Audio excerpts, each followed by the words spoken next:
Hello. Bruno, how's France? Did you collect any new bullet holes? I know how you love to be shot at. I'm teasing. I'm glad you're not damaged. Did you at least encounter an exotic temptress or two? Really? What was her name? What do you mean you don't remember? That's horrible. Of course, I'm famished. Are you buying? Then it's a date. Let's say Maximilian's in half an hour. Ciao.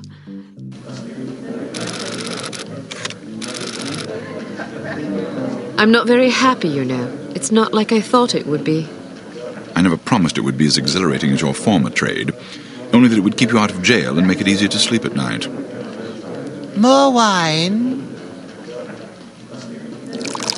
You're the first female operative Unity has ever employed. The committee is old-fashioned. They need time to get used to the idea of a woman in this line of work. I know all that, but at this rate I'll be a bloody grandmother before they give me a real assignment.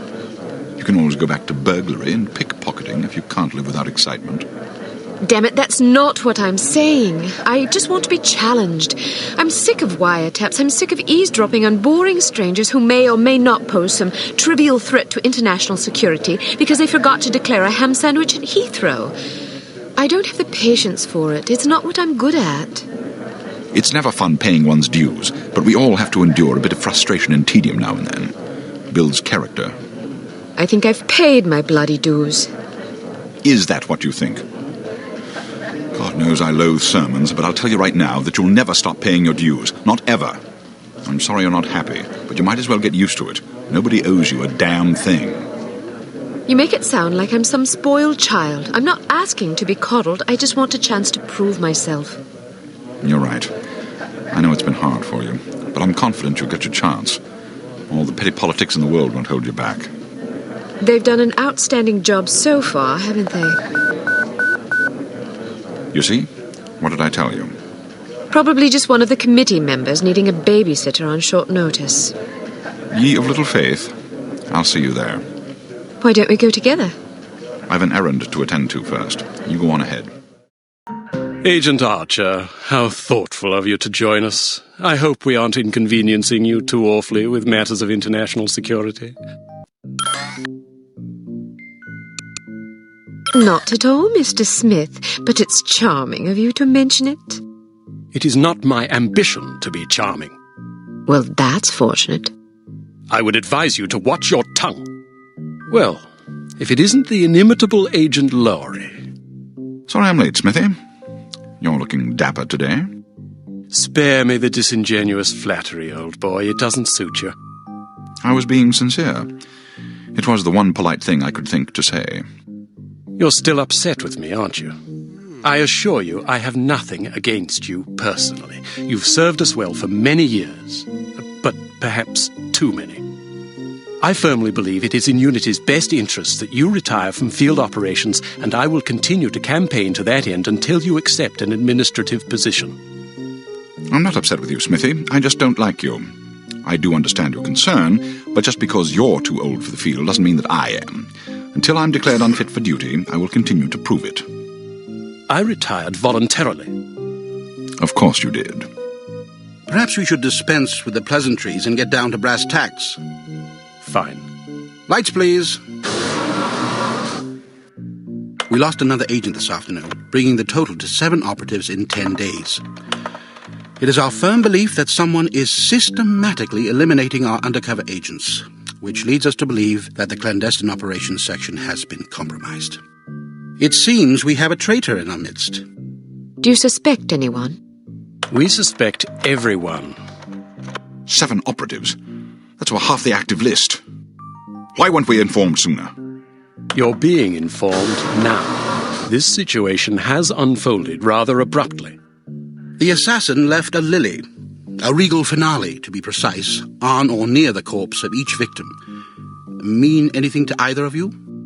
Volkov. Who? Dmitri Volkov. The regal finale is his calling card. The name's familiar. What do we know about him? He's a right bastard. Anything more specific? Just what's in his file. Born in Kamchatka in 1921. Distinguished himself as an academic prodigy and master chess player by the age of 8, by which time he'd also earned notoriety for refining various torture techniques on neighbors' pets. It seems he joined the NKVD in 1937 and served as some sort of disciplinarian in a gulag near Kiev. His whereabouts during the war are unknown except for a brief mention in 1943, when he was spotted by an OSS officer at Leningrad interrogating prisoners of war who would later disappear without a trace. Ah, yes, I remember this fellow. We've had dealings with him before. Sometime after the war, he emerged again, this time in the employ of Smersh. He's personally credited with well over 1,000 executions, spies and Soviet dissidents for the most part. In 1961, a failed assassination attempt left him without an eye. He was shot in the face at close range by one of our finest agents. You flatter me, but I shouldn't have missed. He escaped by throwing himself off a 70-foot cliff into an icy river. It was presumed that he survived, as no body was ever recovered. In fact, rumor has it, he's currently working for an organization calling itself HARM as Director of Executive Action. I don't have to tell you what that means. What do we know about HARM? Unfortunately, there's very little about them in our files. Well, despite the obvious risks, we still have a job to do. In this case, a very important one. Wet work. Precisely. And after this recent catastrophe, the two of you are our only available assets. To be perfectly frank, Agent Archer, you're only getting this assignment because we've no other choice. Matters of such delicacy aren't really the sort of thing we would usually entrust to a woman. Emotional inconstancy and assassination do not make especially good bedfellows, if you take my meaning.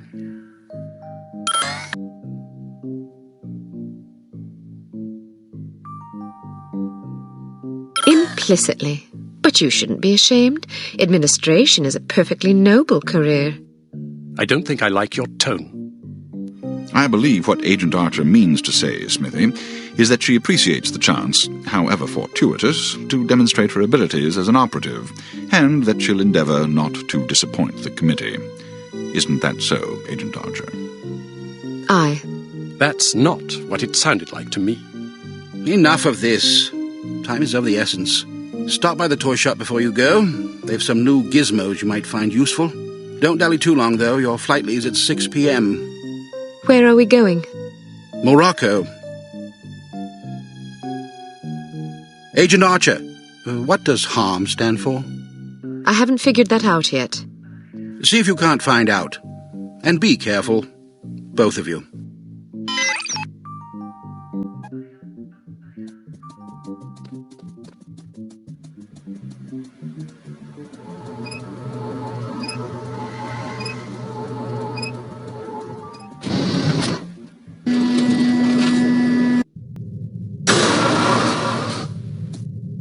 We strongly advise that you go through the training course before embarking on your first mission.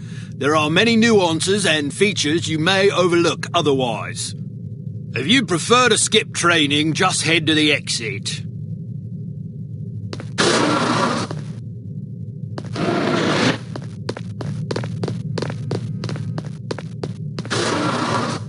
Some things to note about firearms. If the dynamic dynamic crosshair option is enabled in the menu, you can gauge your accuracy by the relative size of your crosshair. The larger it is, the worse your aim will be. The next function key is very important. With it, you can cycle through the available ammunition types for a given weapon. More importantly, it cycles through a gadget's various functions. For example, it allows you to toggle between the Berette's lockpick and weapon modes. Learn to monitor your ammunition. Reload your weapon between firefights to make sure you don't run empty at inopportune moments. You can shoot through certain walls and objects. Of course, doing so may affect the accuracy, range, and velocity of the shot, but it's sometimes preferable to dispatch an enemy before he sees you. Keep an eye out for these materials. Be careful not to injure civilians. If you kill an innocent bystander, you will fail your mission. You will also fail if 3 or more bystanders are slain by enemy fire. If you're ever in doubt, look at your crosshair. It will change to indicate the person you're targeting is friendly. Use the holster weapon key to conceal your weapon rapidly. If your weapon is already holstered, hitting this key will draw the last weapon you had out.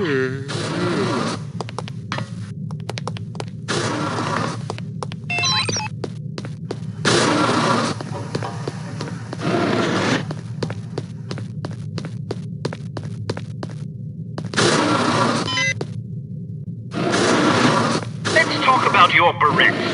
In its default mode, it can be used as a lockpick, ideal for bypassing certain keyed padlocks. Of course, the more complicated the mechanism, the longer it will take to pick. Note that the Berette only works on padlocks with keyholes.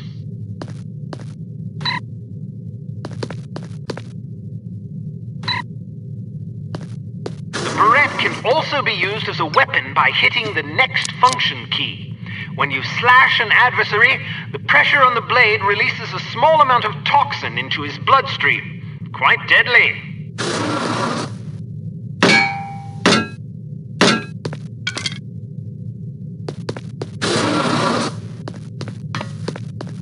A spare bit of change can come in very handy when you need to distract someone. Practice tossing this coin to divert the guard's attention. Anyone there? Try not to throw it off any high ledges. Yes, I suppose I've got to stop A drinking judicious myself to agent sleep. doesn't leave corpses lying about, as they tend to arouse suspicion. Judging by your slight frame, you won't have much luck hauling bodies away, so we've come up with this special body-removing powder just for you. Sprinkle a bit of it on dead tissue, and voila! The cadaver will vaporize almost instantly.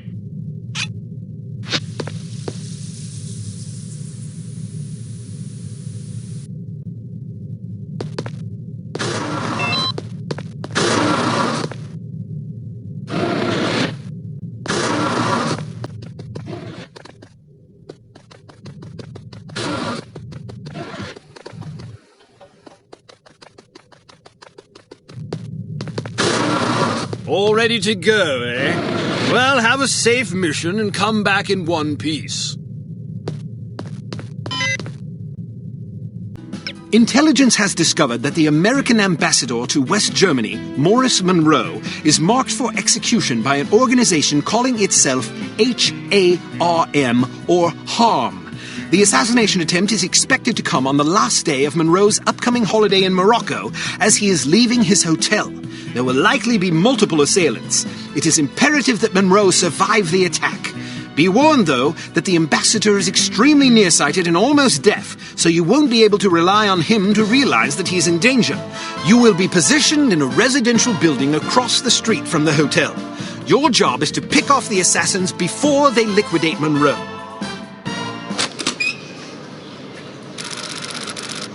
So, are you enjoying yourself yet? Immensely. Sure you're not bored? I've waited nearly 4 years for this chance. I think I can endure another half hour. Good girl. You're growing up. What do you make of all that talk of a traitor? It wouldn't be the first time we've had leaky plumbing. Still, it's disquieting to say the least. It's happened before. Once, a few years ago, we lost several undercover operatives in Istanbul. Turned out they'd been compromised by their chief's very own administrative assistant. He'd sold us out for a measly 50 quid. 50 quid? Astonishing, isn't it? trading men's lives for such a pittance. But spies are rarely well compensated for their treason. I wouldn't be surprised if this new mole is equally underpaid. Well, I hope when they catch the bastard, they put a bullet right between his eyes, and maybe a boot up his arse for good measure. You sound ready to volunteer. I'm dangerous when I'm upset. That's why you're always in trouble. All right. Monroe's headed for the cafe. Watch for him on the second-floor patio, coming from the left. What about the targets? Not sure yet. Pardon me, do you have the time? No, sir, I do not have a dime, and I don't have much use for beggars. Not a dime, the time. Don't get snippy with me, or I'll have you arrested. Are you deaf? How dare you threaten me? Oh, never mind. Coward! Would you like me to call out the targets for you? That would be lovely. On the roof to your left. I want to go home. But we've only been here for 2 days. Why not? It's so boring. Well, it is a foreign country. I know that. But Canada's a foreign country, too. Isn't this foreign? But I thought the reason you wanted to come here was that it is so different. Yeah. Why don't you try to relax and enjoy yourself? I'll bet you have a lot of fun if you just stop worrying.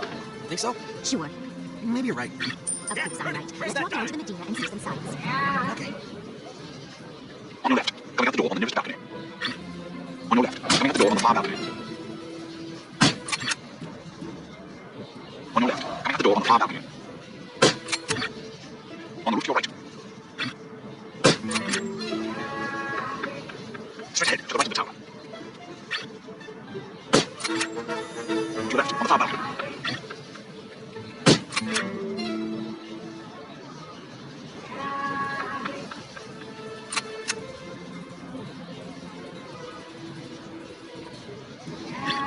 On your right, street level.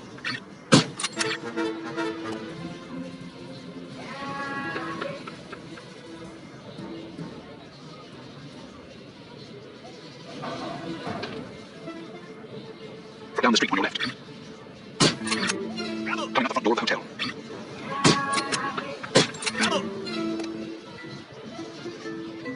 There must be a hole in my pocket. On your right, street level. Coming out the front door of the hotel. On your right, street level. From down the street on your left.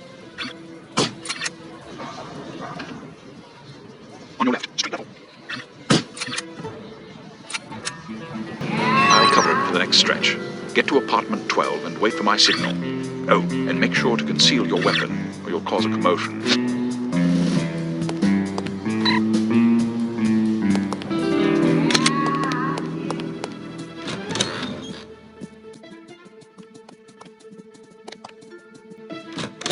I heard he plans to marry the American girl. You mean the girl who refuses to wear shoes? Yes, her. I wonder if all American girls despise shoes. It seems very strange, but America is a strange country. She may be crazy, but she is attractive. Ah, but you're invariably attracted to crazy women. All women are crazy. Shh, not so loud.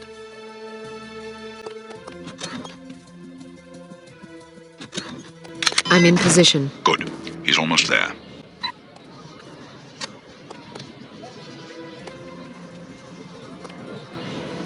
Here he comes. Get ready. Heading toward you. Watch for him to pass in front of the right window.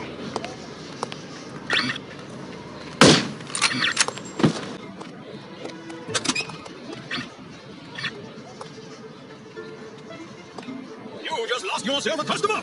This guy's too much. Second story window on your left. Not again. You pesky little dime. On your right, coming around the building. I'd better find it quickly before the thieves swoop in like vultures. Second story window, far right. On your right, coming around the building. Second story window, on your left.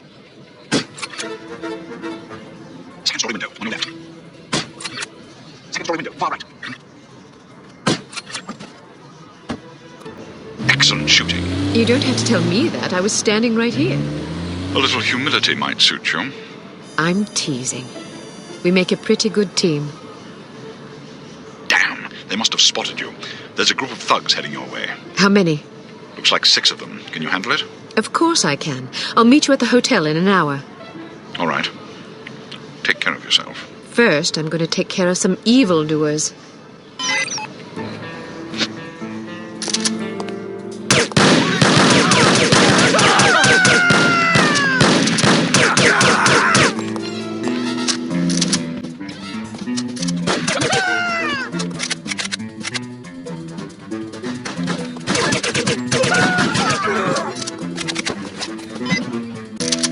Keep your men out of sight. We don't want to spoil our trap, do we? Yes, sir. I mean, no, sir. I mean, yes to the first part and no to the second part, sir. Shut up. Just do as I say, you idiot. You look like you need a monkey. Excuse me. I have a very fine monkey for you. Only $20 American. Sorry, I don't want a monkey. What do you mean? I don't want a monkey. Why not? Because I don't like monkeys. Now get that filthy beast away from me. Are you insulting my monkey? I'm sure it's a perfectly excellent monkey, but I don't want it. Now please leave. I'm very busy. $10. No, I wouldn't want the dreadful thing even if it were free. Free? You want my children to starve? If they're hungry, I suggest you feed them the monkey. This is a valuable monkey. My wife would kill me if she knew I was offering it to you so cheap. You don't seem to understand. I don't want a monkey. Infidel. Ah! Get down, everybody!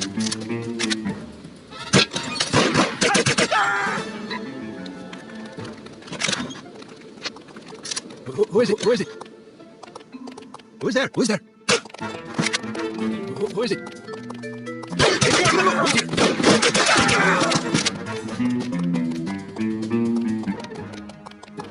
Have the upper hand! Do not move!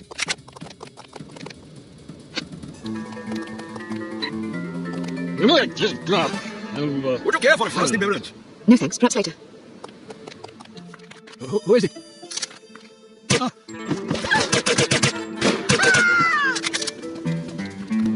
What sort of getaway did you have in mind? Something quiet and romantic. It's for our anniversary. Well, in that case, perhaps Azru might just be the ticket. It's quiet and less touristy than Fez. That sounds marvelous. Do you have any brochures? Sure, here you are. Thank you.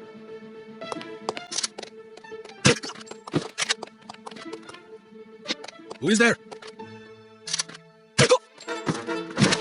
Who's there? Any sign of her yet? Nope. Damn, I gotta pee. Well, go then. What if she shows up while I'm in the restroom? Good point. Can you hold it? I guess so.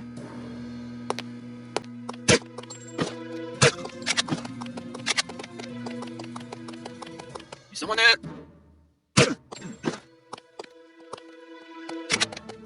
Who is it?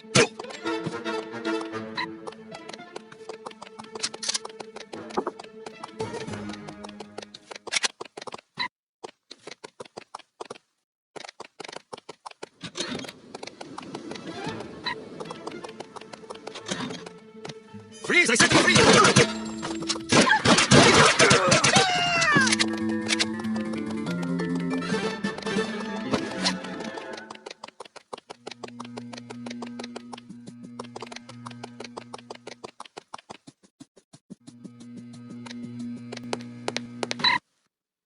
Late, as usual. I was beginning to worry. You always worry. Can you blame me? You're like an errant child. And you're like a fussy aunt. You could at least leave my gender intact. A fussy uncle, then. Thank you. I'm having fun. I can see that. But don't get reckless. We're not out of danger yet. I know, this place is crawling with thugs. Damn! How did they find us? We've been betrayed. It's the only explanation. Are you sure you weren't followed? Yes, positive. If they know about the hotel, they'll probably be waiting for us at the coast. We'll have to risk it. If we aren't aboard the Abigail when she sails, we'll have to get out of Morocco on our own. Or you could stay here. Permanently. Volkov!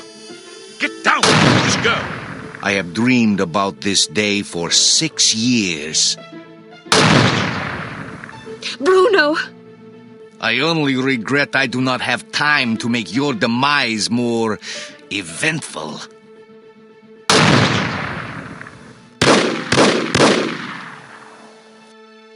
After him. This is all my fault. If you hadn't been worrying about me, he never would have got the drop on you. Silly girl. Worrying about you is all I have left. Don't say that. I've always had plenty to die for. You've given me something to live for. Then live. In your memory, perhaps. Bruno! The girl's in the lobby. Kill her! But why didn't you kill her, Mr. Volkov? I meant to, but my hunger for revenge distracted me. Let that be a lesson not to be ruled by your emotions. Excellent advice, sir. Well, I'll go shoot her now. Make sure there are no witnesses. You mean we should kill everybody? First, kill everybody. Then destroy the hotel. Let our enemies search the rubble for answers. They shall find none.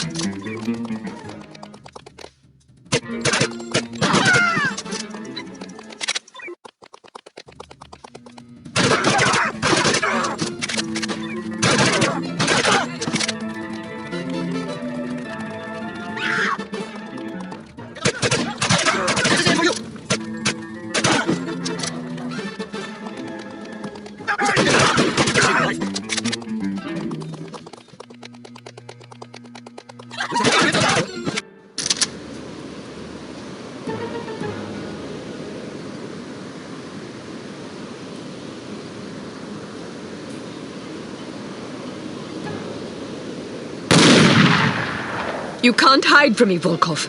I'll find you wherever you go. Kill her, you incompetent fools!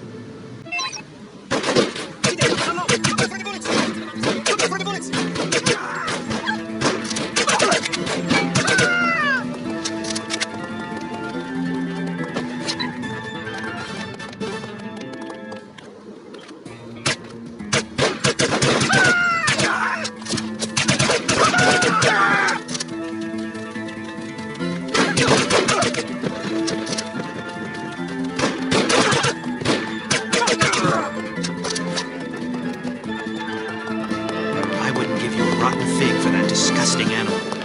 Are you insulting my monkey? I Someone spit there? upon your monkey. You are a horrible person. I think the monkey's kind of cute. I'm hearing things. Listen, stay where you are. Do not move.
Huh?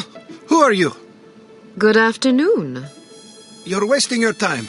I won't talk. I have been trained to resist all forms of torture. We'll see about that. Do your worst. I'm going to ask you nicely. Where can I find Volkov? Nice try, but I'll tell you nothing.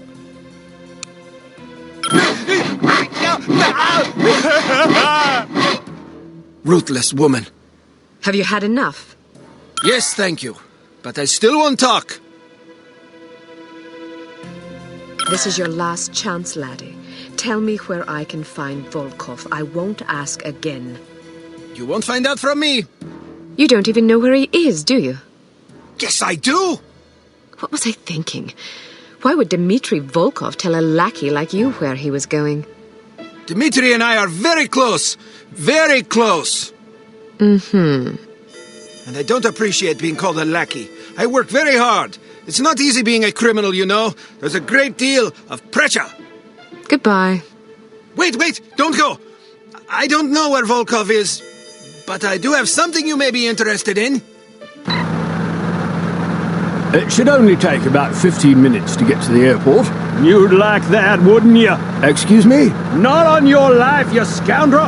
I'm an American citizen! We have morals in America!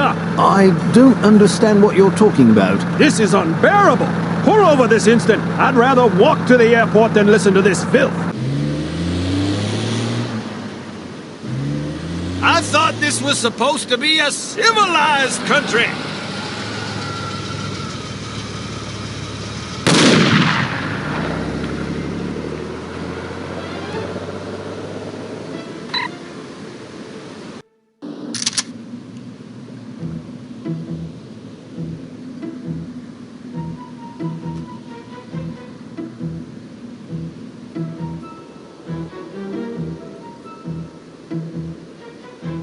No sign of her.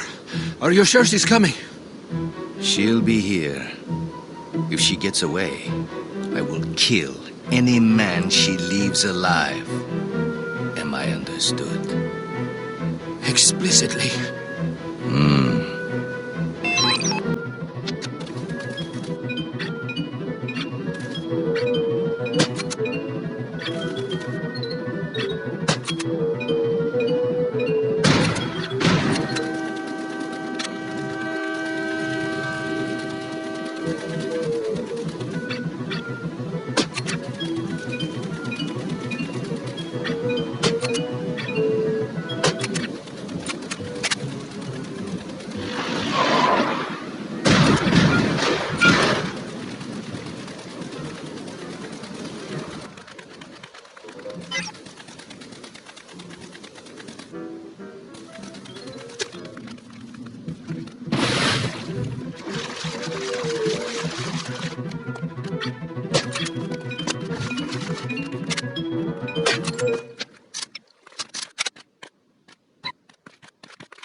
Who is that? Hey!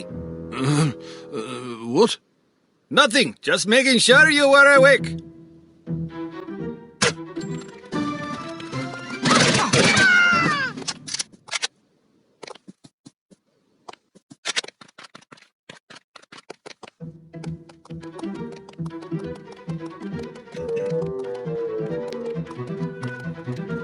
There's a ship out there. Should we tell Mr. Volkov? It's probably just a freighter heading for Tangier. Should we report it, just in case? Why bother? It's up to you. Let's watch and see what it does. If it looks suspicious, we'll report it. Otherwise, I'd rather not bother Mr. Volkov. You cannot...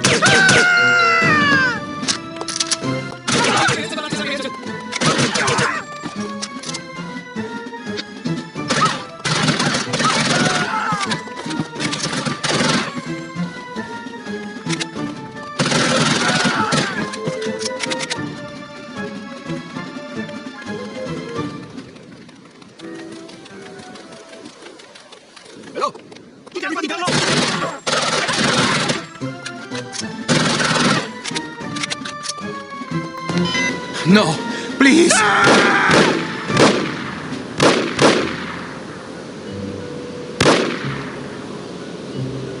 We will meet again, Miss Archer.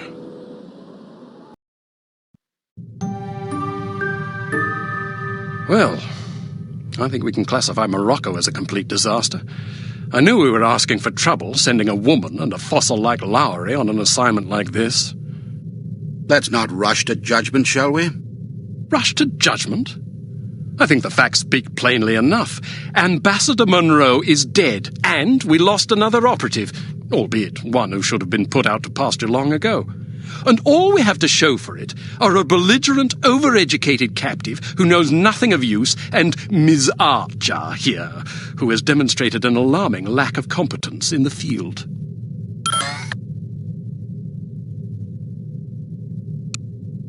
I'd like to remind you that Volkov was lying in wait. Someone betrayed us. Indeed, and it seems that someone may have been your charming mentor. Bruno? What are you talking about? The evidence is largely circumstantial, but it is nonetheless compelling. That's crazy. In light of information unearthed during our investigation in Morocco, we now believe that Agent Lowry, Bruno, was in league with these harm chaps. But Volkov shot him. Perhaps to silence him. Or perhaps Lowry was demanding too much in exchange for his treachery. Alleged treachery. Lowry was a personal friend and one of our best agents. Unless he is proven guilty, he deserves to be honored, not slandered. In any case, it seems reasonable to assume that you weren't meant to escape, Miss Archer. Bruno was not a traitor. Can you be sure? Every man has his price, every woman too, I expect. When a man reaches the end of his career, it's only natural that he begins to worry about the future. I suppose some men of adaptable moral constitution even find it in themselves to resort to treason. What's your price, Mr. Smith? What are you insinuating? Merely that if Bruno were capable of treason, then so are we all. Enough! It is neither our prerogative nor our intent to judge Agent Lowry at this juncture. We will continue our investigation until we discover the truth. In the meantime, Archer, we must call upon you for another assignment. Although we call upon you reluctantly, I assure you. We've been contacted by an East German biophysicist named Dr. Otto Schenker, who wishes to defect to the West with our assistance. We know that Dr. Schenker is working on a secret Soviet weapons program, although the precise nature of his research remains a mystery to us. He has promised detailed information on the program in exchange for his freedom. It hardly seems necessary to underscore the great importance of this mission. We've had a devil of a time recruiting reliable spies in Berlin. It seems the Stasi have ears to every keyhole in East Germany. Which is why we're taking extra precautions. What sort of extra precautions? It's what we call a domino effect exchange. You'll meet with a series of contacts, each of whom will provide a piece of the puzzle, so to speak. Because the contacts don't know about each other or your mission, the vague information they possess will be meaningless to them, and, by extension, to the Stasi, should they get their hands on it. Perfect. We've also arranged a diversion to help cover your escape. Our man on the inside, Werner von Haupt, will place explosive charges at several locations in the record storage area. You'll need to locate these charges and set the timers. We also require that you infiltrate the main library and photograph certain sensitive documents pertaining to Dr. Schenker's research, in case he's not as forthcoming as he's promised to be. Von Haupt will present you with a disguise that should get you inside the test facility where Dr. Schenker will be working. Locate the doctor and get him out. Keep in mind that if this mission should succeed, we will have struck a mighty blow to the Soviets. We're counting on you, Archer. I won't let you down. Well, you can hardly botch this job as badly as Morocco. You might want to stop by the training facility and test out the new gadgets the toy makers have prepared for you.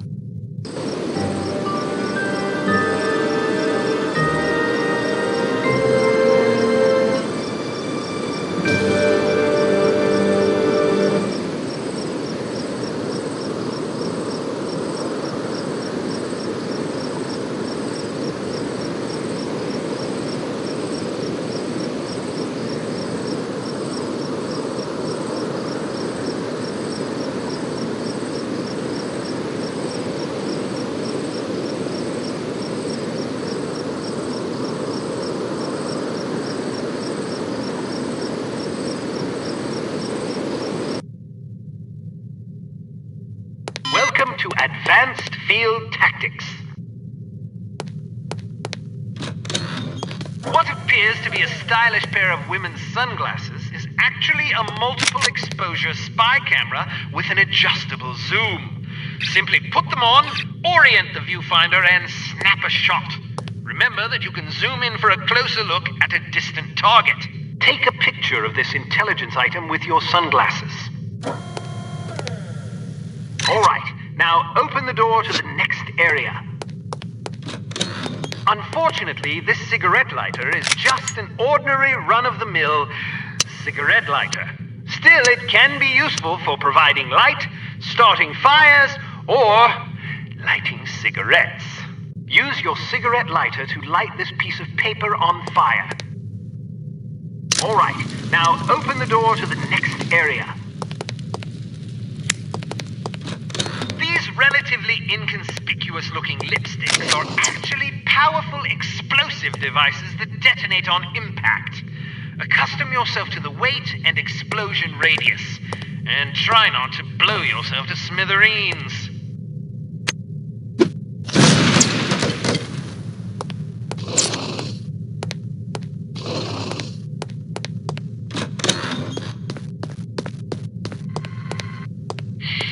There are several important things to know about security cameras. First, as tempting as it may be, don't destroy them if you can help it. Whoever is monitoring the security system is likely to send someone to investigate or even sound an alarm if any of the cameras goes out. Instead, try to avoid them altogether. If the light on a camera starts flashing, it means you've been detected and the camera is attempting to focus on you. Duck out of sight before you're identified as a threat. If you're close enough to the camera, you'll actually hear it focusing. Listen for it to resume scanning before stepping back into view. Finally, make sure not to leave any bodies lying in view of a camera.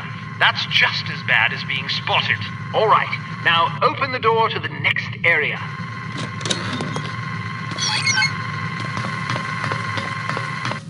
Well done. Searchlights are also best avoided. Shooting them out will likely cause every bit as much commotion as being caught in the beam. Figure out their movement patterns before attempting to bypass them. All right, now open the door to the next area.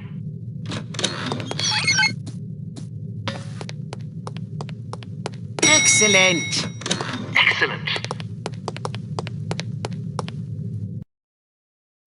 We've been contacted by Dr. Otto Schenker, an East German biophysicist who we believe is working on a top-secret biological weapons program for the Soviet Union.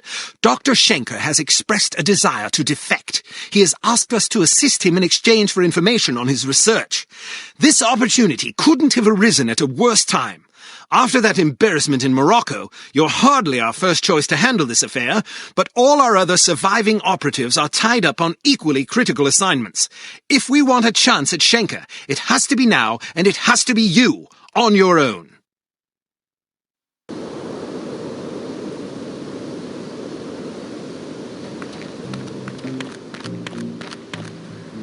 Guten Abend, Fräulein. Do you make love to strangers? Certainly not. Then allow me to introduce myself. Why not just introduce yourself to a police officer and spare me the trouble? Who makes up these ghastly code phrases, anyway? Someone in the cryptography department. Someone in need of a girlfriend, apparently. What do you have for me? Just this. The entrance is hidden. Thank you. Good luck.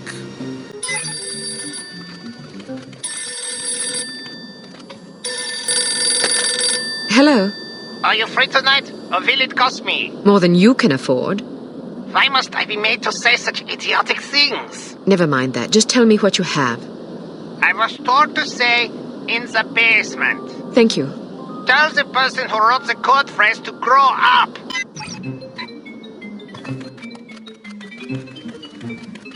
Leave me alone.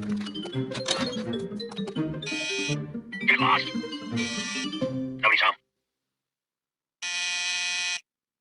Want to come in for a game of Twister? I'd rather run over you with my car. These code phrases have a somewhat confessional tone to them, don't you think? Yeah, now that you mention it.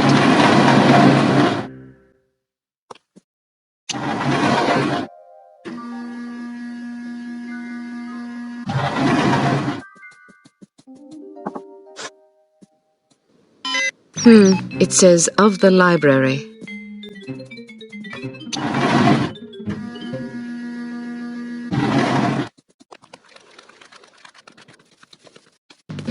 Would you like a drink?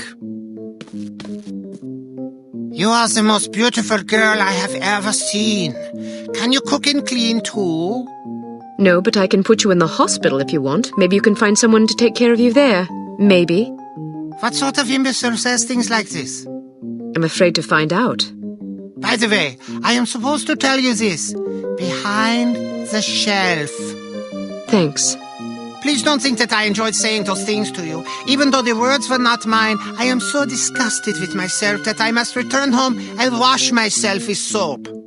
Don't worry about it. You are a kind young woman. I wish you luck. The entrance is hidden in the basement of the library behind the shelf.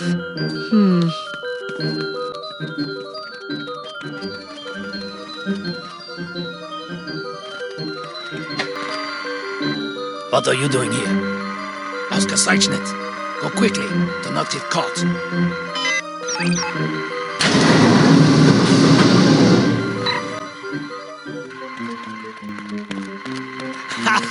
Did she really say that to you? Yeah, can you believe it? So what did you do? What do you think I did? I know what I would have done. Then you have your answer. So, how was she? What do you mean? You know what I mean. No, I don't. You know. What? I didn't say that. What did you say? Why do you even have to ask? I didn't think I had to ask, but I guess I was wrong. You should get your mind out of the gutter. Get some toilet.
Did you hear what happened to Dieter? No, what? He took his mistress out to dinner the other night and his wife's sister walked in. Mein Gott in Himmel. That's not the worst part. Of course there was a scene. Of course. So he takes his girlfriend home and they have a horrible argument about it. She wants him to leave his wife. Predictable. Anyway, they split up. Poor Dieter. It gets worse. I'm not sure I want to hear. So he comes home expecting another fight. But the house is dark, so he thinks nobody's home.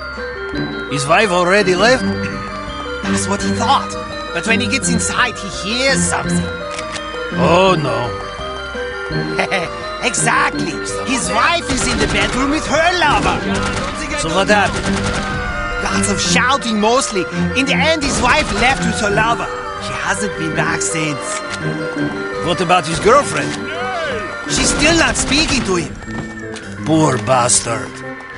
He should have been more discreet.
Care for a light?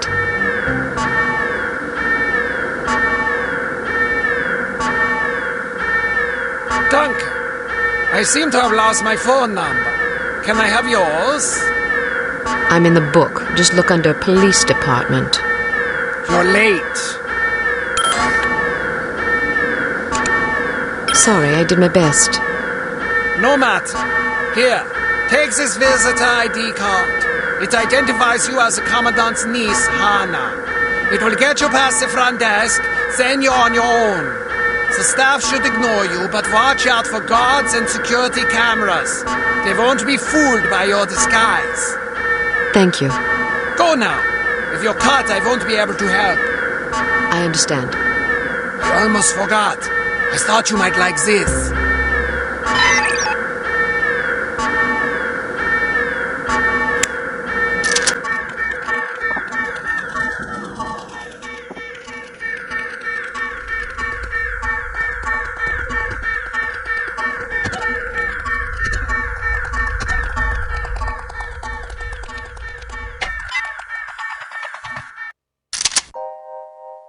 This isn't going to be easy. Fortunately. Want anything to drink? Sure. What do you want? Very funny. I have to amuse myself somehow. 1-3 CP soda coming up.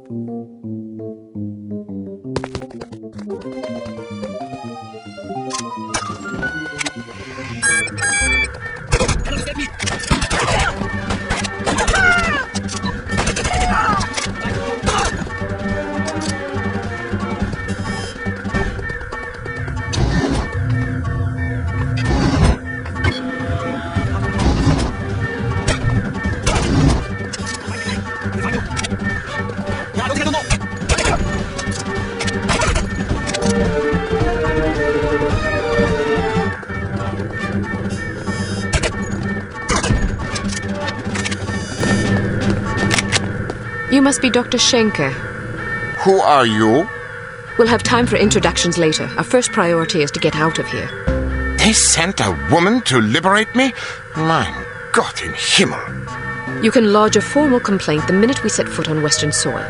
In the meantime, can we go? This was not part of the arrangement. She is here! Excuse me for a moment, Doctor.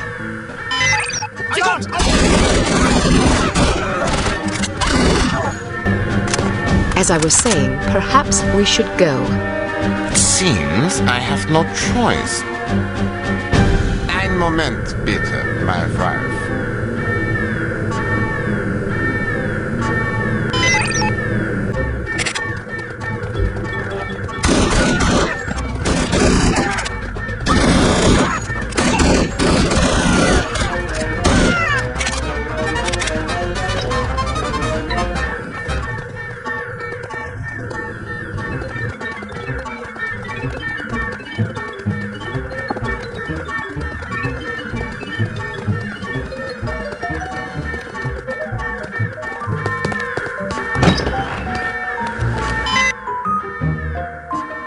Alarm!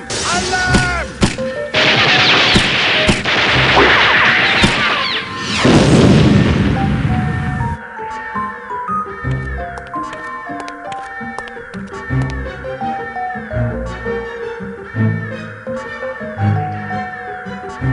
Good girl.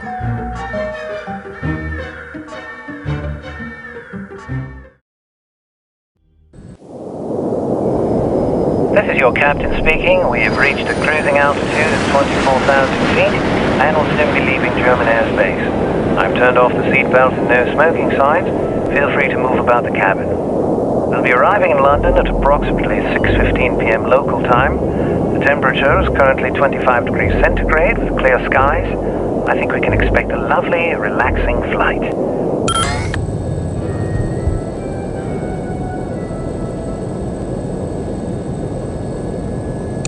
What about your wife? Will she be joining you in England? Sie ist tot. For 2 Jahre. Pardon me, I must get used to speaking English. My wife died 2 years ago.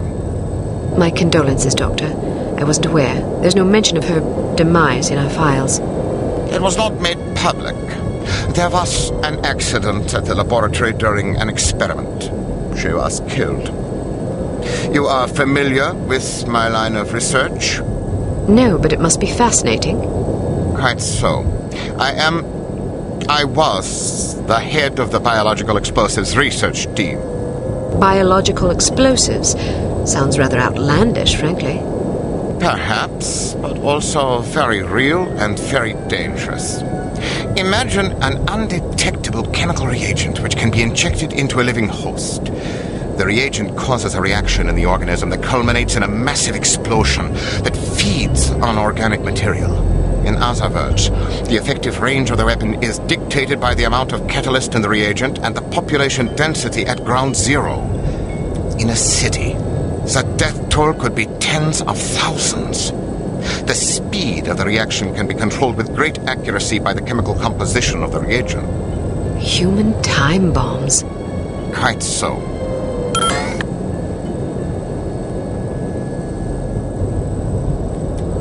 How is such a thing possible?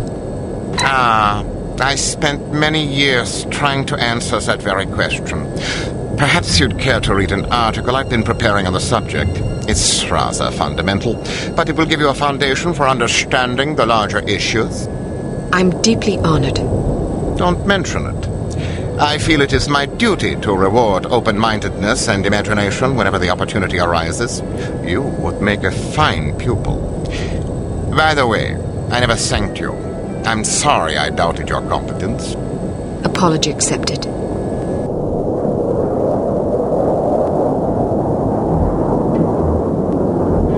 We are in position. You know what to do, Sonny.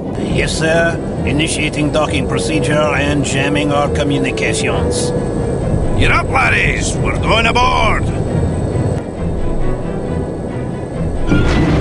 Was ist los? I'm not sure. Stay here while I investigate. Keep this door locked. Look, I know you're there.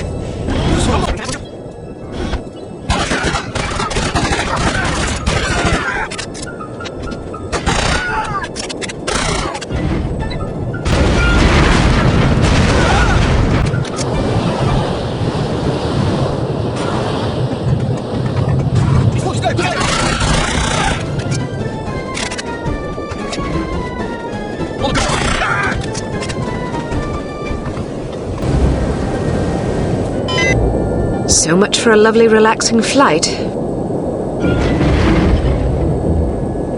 Sleep tight, lassie. You're not going to kill her?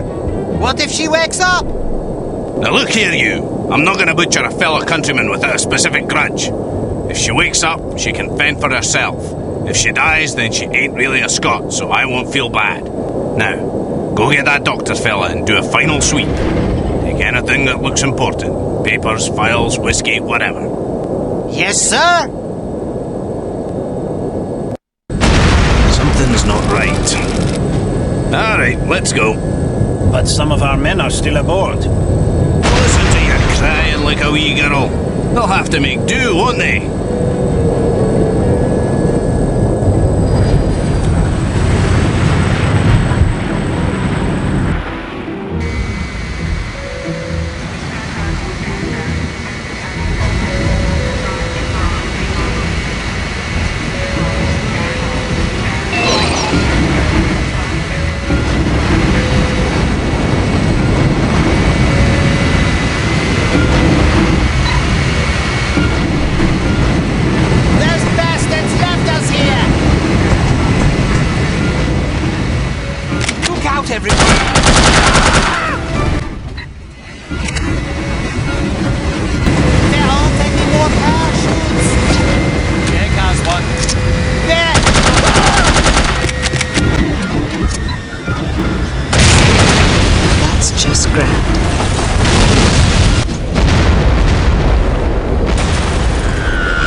That's unexpected.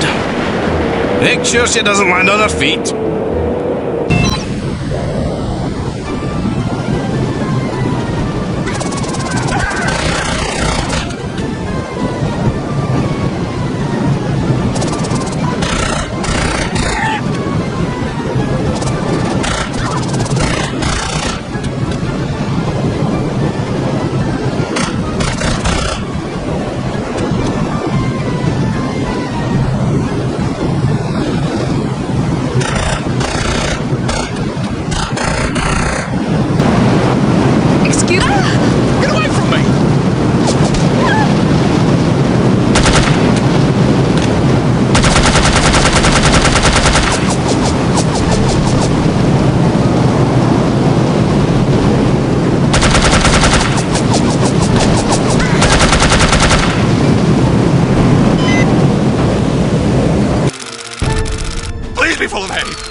credit to people.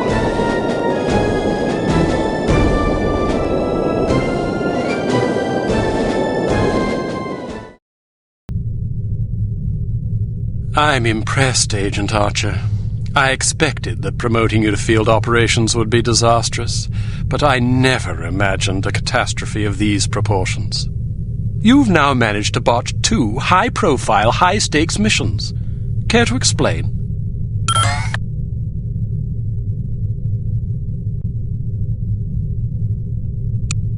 If you can master your animosity enough to address me in a civil tone, I'll attempt to explain in terms you might understand exactly how I believe we've arrived at this impasse, sir. Your inadequacy is matched only by your impertinence. If you find my manners offensive, I suggest you find a line of work more suited to your delicate nature. Gardening, for example, or perhaps motherhood. This is getting us nowhere. Neither is she. I plan to submit a formal request to review her record for dismissal. You'll do nothing of the sort. Even if we had the luxury of discharging one of our last remaining operatives, which we don't, there are proper channels to consider. No agent of Unity has ever been relieved of duties without a formal, thorough inquest. Personally, while I admit that I'm concerned about the results we've seen thus far, I'm not convinced that Agent Archer is entirely to blame. Until I am convinced, we'll continue with our current plan of action. Thank you, sir. Don't thank me yet. It's quite probable that things will get worse before they get better. I don't see how that's possible. Did you get a look at your assailant? Aye, that I did. Did you recognize him? Sergeant Magnus Armstrong, born in Glasgow, Scotland, 1925. Frequently in trouble as a lad due to a penchant for fighting. By all accounts, he was a good-natured, likable young man. Never bullied anybody, only picked fights with boys that were game for a brawl. Got kicked out of several schools before his parents finally stuck him in a military academy. During the war, he served as a sapper in France and Germany, everything from mine removal to demolitions and sabotage. Earned himself quite a reputation for his reckless antics. The most popular legend had to do with a bridge he allegedly crippled with nothing but a shovel and a hand grenade. A German supply train did the rest. When it reached the weakened section of the bridge, the whole structure came crashing down. It's a shame this chap ended up on the wrong side of the law. To the best of our knowledge, he's never been involved in anything this big before.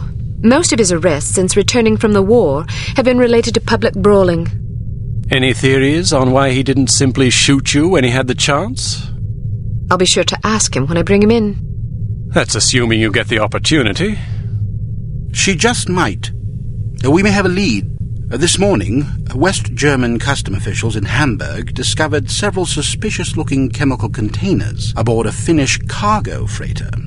Fortunately, these chaps decided to inform us rather than seizing the contraband outright, which gives us a chance to conduct a covert investigation. You believe this is the link to Dr. Schenker? It could well be.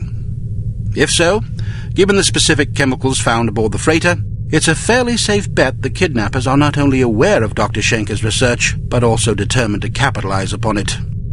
If our theories are correct, the kidnappers are in Hamburg or will be arriving shortly. A good spy could find them. Fortunately, we're sending a good spy on this mission. You'll be working with him. A new partner? More like a supervisor. An American named Thomas Goodman. Perhaps you've heard of him. Aye, but I thought he was killed in Amsterdam. Nearly. He's a resourceful chap, though. Made a daring escape on a stolen bicycle with half the Dutch police force in hot pursuit and KGB agents waiting in ambush around every corner. Smashing story. I'm sure he'll recount it if you ask him. At any rate, you're to rendezvous with him in Germany and see what the two of you can dig up. You'll take your orders directly from him during this mission. Thank God. Very good, sir. Thank you. Agent Archer? Yes, sir? What was it like falling out of that plane? I promise to tell you about it sometime. I tell you she's a liability. Perhaps, but I'm not convinced yet. What will it take to convince you? How many more catastrophes must we suffer through? Because keeping her on the active list will lead to further disasters. Of that, I'm certain. Yes, I can see that you are. Our purpose is to preserve freedom, to protect innocent lives, to combat evil wherever it manifests. We can't afford to tolerate anything that stands in the way of that goal. The girl may be spirited, but she's virtually incompetent. I admire your sense of duty, but I question your judgment. I can't say that at my prime I would have performed any better than she under the circumstances. You're assuming her reports are entirely genuine. Personally, I wouldn't be at all surprised to learn that she'd coloured the facts. The bloody things read like adventure novels. So now you're indicting her credibility? Does that seem unreasonable? The girl was a thief, for goodness sakes. A little skepticism seems prudent. I'll take it under advisement. Look, it's not too late to pull her off the assignment. I've read the American's file. He's perfectly capable of handling an operation like this on his own. Probably so, but I have the strangest feeling a woman's touch is exactly what we need on this one. I can't argue with you when you're like this. No, you can't. I hope you realize you're letting yourself be ruled by intuition. Reason tends to make a far more reliable counselor. You might ruminate on that adage yourself. Welcome to Advanced Field Tactics. Here's a perfume that'll really knock 'em out. Literally. It sprays a cloud of vapor that contains a potent sedative capable of knocking out a horse, let alone an adult human. Just be careful not to wander into the cloud yourself, or who knows where, or even if you'll wake up. Why don't you try it out on Leon here? He's been up for 32 hours straight working on a new prototype. The rest might do him some good.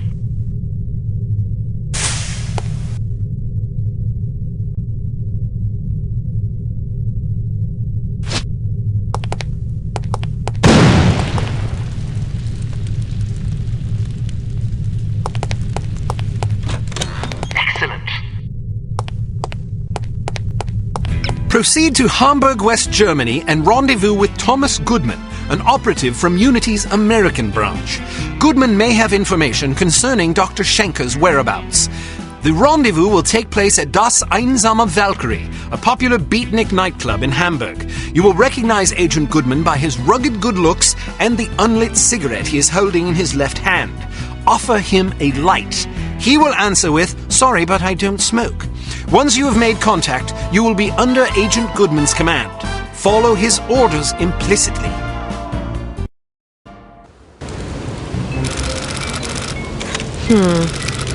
How am I going to get in there? I demand to be let in. I'm sorry, that's impossible. But my girlfriend is inside. I understand that, but I can't let you in. Can I at least go find her? Sadly, no. Why not? Because the club is full. Nobody else is allowed. Well, can you go find her for me? I must stay here. Then can you send someone to find her? Everyone is busy. You will just have to wait. I want to speak to someone in charge. As I said, everyone is busy.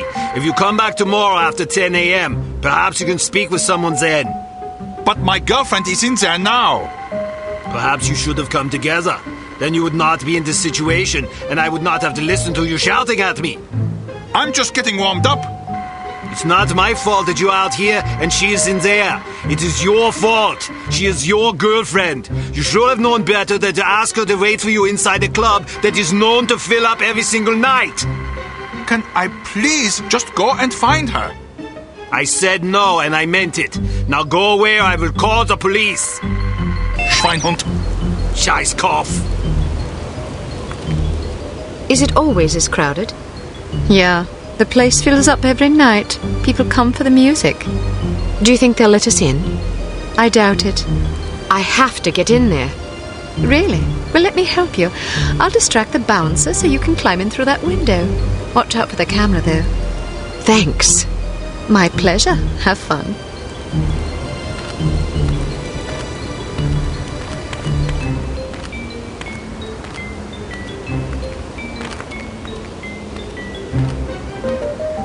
Hello, big boy. Well, hello there. It sure is crowded tonight. It usually is. This place is very popular. You must meet a lot of pretty girls. Yes, but rarely do I meet enchanting ones. You're teasing. I do not tease. Promises, promises. I get off in an hour. Then so do I.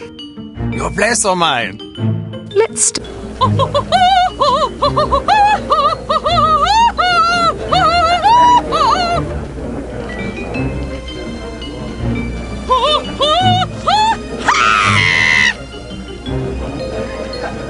You will excuse me. This is all I have time for this evening. Thank you, thank you. Perhaps I will sing for you later. What is so important you need to interrupt me in the middle of a performance? You know how these people treasure my concerts. Now they will lament. Das tut mir leid, Fräulein Wagner. Of course, if they are sad, they will buy more drinks to drown their sorrows, which is good for business. But it troubles me to know that someone is unhappy because I was unable to give enough of myself. A gift like mine comes with terrible responsibility, you know. Yeah, and you have so much of yourself to give. Even such pathetic, horrible creatures as these smelly beatniks deserve some sympathy, yeah? Now then, perhaps you will care to remind me why I am talking instead of singing. Fräulein Wagner, the super spy is here. What should we do? So, the fly has rung the doorbell of the spider. You did the right thing. Let her have a few drinks. Then she goes to the water closet. Grab her and bring her to me. Am I understood? Jawohl. Good. Watch her closely. She is not to leave under any circumstances. It will be done as you have asked. If you succeed, perhaps I will be convinced to sing for you. Would you like that? Very much so, Fräulein Wagner. It would be a great honor. Then make me happy. When I am happy, I sing like a nightingale in springtime.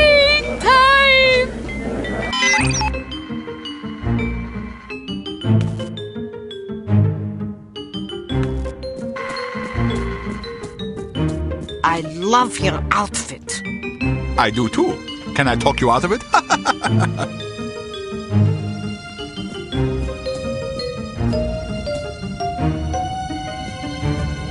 Perhaps it's just me, but I thought the music was terrible. How can you say that? It's unconventional, certainly, but that's what makes it so compelling. It's not compelling, it's just bad. Well, what do you know about music anyway? Maybe it's just too sophisticated for my taste. Personally, I like music that has a melody. How passé. Anyone can sing a melody, but it takes a true artist to defy a melody, especially with such passion and courage. Where are you going? Somewhere else. Oh.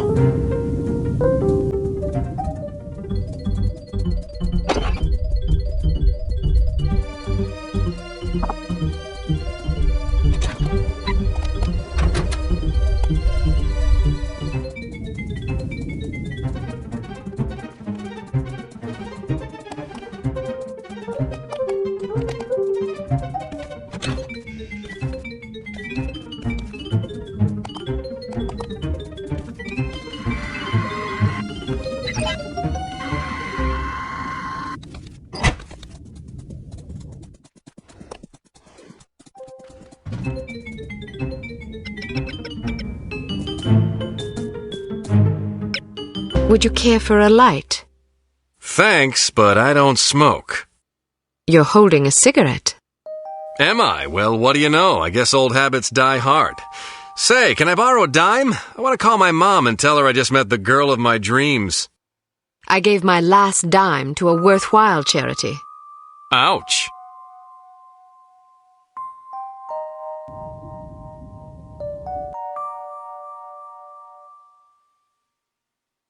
I wasn't expecting a woman. You weren't briefed? They just said meet Agent Archer at 8 p.m. Well, I'm Agent Archer. So I gathered. Didn't the code phrase tip you off? I thought it was a little unusual, but I figured, hey, it's Europe. Things are different over here. Scotch and soda. Will you have a drink? Old Granddad, bring the bottle, a tumbler, and a bowl of ice. Goodness, are you celebrating? Compensating, actually. How sad for you. So tell me, Ms. Archer. Oh, now don't start with that. What? There's no need to patronize me. Was I patronizing you? Yes, you were. Well, I'm sorry, but I didn't realize I was going to have to babysit on this assignment. I may be a woman, but that doesn't mean I can't take care of myself. Oh, I get it. You're one of those women's libbers. Dress up in men's clothing, ride motorcycles, smoke cigars, that kind of thing. Just because I can take care of myself doesn't mean I'm not a woman. They're not mutually exclusive, you know. But isn't the point of women's liberation to allow young ladies like yourself to become men? The point is to allow young ladies to become whatever they please. Ouch. Well, if you're as deadly with a pistol as you are with your tongue, you can watch both our backs.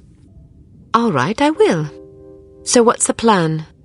Well, the first thing is to find out who the goon is. Excuse me? You're being watched. If you can lure him someplace quiet, I'll jump him and find out what he's after. That's very noble of you, but I think I can handle that little fella. Suit yourself. Where should I ambush him? Try the ladies' room. What? You think he'll follow me into the loo? Heck yeah, look at him. He's concentrating so hard on not being noticed, he'd probably follow you into heavy traffic without a second thought. Anyway, you'll certainly be justified interrogating him, won't you? I'd be justified in doing worse than that. Just make sure you question him first. I'll be waiting by the stage. Be wary of the operetta. It's a bit enthusiastic. I can take it. Ow!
Looking for someone?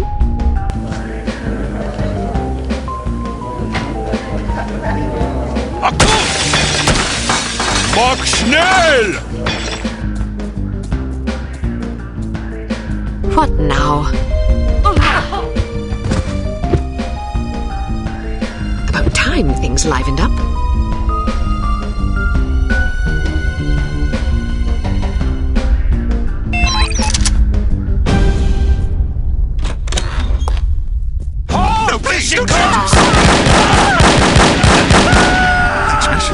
I owe you my life.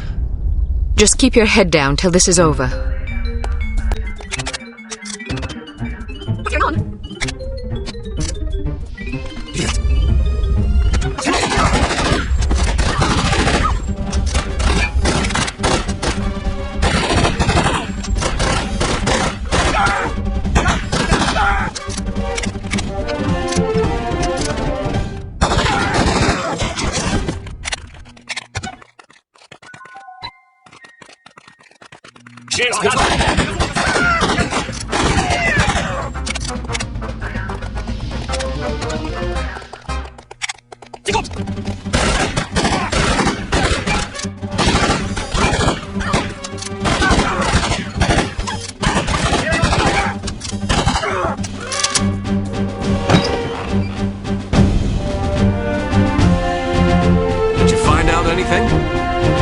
bush before I could question the bastard.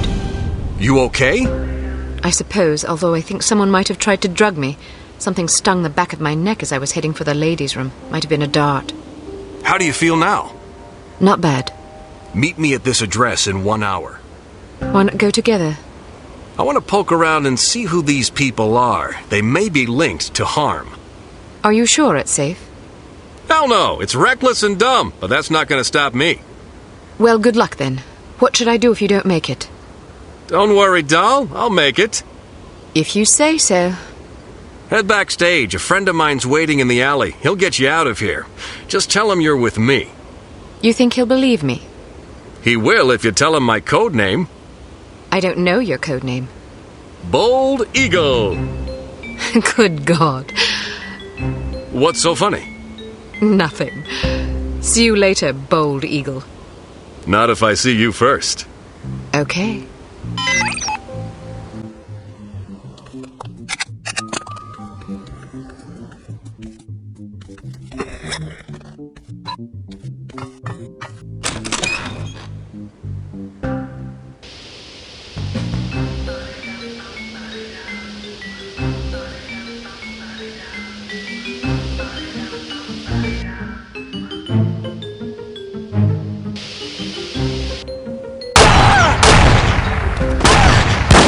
Improvise.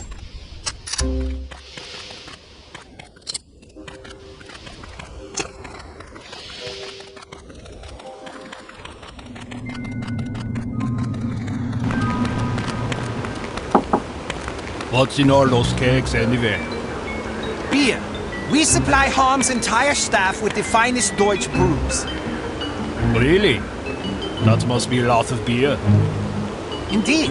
Our studies show that criminals drink 3 times as much alcohol as law-abiding citizens. So beer turns people into criminals? A correlation doesn't imply causality. Just because criminals drink a lot of beer doesn't mean that beer causes crime. It's possible that people with criminal tendencies enjoy beer because it helps to soothe their conscience. Or perhaps criminal behavior is caused in part by a genetic predisposition that also, coincidentally, makes criminals like the taste of beer more than the average person. Who knows? You're very knowledgeable about these things. Criminal sociology is a hobby of mine. I think it's important to understand not just the individual psychological roots of one's behavior, but also the social circumstances that fosters that behavior. Whether we like it or not, we are shaped by our environment. Surely you're not suggesting that individuals aren't accountable for their actions. Oh, no, of course not. Just because we are products of the societies we're born into doesn't absolve us of personal responsibility. Our religions and laws teach us what is right and what is wrong. Frequently, the right choice is the more difficult path to take. It requires sacrifice, self-discipline, patience, virtues that many of us find somewhat lacking in our natures. But what if you're born into a hedonistic culture? Look across history. The reason hedonism is discouraged by most religions and governments is that it weakens a civilization. It breeds sloth, petulance, degeneracy, and selfishness. A divided nation is a fragile nation waiting to be conquered. Unity is strength. Humans instinctively fashion order out of chaos. It is a natural, probably genetic impulse. Therefore, even an individual born into troubled times has the capacity and even the duty to behave in a manner that promotes unity, however difficult it may be. Then what about us? I can only speak for myself. I am a product of a broken household, which introduced a general lack of self-confidence in me at a very early age. These feelings of inadequacy blossomed into anger as I matured, that the rigors of adolescence with the teasing and abuse and awkwardness we must all endure only exacerbated. But even though I've identified the source of my problems, I'm still too childish and petty to become a responsible, mature citizen. Well, admitting you have a problem is the first step, I suppose. I like to think so. We will meet again, darling. And I will crush you!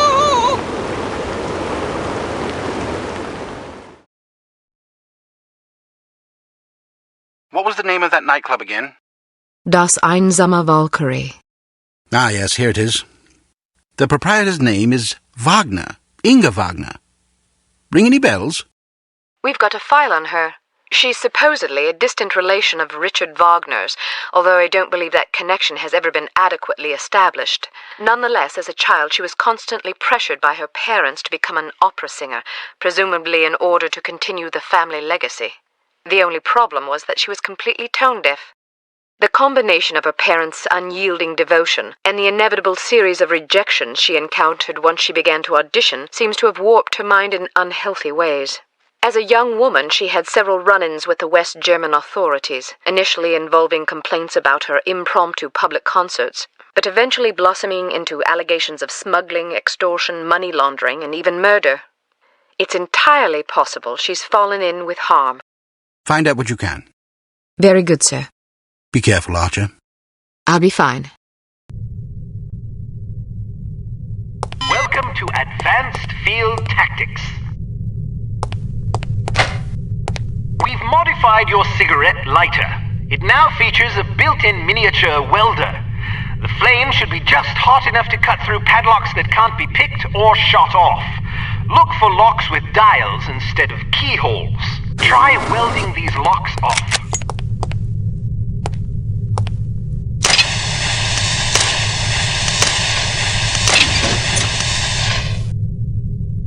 We've developed a new lipstick explosive for you. This one has a 3-second timer, which will allow you to bank it around corners or seek cover before it detonates.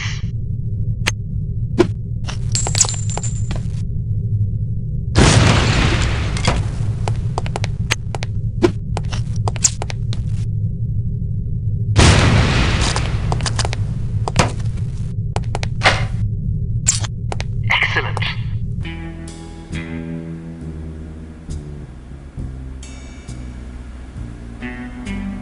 I'm so bloody bored. I never have any fun. Me neither.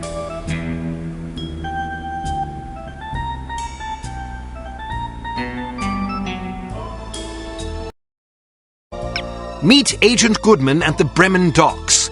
Your first goal will be to get aboard the cargo freighter. Once aboard, you must locate the captain's log and the shipping manifest. Also, photograph any suspicious chemical containers you find. This looks like the place.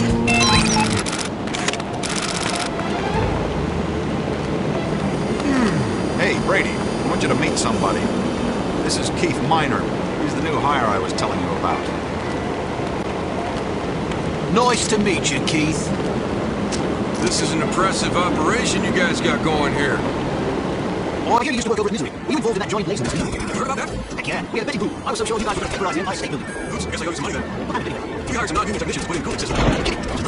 Tell me about it. It's amazing the whole secret base didn't blow up. It pays to hire professionals. Anyway, welcome aboard, Keith. Good to have you on the team. I appreciate it. How do you feel about this organization?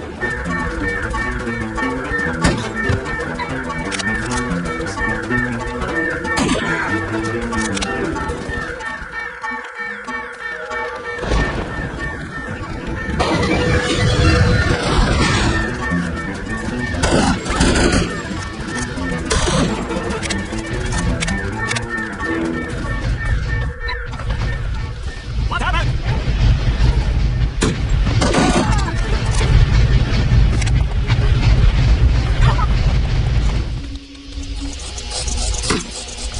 Can you off this steam?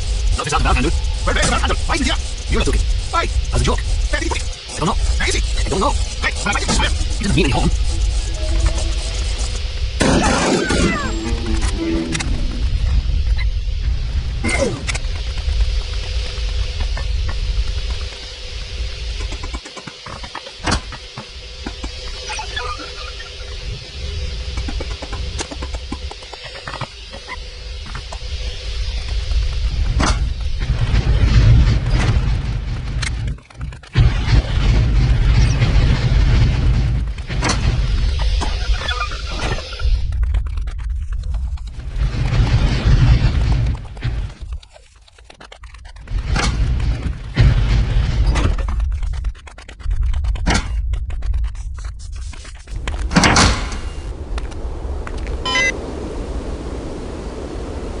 It's about damn time I said 1 hour, not at your convenience. Things got complicated. Your friend was killed, the one I was supposed to meet behind the club. What? Damn it! Poor bastard. It was a trap. Well, I hope you don't mind walking into another one. Looks like someone's expecting us. There's bad guys all over the place. I met a few on the way here. They were very unfriendly. Well, don't worry, I've got a plan. We just need a diversion. Easier said than done. I'm a professional, sister. I took the liberty of planting some time bombs. That ought to get their attention. After what happened at the club, I didn't want to take any chances. Excellent. When do the fireworks begin? Well, there's just one problem. When you didn't show up after an hour, I got nervous and deactivated the timers. We'll have to reset them. There are 4 in that warehouse over there. If you can take care of those, I'll tend to the others. How will I find them? I stuck them to fuel barrels. You just have to keep your eyes open. Once you find them, set them to go off at 11:15. That'll give us half an hour. Meet me back here when you're done. And don't be late this time. I'll do my best.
Grab a seat. It's almost showtime.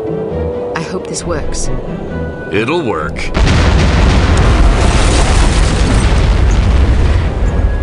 Damn, looks like they're leaving some guards behind. Well, I guess it's better than dealing with all of them. Wish me luck. Wish you luck? What, you thought I was gonna let you handle this? It's way too dangerous. Is that so? Absolutely. Why? Because I'm a woman? What did I tell you about patronizing me? Just drop the Joan of Arc routine, okay? I've got a lot more field experience than you do. I've read your file. Subtlety isn't really your specialty, is it? I can be subtle. Then explain that shirt. What's wrong with it? Look, I've spent most of my life getting into places I'm not supposed to be. Anyway, if I do get into trouble, I'll be needing a knight in shining armor to come to my rescue, won't I? Well, when you put it that way. Good, then I'm off. Wait, how are you planning to get aboard? You can't just waltz up the gangplank. I'll figure something out. You really don't like this shirt? Ciao.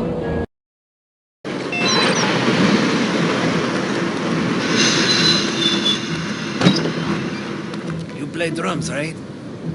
Yeah. What kind of music do you like?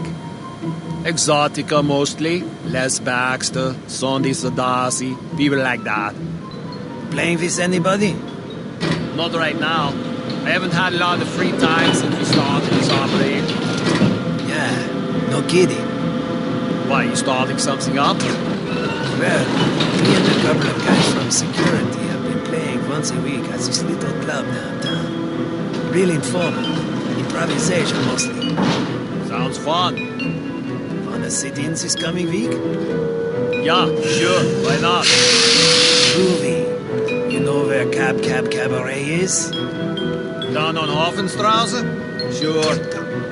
Cool. Just show up around 9 o'clock on Wednesday. Is the tramp set okay? I don't want to haul all my gear. Perfect. All right. Looking forward to it.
Hey, I just got word that there was some more trouble on the docks. Boss says to keep an eye out for anything suspicious. All right, I'll put Stern and Goodmanson on watch.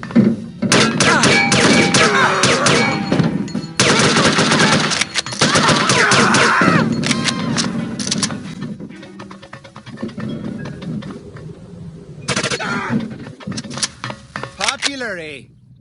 I guess so, although I don't know why. The music, it was the most horrible thing I'd ever heard. Hey, I've been to places like that. No, you don't understand. I thought I understood what bad music was. This place? Imagine that bad music is its own art form. The woman who was singing would be the Beethoven of bad music. Come on. First of all, it was operetta, which is bad enough. Oh! What made it truly painful wasn't that it was completely out of key, although that was certainly unpleasant. It was that it was so vicious, like she was trying to kill the audience with her voice. Maybe she was. No, if you had seen her, you'd know. She didn't realize how bad she was. What'd she look like anyway? Very large with bright rosy cheeks, dressed kind of like a milkmaid. You're kidding? No, I'm not kidding.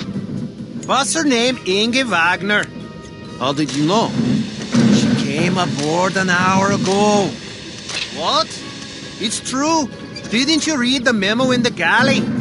I never read those. We're supposed to assemble on deck after breakfast tomorrow for a motivational concert. I get it. Very funny. You really had me going for a moment there.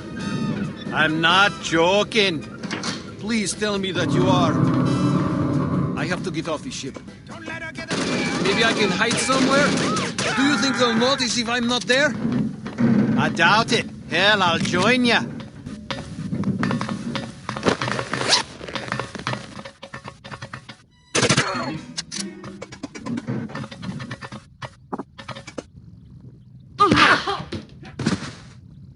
Look it up. Why not just kill her? Don't tell me my business, laddie. Yes, sir. But I don't see why you don't just kill her. You won't be seeing anything if you don't do as I say right now. Yes, sir.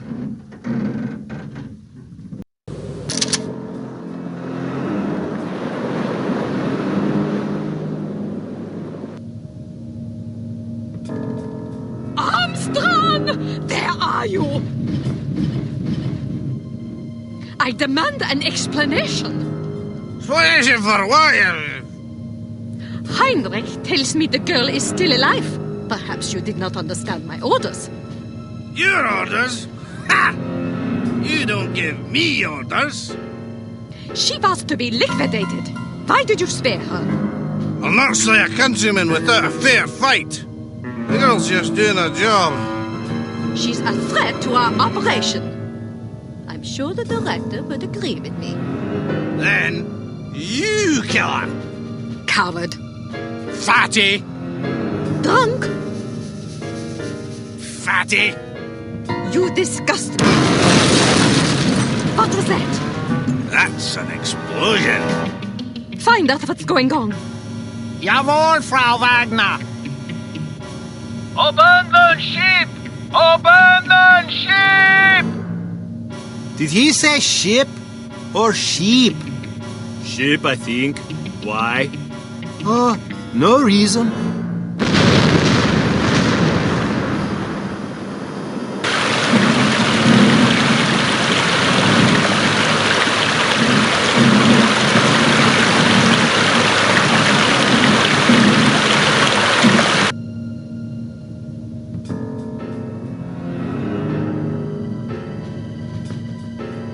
Well, let's go. What about the cargo? You're welcome to fetch it, fatty. As for me, I'm getting off this boat before she sinks. But the operation? We can replace the cargo, but I'm one of a kind, if you take my meaning. The director will not be pleased. Then stay here and show your devotion. I'll nail up a commemorative plaque for you in the ladies' room of that wretched nightclub of yours. I can't help it if my beautiful cabaret is infested with beatniks. I've tried to get rid of them, but they're like roaches. Probably because they think you sing like that on purpose. Experimental jazz or some such shite. Clatton. Enough of this jabbering. Get out of my way. Your hideous mass is blocking the bulkhead. The bulkhead's blocked. What do we do? Don't panic. Let's go through the engine room.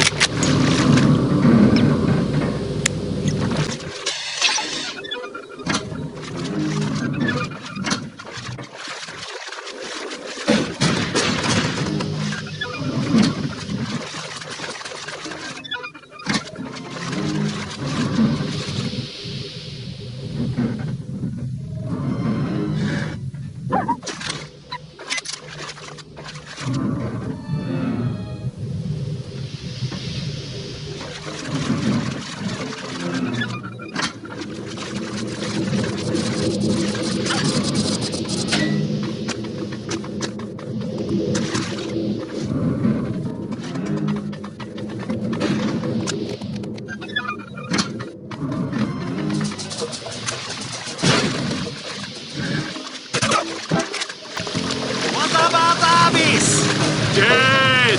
Damn it! Let's get the hell out of here!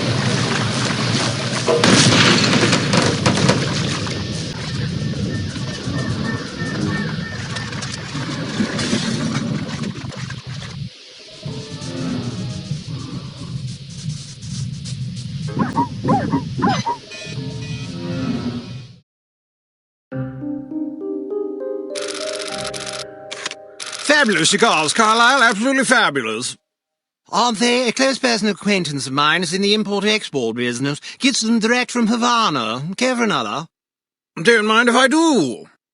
After you smoke that one, you really ought to try one of these. Not Cuban, but I challenge you to tell the difference. Shall we turn it into a wager? Jolly good. Smashing. I only wish the commissioner were here to fatten the pot. Here I am. Commissioner, good of you to join us. We're just about to embark on a little bet. Gordon here contends that his non-Cuban cigars will dupe seasoned connoisseurs like us. Rubbish. Hear, hear. You'll feast upon those words soon enough, old chaps. Frankly, I'd rather smoke them and wash them down with some more of this fine cognac. Isn't it divine? Oh, smashing. What's the matter, Commissioner? You look a mite worn. Pale as cheese. Are you quite all right? I'm not sure. On my way here, a big bald chap with an eye patch poked me in the leg with his umbrella. I've been a bit gassy ever since. I say! What a rude fellow. No wonder you're upset. I hope he apologized. Actually, he said au revoir and handed me a lily.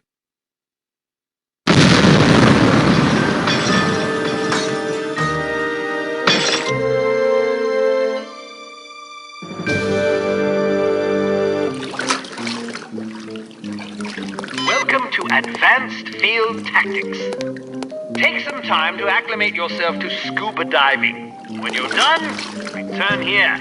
You might also want to familiarize yourself with the Morris Model 14 spear gun. It could come in handy.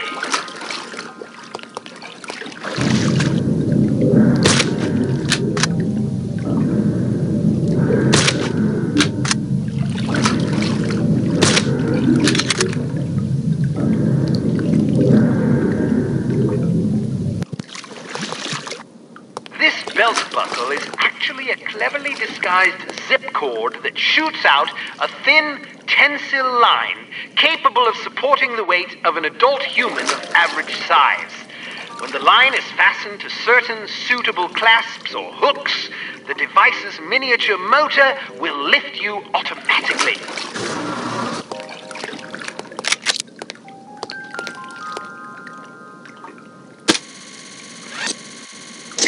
Return to your hotel to see if Agent Goodman has left a message for you. In either case, contact him and make plans. You'll need his help if you're to succeed.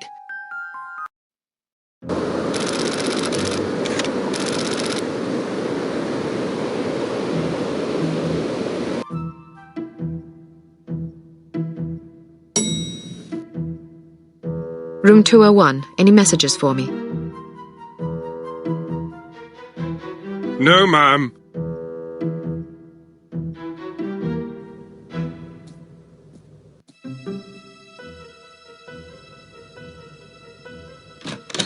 Well, hello there. I let myself in. I hope you don't mind. I could have shot you. But then you would have felt guilty. Don't be so sure. Aw, come on, be nice. You might have warned me you were planning to blow up the bloody ship. I wasn't expecting you to be aboard long enough for it to matter. After all that talk about how sneaky you are, I figured you'd get aboard, grab the stuff, and get back off. Things got complicated. I've heard that before. Probably from your mother. What the hell were you thinking, anyway? Well, between the shipping manifest, the captain's log, and your photos, I figured we'd have what we came for. So why not inconvenience the bad guys a little? There's only one problem. I don't have the manifest or the captain's log. Oh, that's just perfect. Never send a woman to do a man's work. Hey, it was your surprise demolition work that got us into this mess. If you'd done your job, it wouldn't have been an issue. How could I do my job when the whole bloody ship was going down? You nearly got me killed. All right, I'm sorry I didn't warn you. Are you happy now? Not much of an apology, but I guess it'll have to do. Did you at least manage to place a beacon in the radio room? I did. Well, I hope you're up for a swim. Room service! You ordered room service? Get down! You must have been followed. Listen, head for the safe house and grab some scuba gear. I'll arrange for a boat. Right. Any recommendations on how we get out of here? It's you I'm worried about. They know your face. All right, in that case, any recommendations on how I get out of here? Are you afraid of heights? I'm comfortable with anything under cruising altitude. All right then, head for the roof. They won't expect that. I saw a fire escape in the back. You should be able to get down that way. Try to slip out of here without being seen. I'll do my best. This does not look good here, dead person.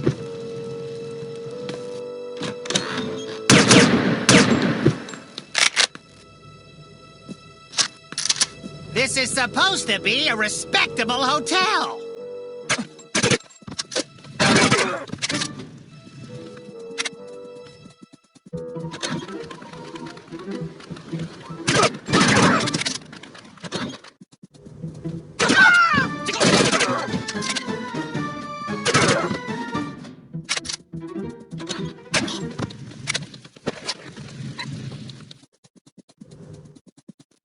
We've shut down the elevators.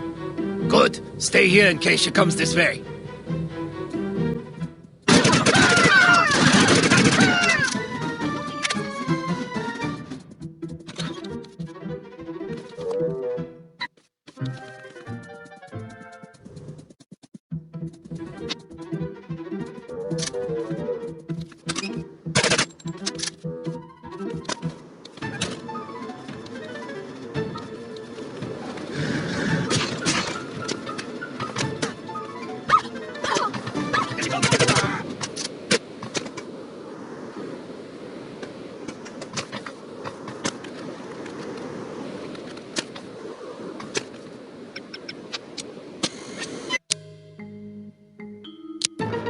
Head for the roof. They won't expect that.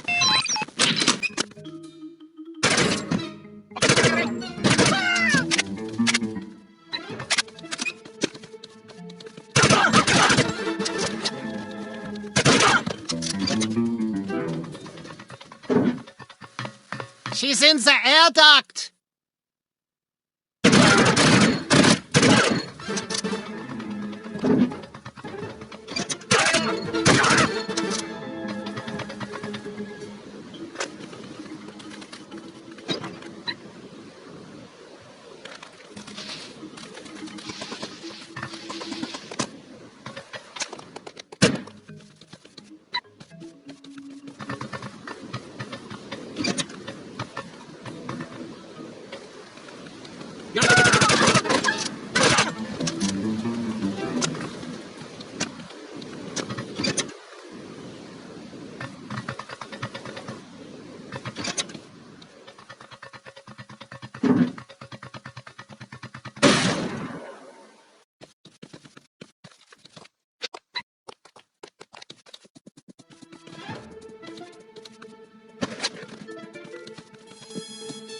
This is some party. Where is she? Over here! Kill her!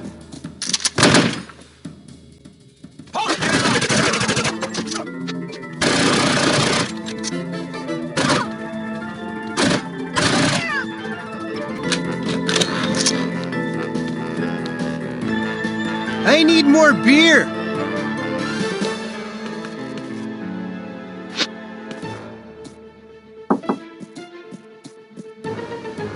She got away.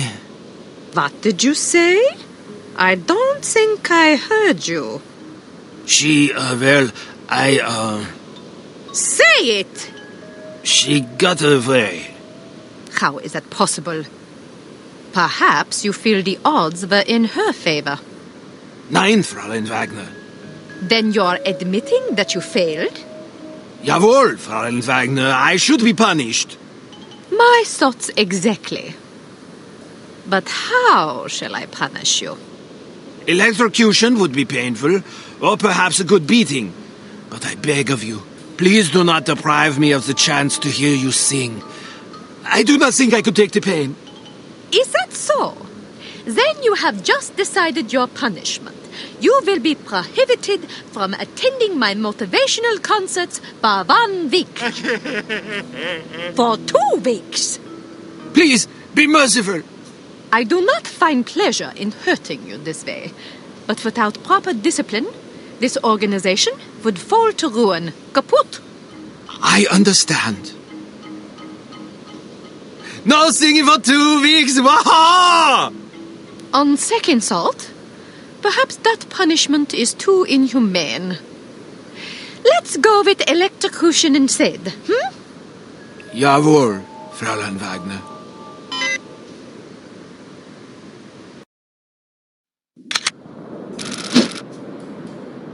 We should be directly over the wreckage. You'd better get going. What happened to the chivalry? You're not going to tell me it's too dangerous for a wee little lass to go down there by herself.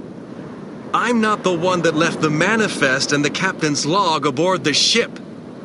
Well, I'm not the one that scuttled the damn thing. You want me to go? No, I just wanted to argue about it. Wish me luck.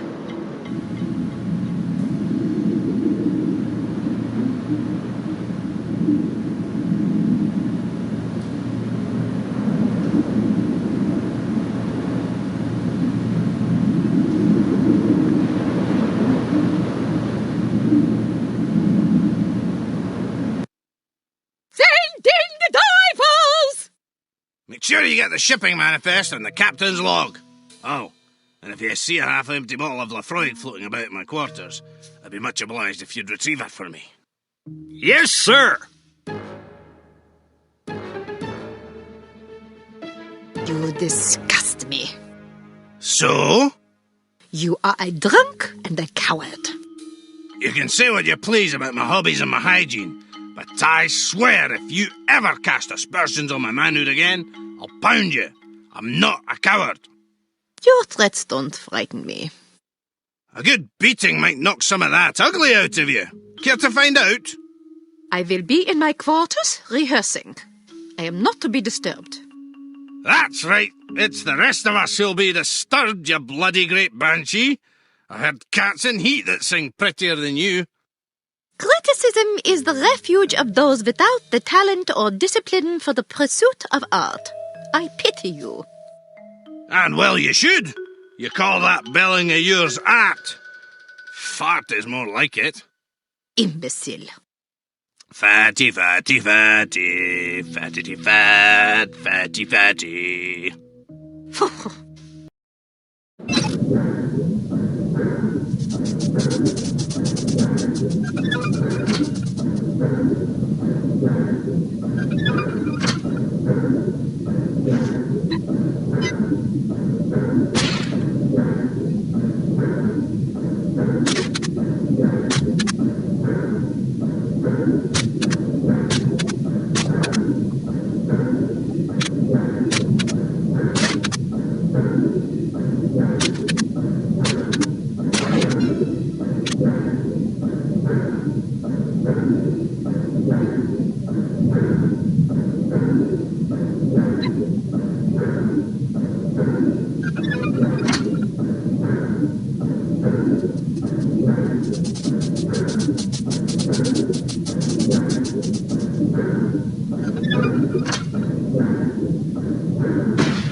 Any luck?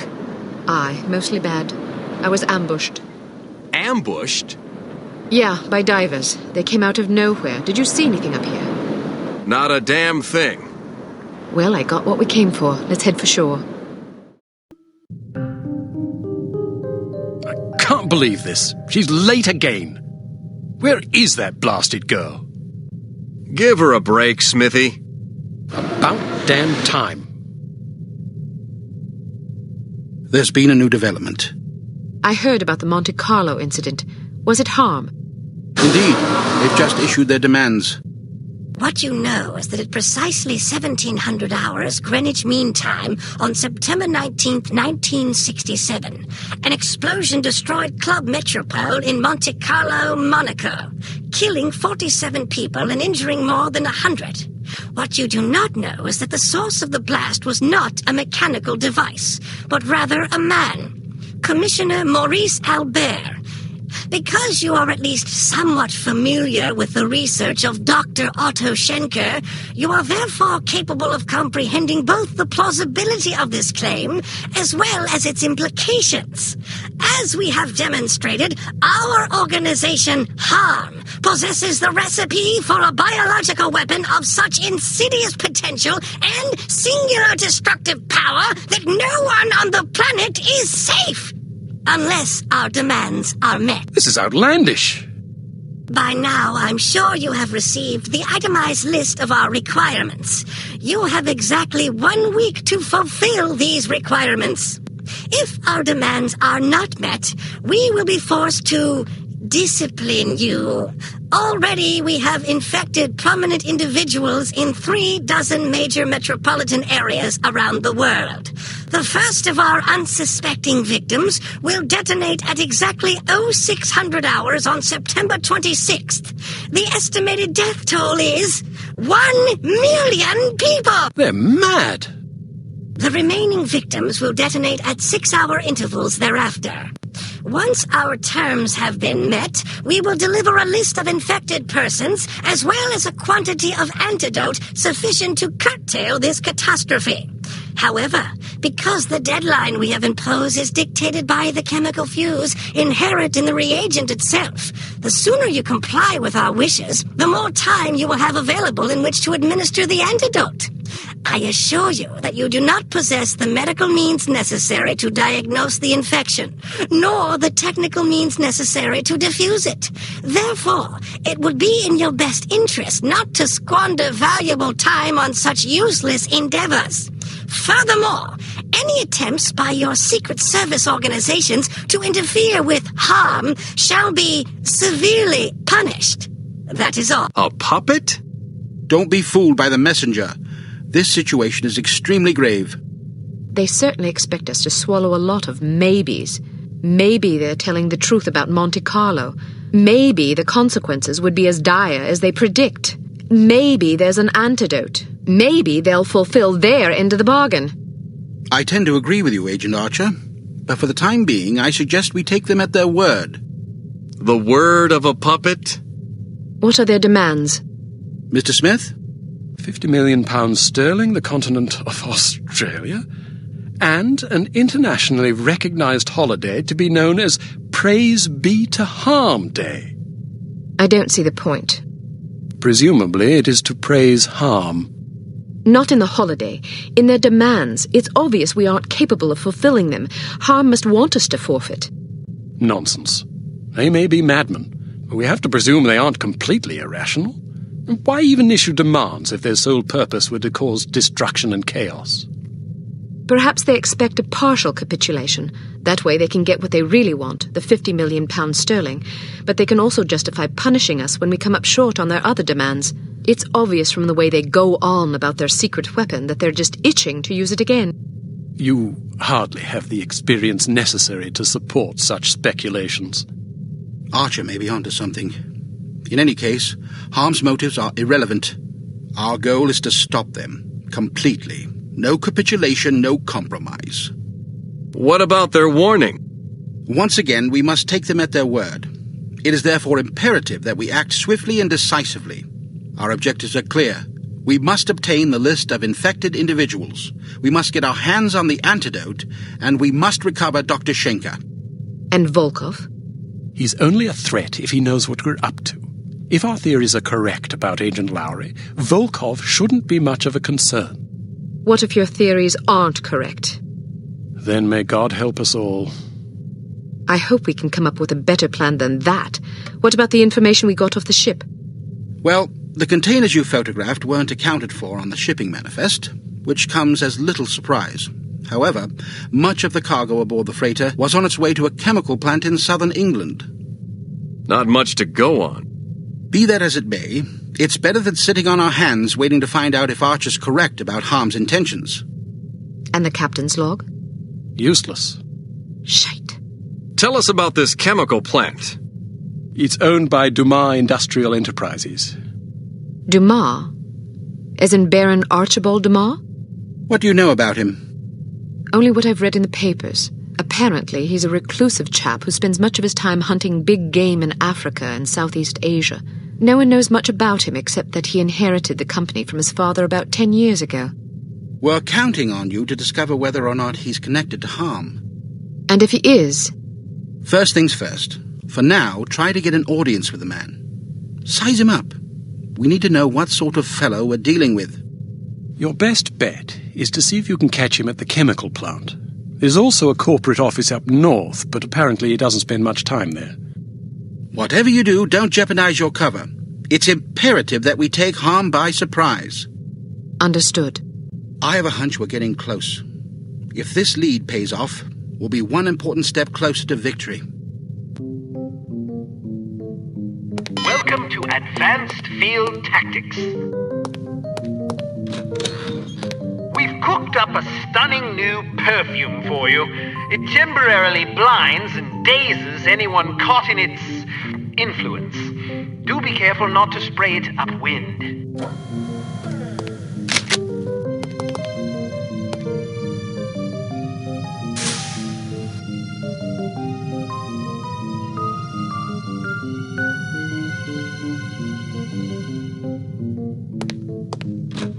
This little fellow is one of our most refined inventions, the P421 Canine Persuader. Just start it up with this convenient pull cord and set it on the ground. Using sophisticated olfactory sensors, the P421 will seek out the nearest dog within its range and release a cloud of pheromone gas designed to enamor canines of either sex. Quite useful for incapacitating bothersome guard dogs. Use your robotic poodle to distract the guard dog.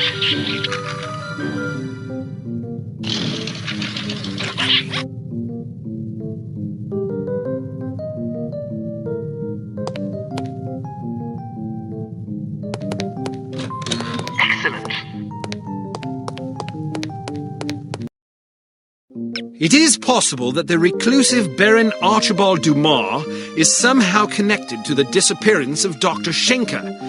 It will be up to you and Agent Goodman to establish the link, if it even exists. The first step is to meet the Baron in person and size him up. Whatever you do, don't blow your cover.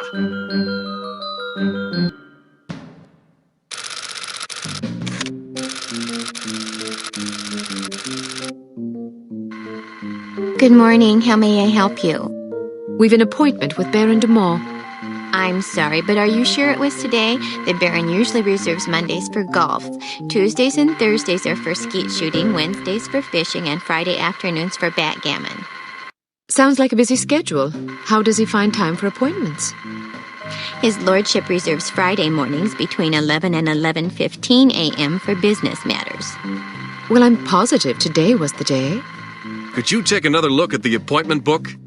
I suppose, but I can't see that it will do any good. The Baron's routine is quite established.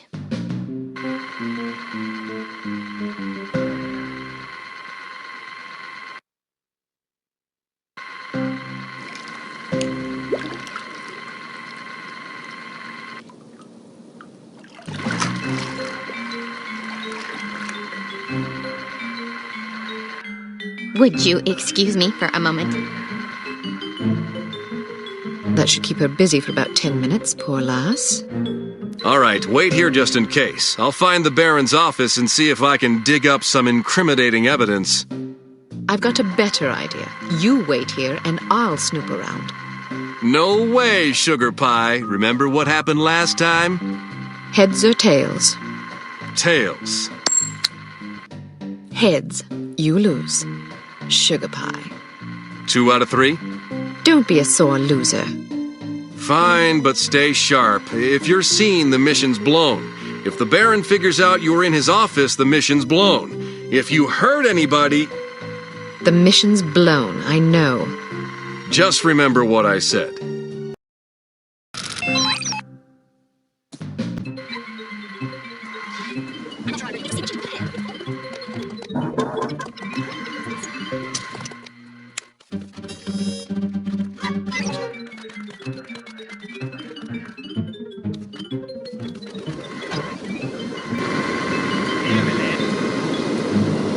Yes, Mr. Hilltop?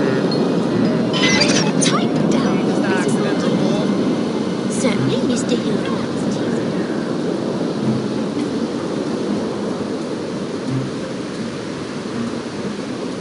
Oh, good, good. You look very nice today.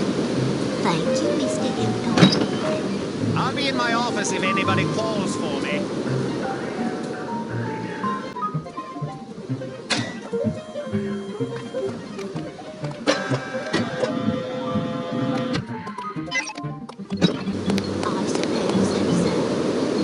So would I.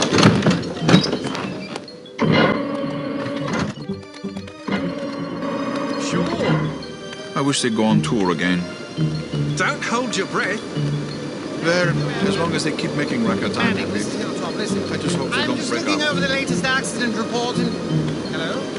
Annie? What called he? Hung up on me. Shall I ring him again, sir? Don't bother. I think I'd better have this conversation in person. I'll be back in a jiffy. Good luck, sir. Thank you, Evelyn.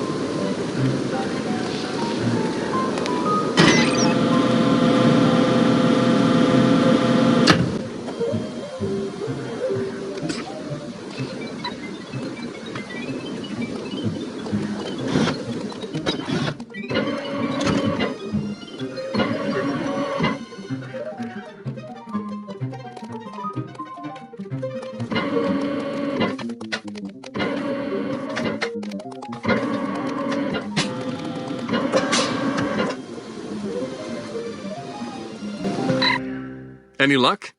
Plenty. Do you trust me now? Nope. Now then, let's see if, we can't sort this confusion out, shall we?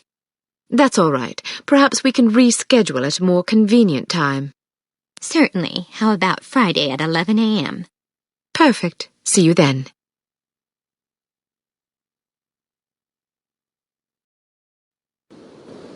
I want to take a look around in there. Good idea, but it's my turn. Heads or tails? You got to go last time. Heads or tails? I'm going, you're staying. No arguments, no coin toss. Don't be such a Jessie. Heads or tails? Heads. Tails. You lose. Again. I'm in charge here. I give the orders, you take the orders. Well, now that we've decided who's going in, what are your orders, sir? All right, I'll help you get inside, but you'd better be careful. If anyone sees you, liquidate him before we can set off an alarm, and stay clear of security cameras.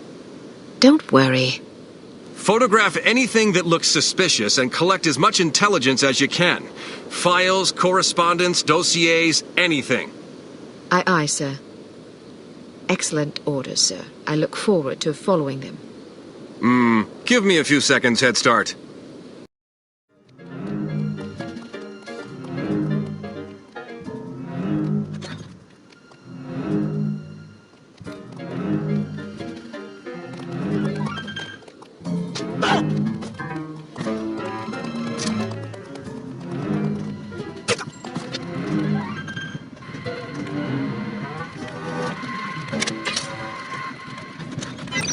Was it any good? Something about this Venusian society. Oh, I saw that one. It was kind of weird. But they're all pretty weird if you ask me. True.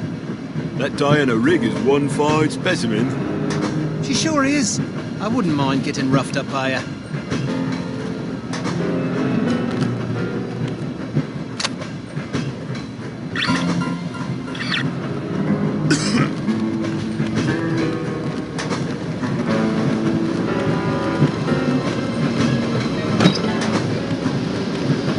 Did you inspect that faulty pump like I asked you to? Yeah? Then perhaps you know why it's not working. You, didn't see my report? No, I did not. I put it on your desk yesterday. Did you? And what exactly did your report say?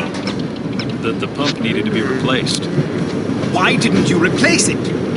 You asked me to inspect it and file a report. Did I? I'm fairly sure. Perhaps you'd care to accompany me back to my office and help me locate this report of yours. I'm supposed to go on patrol. Then stop by as soon as your shift is over. Yes, sir.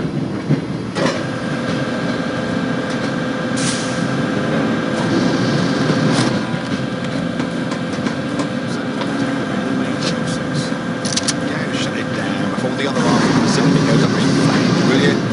Yes, sir. Now, and see if you can find out who turned it on and haul the bastard into my office. I'm a bit tense today. I'm not going to take that as some thick-headed sword sounds like just the ticket. Sure thing, sir.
Okay, you seem kinda down. Just stressed. What's wrong? My mother-in-law's coming into town this weekend. You don't get along with her? She hates me. Actually, it's mutual. How long is she here for? A month. Oh my God! I'm scared of what I'm going to do. I guess your wife would probably be upset if you threw her in front of a train. Yes, I thought about it, but I think it will just create a lot of tension. Even if she couldn't prove it was me, she'd always wonder, you know? So, what's your plan? Be a man about it. Life's all about lessons. I guess I just need to learn how to put up with my mother-in-law without killing her. That's philosophical of you.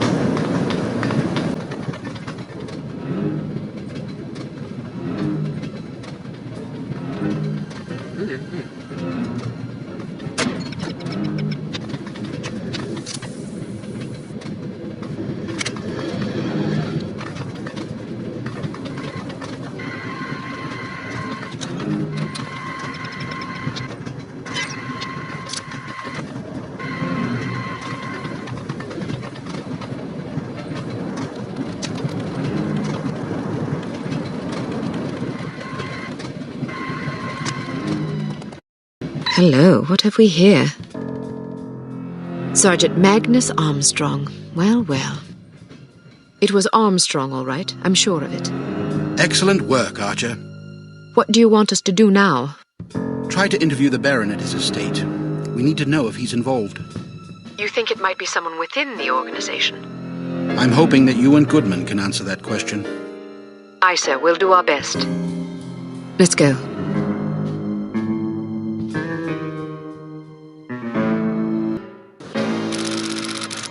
Tails! Heads. Damn it! Ah, don't pout. Your eyes get all small and piggy when you're sulking. How are you planning on getting in there anyway? I'll charm my way in. Well, I hope you brought some secret charm powder or something, otherwise you're in big trouble. I've got better weapons in mind. Like what? You've been staring at them all afternoon. Huh?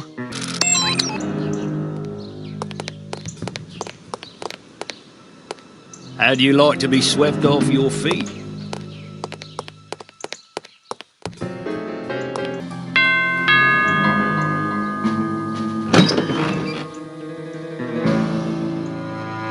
Yes? Good afternoon.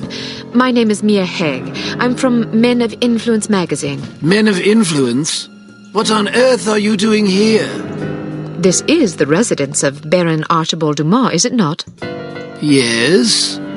Baron Dumas certainly seems to qualify as a man of influence, wouldn't you say? I suppose it would depend on how you choose to define influence. He is the president of Dumas Industrial Enterprises. Ah. He's wealthy. True. He's well respected. He's dashing. He's debonair. Listen, this is all very educational, but what exactly do you want?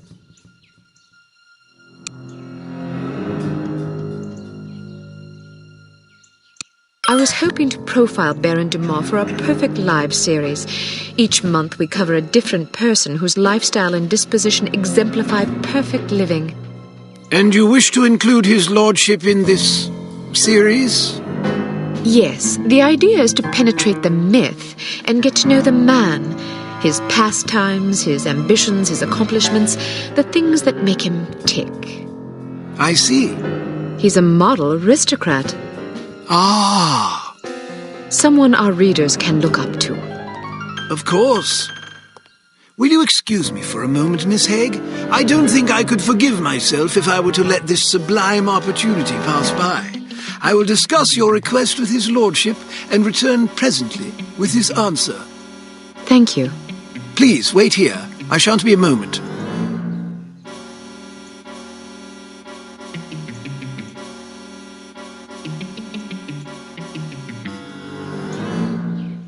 Very well. His lordship has agreed to see you. Excellent. This should be amusing. What do you mean? Nothing. Follow me, please. Miss Haig, sir. Splendid. Show her in. I'll leave you to your interview, darling. I'll be shopping for the rest of the afternoon. Yes, yes. Have a marvelous time, Chipmunk. Don't call me that. As you wish, my love. Pip-pip. He's rather larger than I expected. Ah, yes. He's a big bundle of charisma and intelligence. If you're lucky, perhaps he'll regale you with his rousing safari adventures. Good day, Baron Dumas. Goodness, had I known you would be so sumptuous, I might have preened. Care for a drink? No, thank you. It's a little early for me. Well, I'll indulge for us both in that case. I hope you'll pardon me for saying so, but you're a ravishing girl. Simply ravishing. That's very kind of you. I'm sure your wife feels absolutely spoiled by your abundant charm. Oh, she's a lucky old crow, I'll grant you that. Now then, Giles tells me you want to profile me for this magazine of yours. Men of Influence, was it? Yes, each issue we cover a different person in our Perfect Lives series, someone whose lifestyle and achievements serve as inspiration for our readers. Jolly good. You've come to the right place. That will be all, Giles. Actually, sir, I thought it might be worthwhile for me to stay, in case the young lady should desire anything at all. Splendid idea. Pip-pip. Yes, sir. I'll be right over here if you require anything, Miss Haig. Thank you. Baron Dumont, do you mind if I record our interview? I'd rather devote my attention to you than to my notepad. And who could blame you? Record away, my dear. So then, where shall we begin? What's it like being such a prestigious big game hunter? Well, it's difficult to explain to someone who's never experienced the thrill of the hunt, you see. When it's you and your trusty blunderbuss all alone against a ferocious beast, you discover exactly what sort of stuff you're made of. Sounds ghastly. Oh, it takes a special breed of male, I'll grant you that. The merest hesitation could cost you a leg.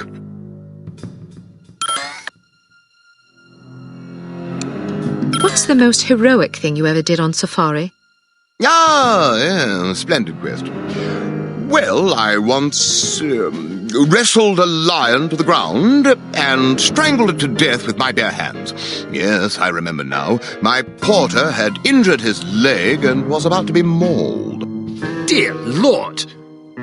Dear Lord, how courageous! Yes, indeed. Oh, one doesn't really stop to think about these things. One merely acts. It's amazing you didn't come to harm. Yes, well, the Dumas lineage is renowned for resourcefulness and fortitude.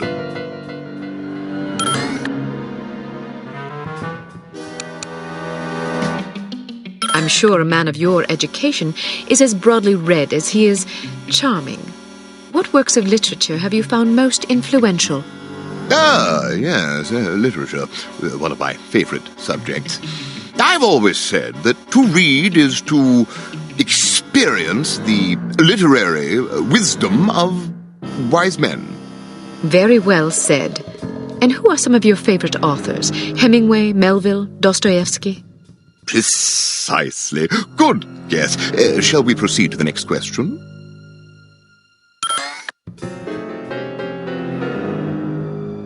I noticed you have quite a collection of fine art about the place. Who are some of your favorite painters? Oh, I like them all. But surely there must be one or two whose work stands out for you. Certainly. Well, Fipstein is probably my favorite. I'm not familiar with his work. Not many people are. It's quite smashing. I'm sure you love it. What movement? Excuse me? Is he an impressionist, surrealist, constructivist, pointillist? Yeah, a little of everything, actually. He's quite versatile. Really? Do you have any of his work about? Normally, yes, but it's out being cleaned. Cleaned? Yes, those old paintings get so dusty. Ah.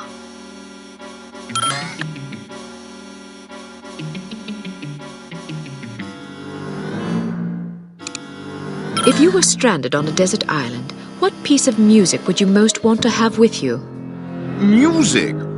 Well, anything by Picasso, of course. Pablo Picasso? Yes, that's the chap. The painter? Yes. He was also quite a musician. I wasn't aware. Next.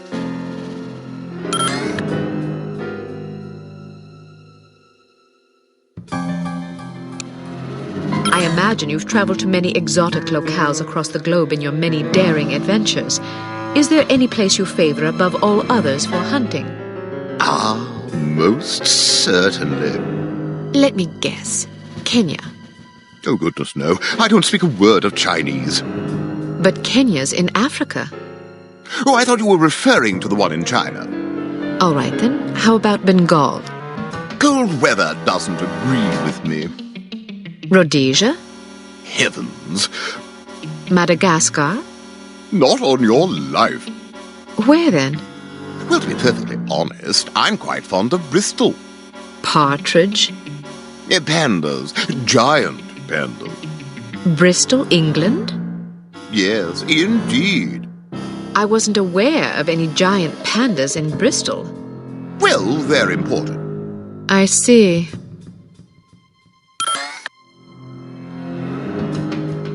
How has your approach to running Dumas Industrial Enterprises differed from your late father's? I'm not really sure what approach my father used, but I like to run things strictly by the book. By the book? Yes, you know, according to policy. But whose policies? I'm afraid that information is strictly classified. Next.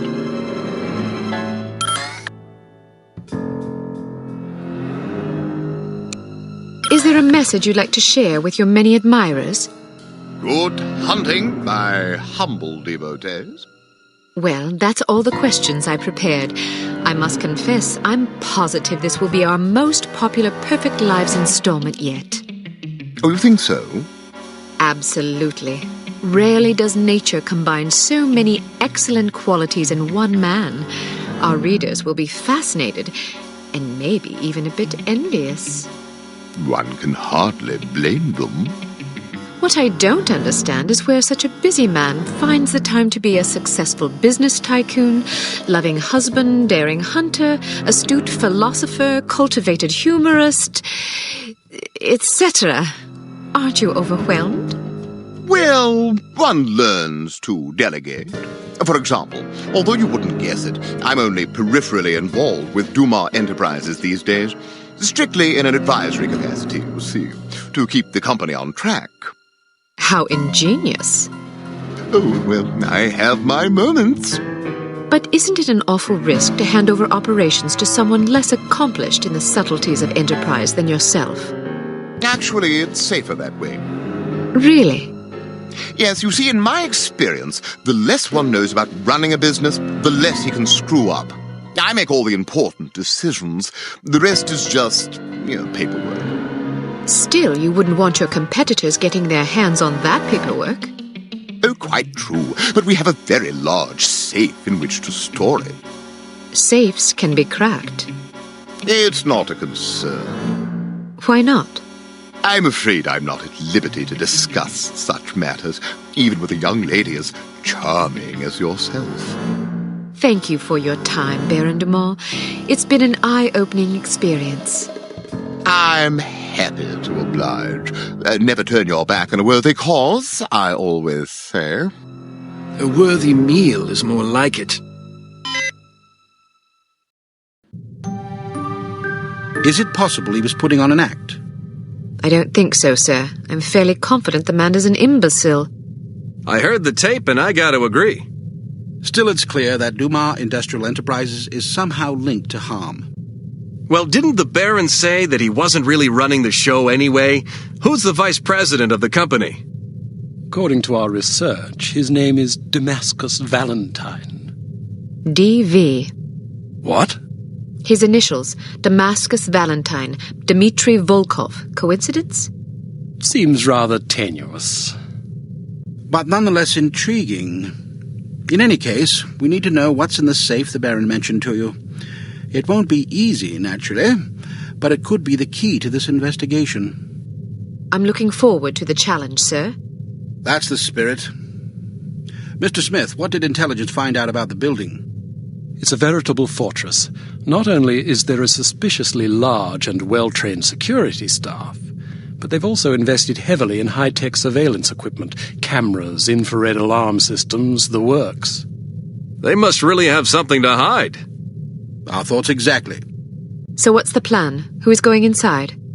You are. What? Why her? It's way too dangerous for a woman. Oh, don't start with that again.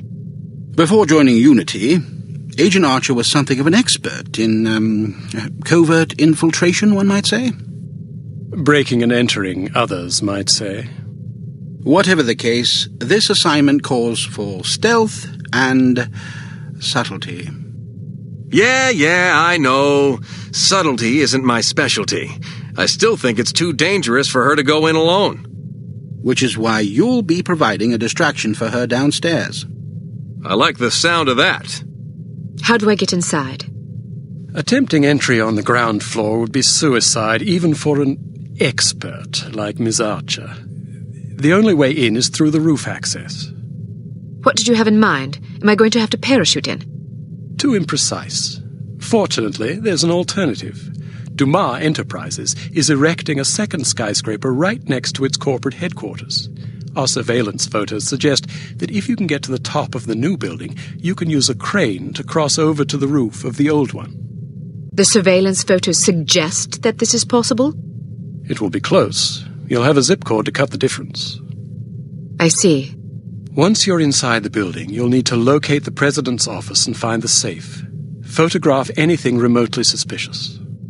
We don't want to tip our hand, so leave everything as you found it. The less they know about our mission, the better. Now then, time is of the essence. Yes, sir. Welcome to Advanced Field Tactics.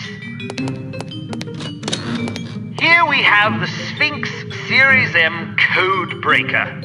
Simply attach it to a standard 10-key security pad, and it will run through a series of combinations until it breaks the code.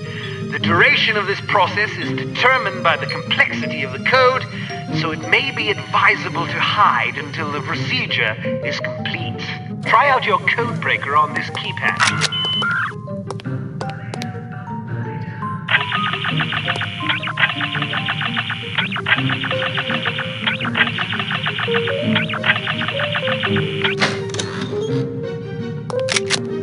We've added an infrared scanner to your sunglasses to help you circumvent the security systems you're likely to encounter.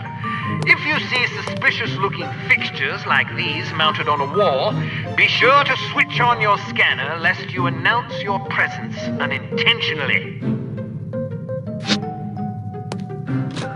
Excellent.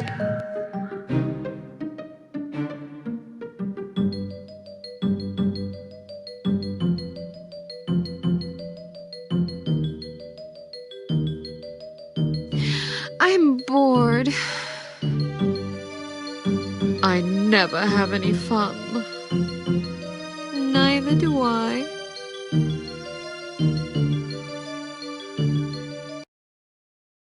While it's clear that Dumas Industrial Enterprises is somehow involved with harm, it's not entirely certain who the mastermind is. You must infiltrate the company's corporate headquarters building, locate the safe in the president's office, and photograph any relevant documents you find.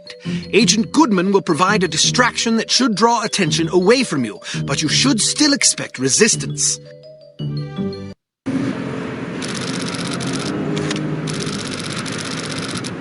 Give me a signal when you're in position. I'll stir things up down here. The diversion should make it easier for you to get inside unnoticed. What kind of signal? I don't know, something that'll get my attention. Right. Take care of yourself. Don't worry about me. Just get to that safe as fast as you can. You figure out what you're up to, you're as good as dead.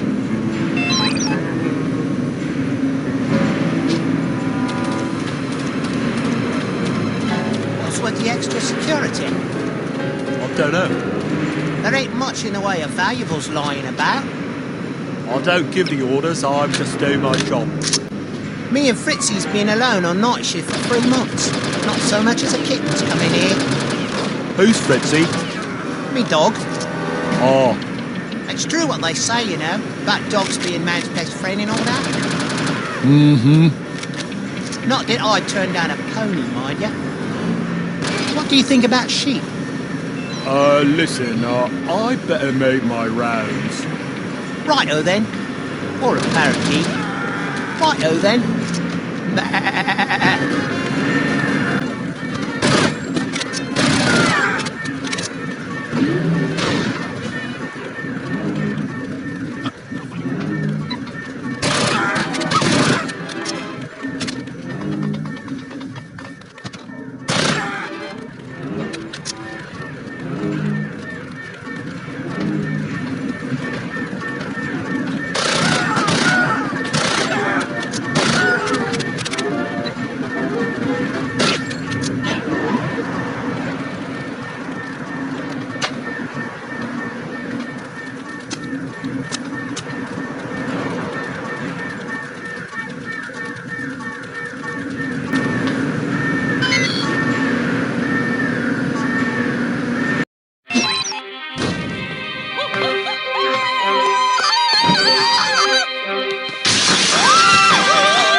You're not going to get away.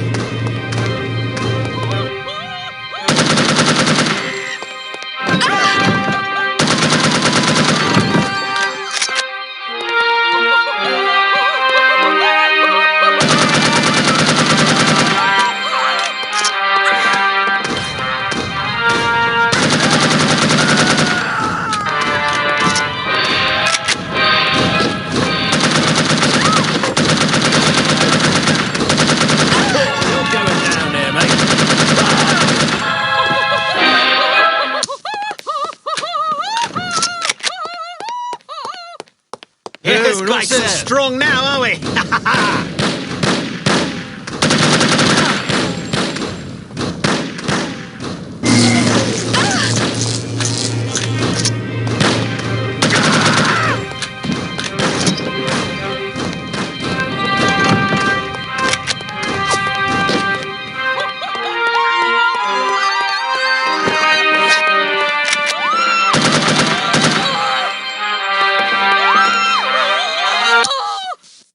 How about a bit of that? Yes, quite so.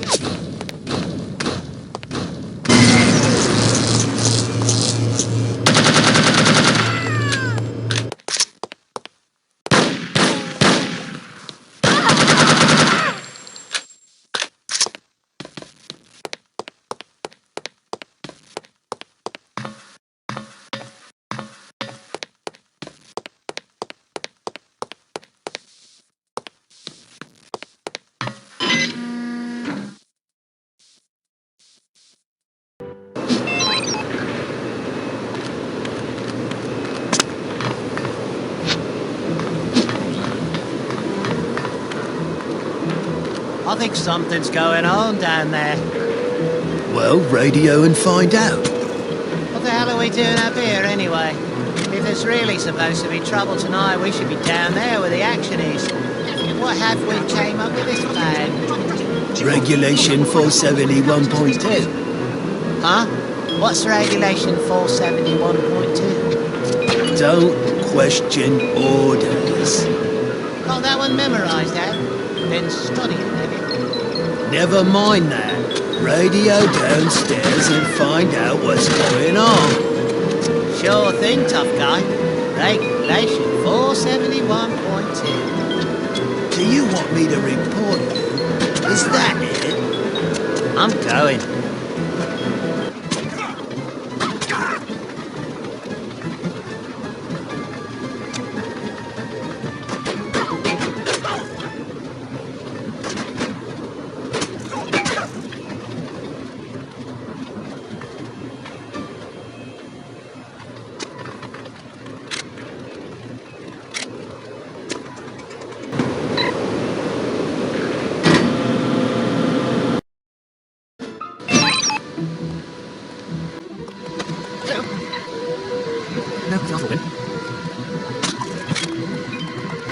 You meet the old man's new secretary? Yes, what's her name? Patricia? Who cares what her name is? I don't want to talk to her. I just want to get to know her, if you take my meaning. Oh, grow up. You're not one of them guys who likes to talk about his feelings and stuff, are you? No, I'm just one of those guys that likes to get to know a girl before I jump in the sack with her. Not me. The less I know, the better. I used to feel that way when I was 16. Yeah? Well, that's your problem. There was a guy like you in my old neighborhood who was pretty tough, till he ended up with a double whammy of syphilis and gonorrhea, with a stubborn case of crabs for dessert. Nowadays, I stay away from anything I'm not sure about. That secretary may be cute, but if she's got a thing for sailors, I'm not interested.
right, Goodman. Where's that diversion?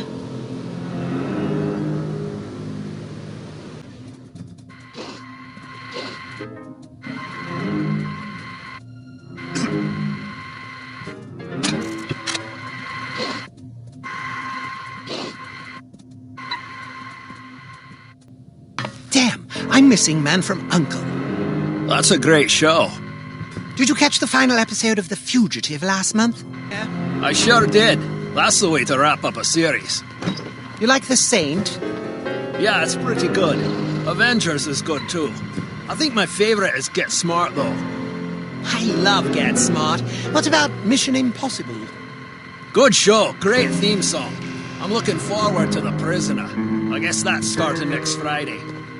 I haven't heard too much about that one. It sounds kind of strange. More of a science fiction thing. But I'm willing to give it a shot. You like our man Flint? That was a funny movie. I wish In Like Flint was a little better, though. Well, it's better than The Silencers. Matt Helm doesn't do much for me. Yeah, there's a new one coming out around Christmas. The Ambushers. I'll probably see it, but I'm not expecting much. Heck, I better get to my post before Lowell comes back. Fun talking to you. Yes, take care.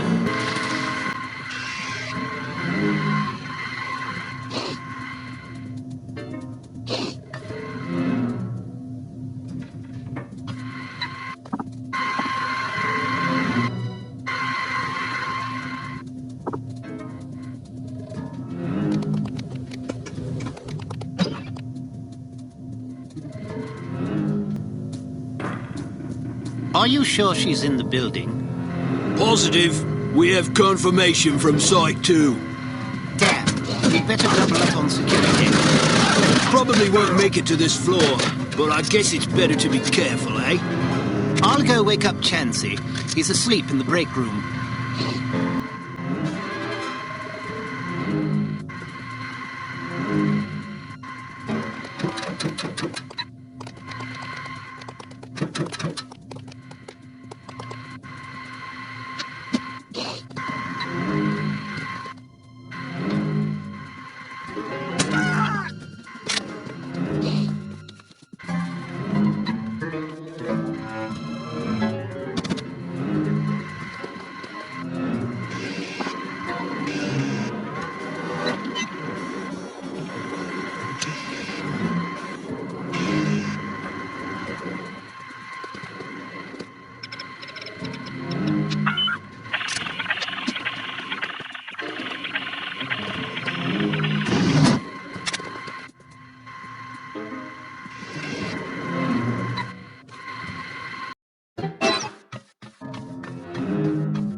You seen Stinks lately? Who?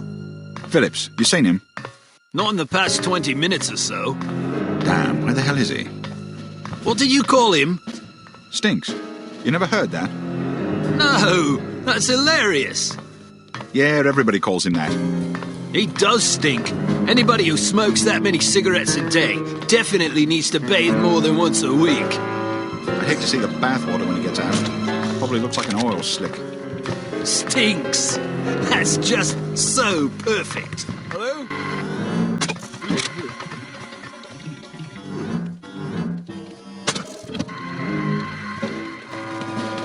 Did you hear that Mischief Incorporated went out of business? You're kidding. I wish I were. I really miss those guys.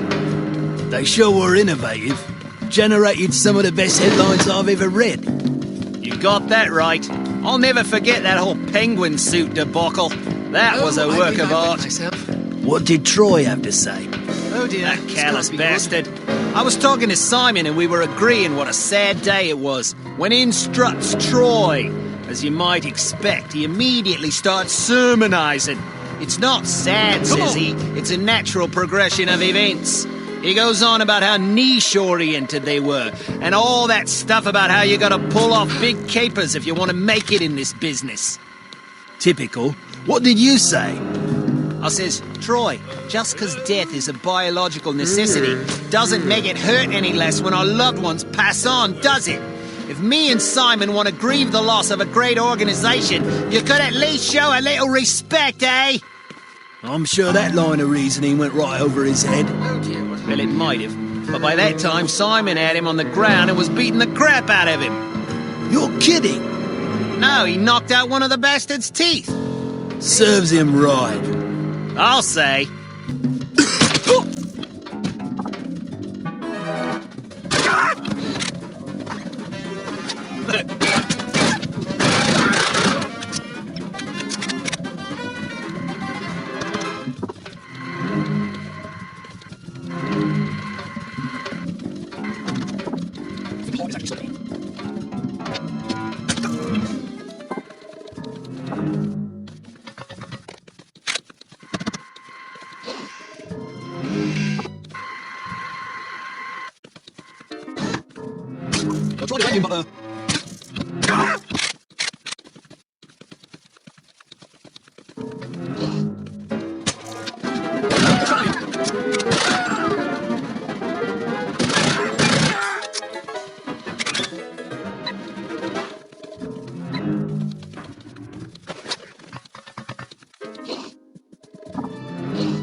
Let's get out of here.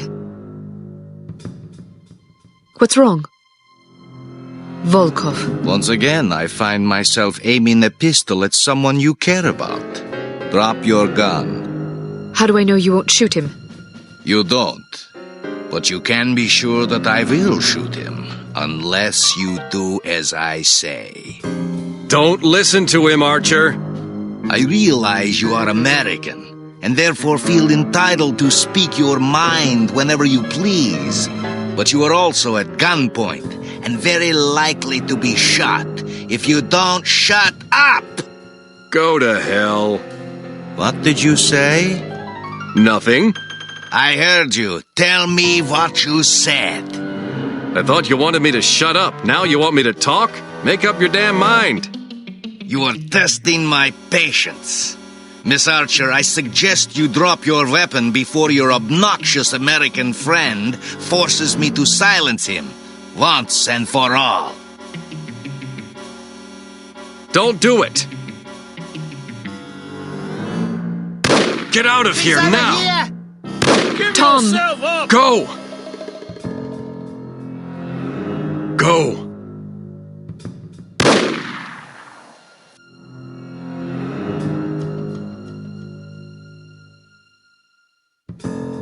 After her! I hope you are pleased.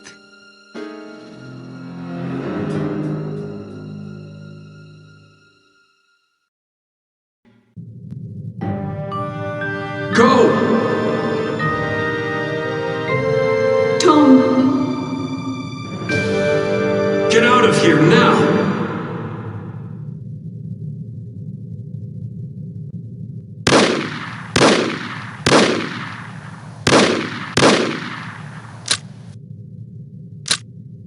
Agent Kate Archer, please report to the war room. Thank you.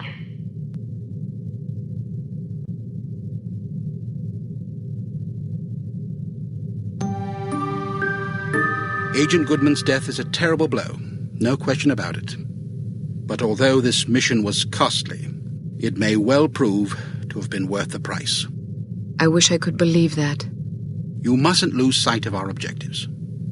The sacrifice of any or all of us is a small price to pay to preserve the lives we will save if we are successful. Tom knew the risks. So did Bruno. So do you.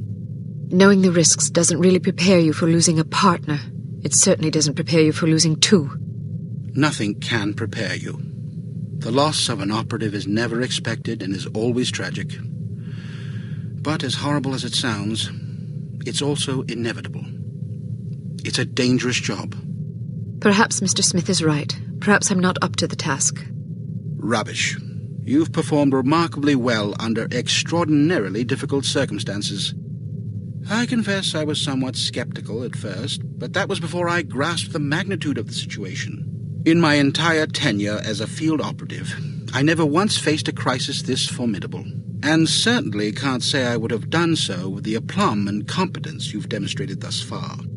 I didn't realize you were a field operative. Indeed, for 14 years. After the war, I found I was having a hard time adjusting to civilian life. Fortunately, an old acquaintance of mine was recruiting for Unity and happened to ring me one afternoon. I've never looked back. Sort of difficult to imagine, isn't it? Not at all. You flatter me. Anyhow, let's have no more self-pity. What do you say? Yes, sir. So before you served on the committee, you and Bruno were colleagues. And friends. Did you ever work together on an assignment? Frequently. We lost track of how many times we'd saved each other's lives. And you still believe he was capable of treason? In my heart? No. Intellectually, I don't quite know what to believe. No question about it. He was always a steadfast, resourceful fellow, but the history books are full of patriots turned traitors. There's no telling what a man is capable of, given the appropriate temptations. I know what I believe. I admire your conviction, and I pray you're right. Ah, Mr. Smith, I hope you have some good news. Good news would be that we hadn't lost another valuable agent on this mission. What news do we have? Well, our analysis of Agent Archer's photographs is complete. And? We have a possible lead on Dr. Schenker's whereabouts. I think we can classify that as good news. As I said, it's all relative. This harm situation isn't the only crisis in the world, and we're fast running out of competent field agents. Then suppose you get to the point and tell us what we know about Dr. Schenker so we can go fetch him. It's somewhat speculative at this point, but it's possible that harm is keeping him at a secret underground research facility in North America. We don't know the exact location of this facility, but thanks to the files Archer photographed, we know it exists, apparently in the vicinity of a lumberyard in western Washington state. It seems the site is being supplied by an American Railways passenger train. Records and research has dug up evidence of various trains making unscheduled stops in the area over the past 3 weeks. At regular intervals? Indeed, probably to drop off supplies and personnel. We're certain that at least one American Railways engineer is on the harm payroll, although several individuals may be involved. We're looking into it. What's my assignment? Phase 1 will be to apprehend the engineer or engineers in question so that we can interrogate them. Once you're aboard the train... How exactly am I to get aboard? We'll smuggle you into the galley car. Lovely. Anyhow, once you're aboard, you will meet with a contact who will tell you precisely whom you'll need to detain. It is safe to presume that other harmed personnel will be aboard the train, so subtlety is advisable. Needless to say, seizing the conspirators will prevent the train from making its stop, so you'll have to be sure to detrain at the appropriate time. Well, after falling out of an airplane, I suppose jumping off a moving train can't be that bad. That won't be necessary. Once your objectives are complete, you must head for the caboose and detach it when you're near the lumberyard. We'll have an agent in place to switch the track and reroute you to an unused depot behind the lumberyard. This area is not likely to be heavily guarded, so you shouldn't have much difficulty getting through. If all goes according to plan, you will rendezvous with another undercover agent who will, we hope, have information that should help you locate the underground base. Precisely. We'll have a helicopter nearby awaiting your signal. Your flight departs in 1 hour, so if you need to stop by the toy shop, now's the time. Understood. Thank you for putting things in perspective for me, sir. I promise you I will do everything in my power to destroy harm. Archer? Sir? Don't let anger cloud your judgment. Revenge is an understandable impulse, but it is also a contemptible one. Our job is not to avenge, but to protect. I can't just shut off my feelings like a tap. No, but you can bridle them and use them to fuel your resolve. Destroy harm. but do it to save innocent lives, not to retaliate for those already lost. The moment you give in to wrath, you become as reprehensible as the monsters we're hunting. Clearly, we are all called upon to take lives from time to time, but we must neither relish it nor agonize over it. It is a duty, plain and simple.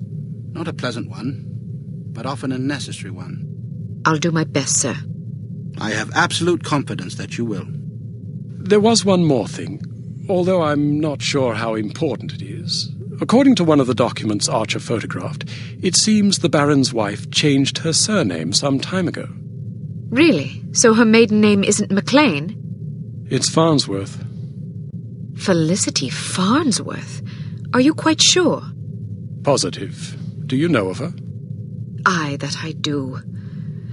When she was 8 years old, her father, a wealthy banker, was involved in a nasty public scandal involving unmentionable acts with a 12-year-old boy. How dreadful. Mr. Farnsworth committed suicide shortly thereafter. Felicity and her mother, by all accounts a vapid socialite, were ruthlessly ostracized by their peers. Guilt by association, presumably. Furthermore, rather than inheriting the fortune she expected, Mrs. Farnsworth discovered that her late husband had left the family in inescapable debt. She went quite mad. Several days after being institutionalized, she hung herself. My word, that poor child. Felicity fell into the custody of an elderly aunt whose lifestyle was apparently rather more severe than she was accustomed to. About a year later, the aunt took a fatal tumble down the stairs. Foul play? No mention was ever made. What happened to the girl? She ended up with a foster family where she remained until she was 14. One night she went out her bedroom window and was never seen again. Or at least no one recognized her. Astonishing. Where did you learn so much about her? I studied her.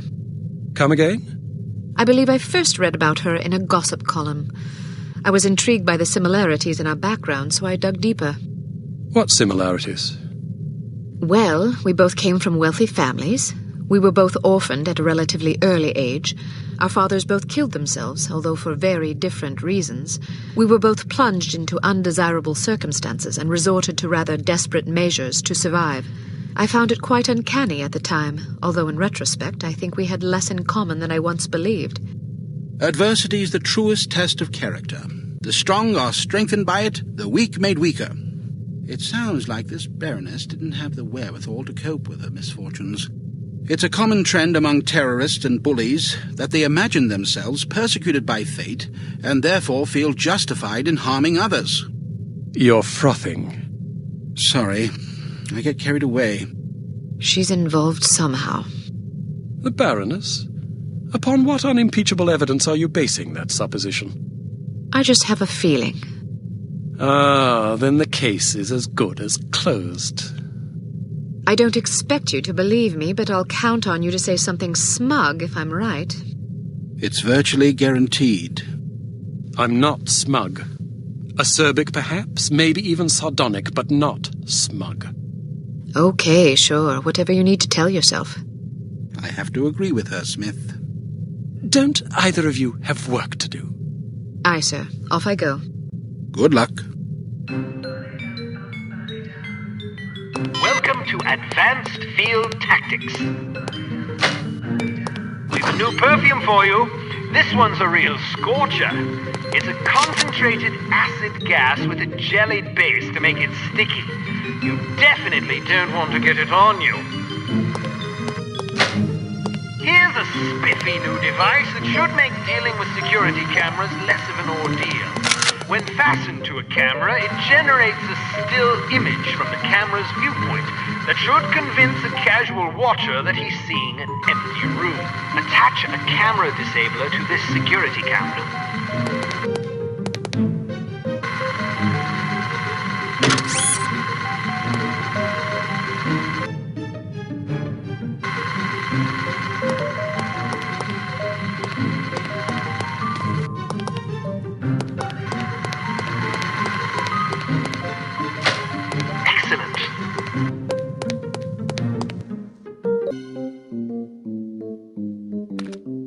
Riding a motorcycle is easier than you might suspect. To get on, simply walk up and activate it. Hit activate again to dismount. Hit the forward key to accelerate, backward to brake, and the left and right turn or sidestep keys to steer.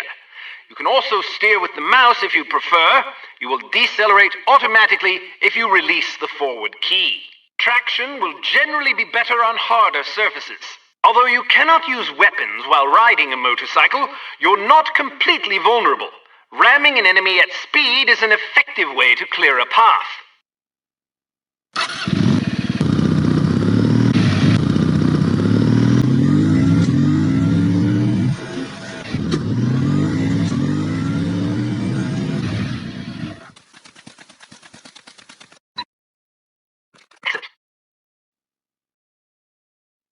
If Dr. Schenker is indeed being held in this secret underground research facility in North America, it's a safe bet he won't be there for long once Harm figures out what you're up to. The first step is to identify and detain the American Railways conspirator so that we can interrogate him. You will then need to locate the hidden entrance to the facility, find Dr. Schenker, and get him out alive. Without him, we're doomed. Have you seen anything suspicious? Like what? There's a spy aboard this train. Are you sure? I am. How do you know? I have my sources. That doesn't really answer my question.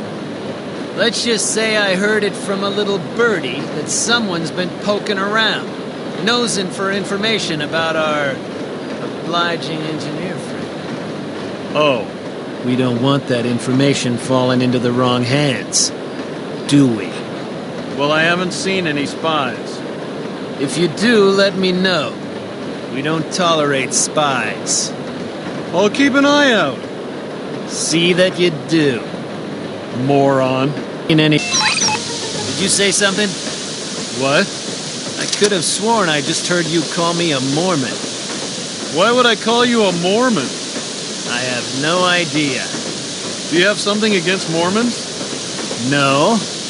Then why are we having this conversation? I don't know. See you later, then. Count on it.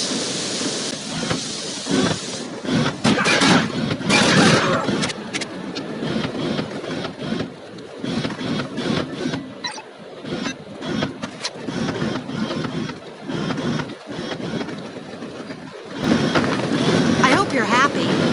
Why? Because I'm not. What's wrong? If we had taken a plane, we would have been there yesterday morning. Instead, we're still stuck in this sardine can. You know how I feel about airplanes. And you know how I feel about long, boring train rides because we do this every time we go anywhere. Sorry. Tickets, please. Next time you can fly and I'll ride the train. You mean travel separately? Why not? You don't like traveling Tickets, with please. me? Sure, but I want you to be happy. You're just trying to get rid of me, aren't you? Honey, calm down. You probably just want to have an affair with some Tickets, please. train-riding hussy. Don't be silly. Tickets, please.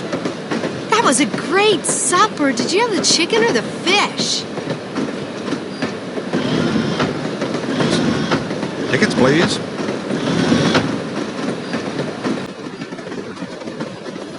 Tickets, please. Hello.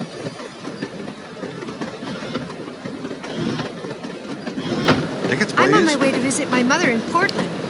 I can't think of a better way to travel. Can you? Tickets, please. Tickets, please.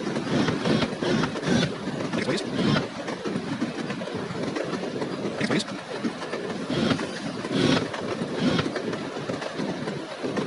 Tickets, please. I love riding the train. Tickets, please. I hear we got us a spy on this train. They say that every week. Yeah, but this time there was some guy asking around about the engineer that's working for us. They say that every week, too. Well, it makes me nervous. Everything makes you nervous. Pipe down, will you? I'm trying to admire the scenery. Well, maybe you'd be less nervous if you do your job instead of staring out the window. Yeah? Well, maybe you'd be less nervous if you were lying in a hole in the ground 6 feet under. Don't threaten me. Or what? I'll tell Roscoe. Go ahead. ahead.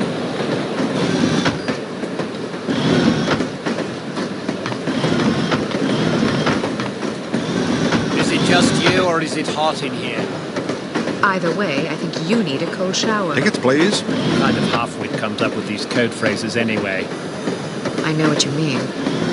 What do you have for me?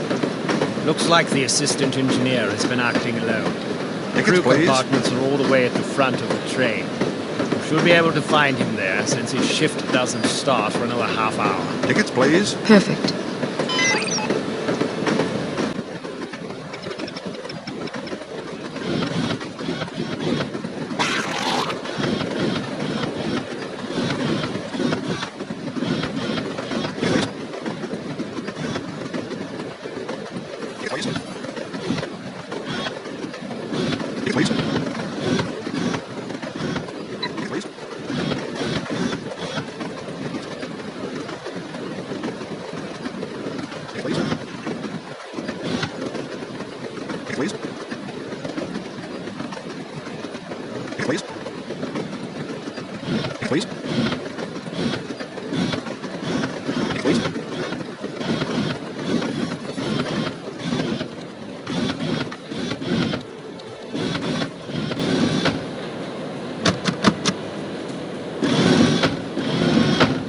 Who are you?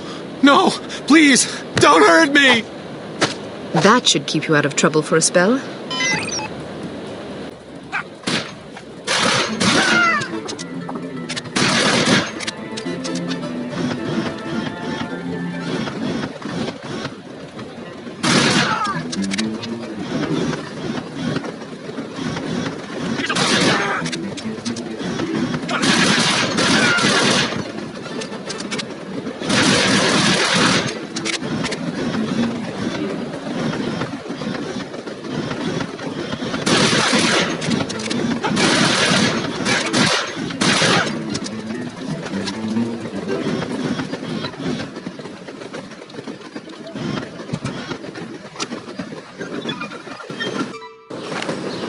Is that a caboose?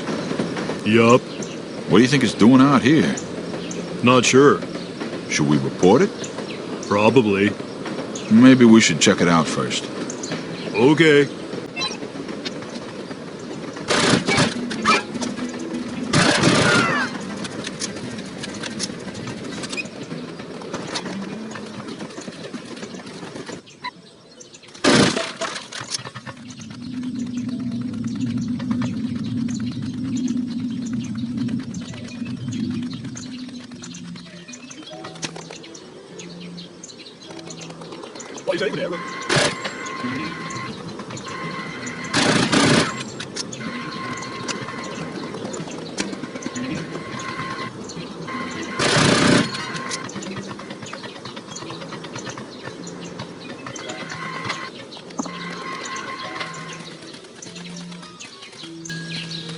Hey, Delaney, you got a phone call.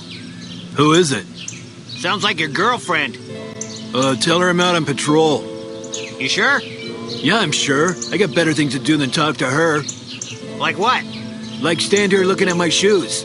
I'll see her this weekend and there won't be any need for talking. Yeah, what a romantic. Ain't I sweet? Where is the girl? I don't know. Then what use are you?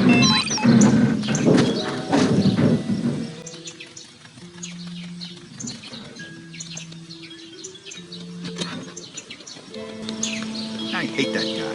He's always shooting his mouth off. Hey, that reminds me of a funny story. Back when I was in Korea, this guy got transferred into our unit. Green as hell. I mean, he'd never been out of his hometown before. We had guys like that. They didn't tend to last long. Well, this guy didn't know what a sucker he was. He was a loudmouth little bastard, always acting tough and picking fights. Scrawny as a plucked chicken, too. So one day we're getting shelled and this big rock comes clanging down his little Marine's helmet. He takes it personal, right? Gets up and starts cussing and hollering. The lieutenant shouting at him to hug the dirt. But he's just on a roll. Probably figures he can cuss a whole North Korean army into submission. I guess you gotta admire his courage. Stupidity's more like it. Anyway, he's just going on and on and on, and the lieutenant tells me to get the idiot off his feet because he's marking our position for the mortars. So I start crawling over there, yelling at him to give it up, and he starts calling me chicken and saying how scared I am. I hope you're not I was right about to when this rifle round comes singing along and rips his lower jaw clean off his face. Jeez. He's just staring at me, and I'm staring at him, and all of a sudden I start laughing. I can't stop. I'm just choking on laughter. Of course, he finally figures out he ought to hit the dirt, but now he's bleeding all over and making these pathetic noises. How come you were laughing? Because it was just so perfect. He loved shooting off his mouth, but he wasn't too happy about having it shot off for him. It was unreal. What happened to the kid? Oh, he croaked. That's a hell of a story. It's got a good moral, too. Yep, I guess it does. I ought to tell Hanson that story. I doubt he'd get it. Guys like that just don't realize what suckers they are. So, didn't you used to work for Evil Alliance? Yeah, for about a week. That bad, eh? You ever heard that saying about the banality of evil? About the Holocaust, yeah. Well, that definitely applies to Evil Alliance. Those guys are a bunch of idiots with huge entitlement issues. They really think the world owes them something. That's pretty common in this line of work. No kidding. I mean, I totally understand not wanting to have a legitimate job, but at least be honest about it. Some guys get so self-righteous, like it's okay to be evil because life is hard. Hell with that. Deal with it. Be a man. I always heard good things about Evil Alliance. I know a lot of guys that think they're this great little organization. Yeah, they have this weird credibility in the criminal industry for some reason. But you notice the media doesn't take them seriously at all. I never really thought about it, but you're right. The guy that runs it is a total moron. He's the most conniving, ambivalent little bastard I ever met. One day he's anti-American, the next he loves America and he hates the Germans. Sounds like a real jerk. Sad thing is, those idiots will never realize how insignificant they are. It's kind of ironic. They're irritating because they're stupid, but they're too stupid to realize it, which makes them even more irritating. I don't mind them being stupid. I can tolerate stupid people. Just can't stand smug, stupid people. Oh, well, what you gonna do? You just gotta vent every once in a while, you know? I guess so. Well, I better get back. See ya!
Stay alert. There's been some trouble upstairs. What kind of trouble? Spy trouble. How do you know? That's just what they told me. I'd like to see a spy try to get in here. Well, make sure you're ready just in case one does.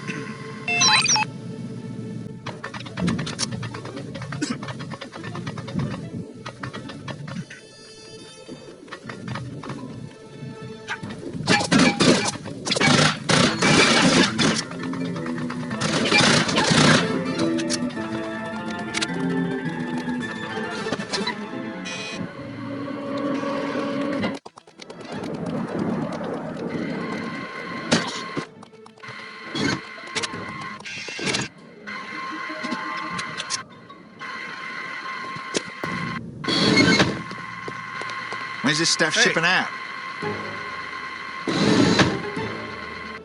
Tomorrow afternoon. What's in these crates, anyway? I don't know. Supplies? Could be. You don't know. No, I don't. How is that possible? The stuff arrives in these crates. I check and make sure everything's accounted for. And then either it goes downstairs or we ship it to the tropics. What's inside is none of my business. If they wanted me to know, they'd label the crates. You've never peeked? Why would I? Aren't you the least bit curious? No, I'm not. Not even a little bit? Maybe a little. No, wait, Hal. Come on. Forget it. Please? What the heck? National Geographic magazine. That's unexpected.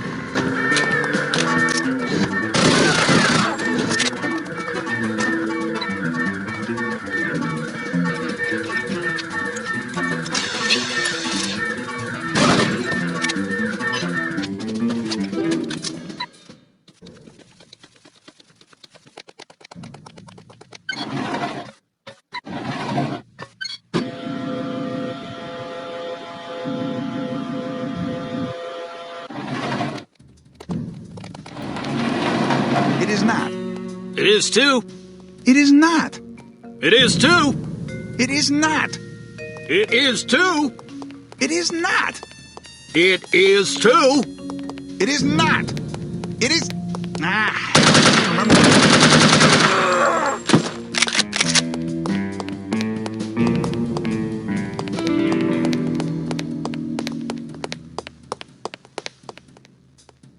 You can't expect the solution to react without a catalyst. There is a catalyst. That's not the problem. Are you sure your proportions are correct?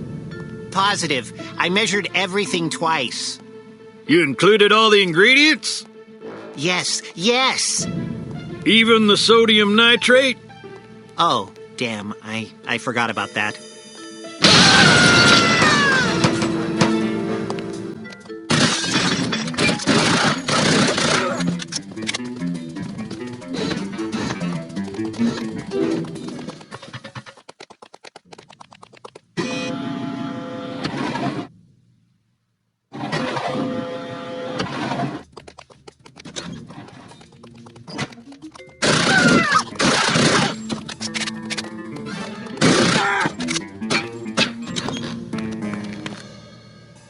Gott in Himmel!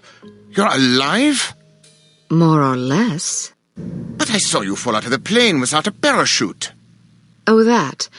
Well, someone loaned me one on the way down. Very generous of him.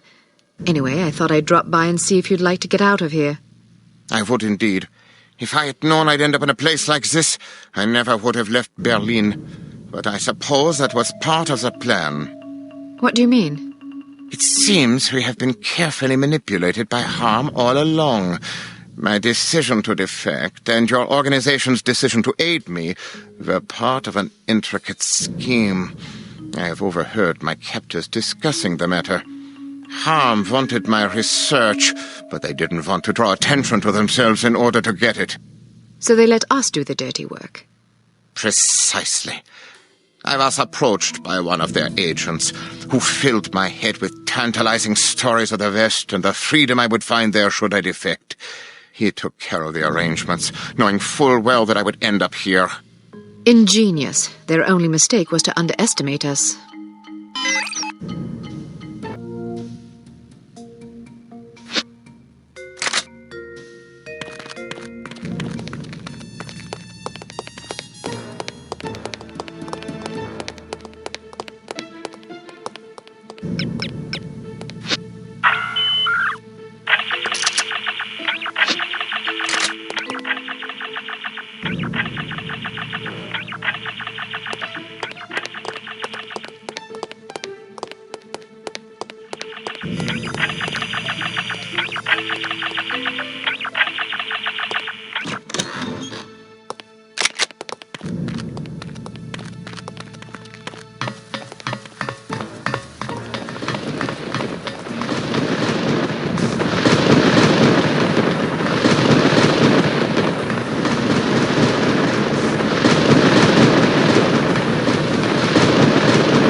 This way, through these doors.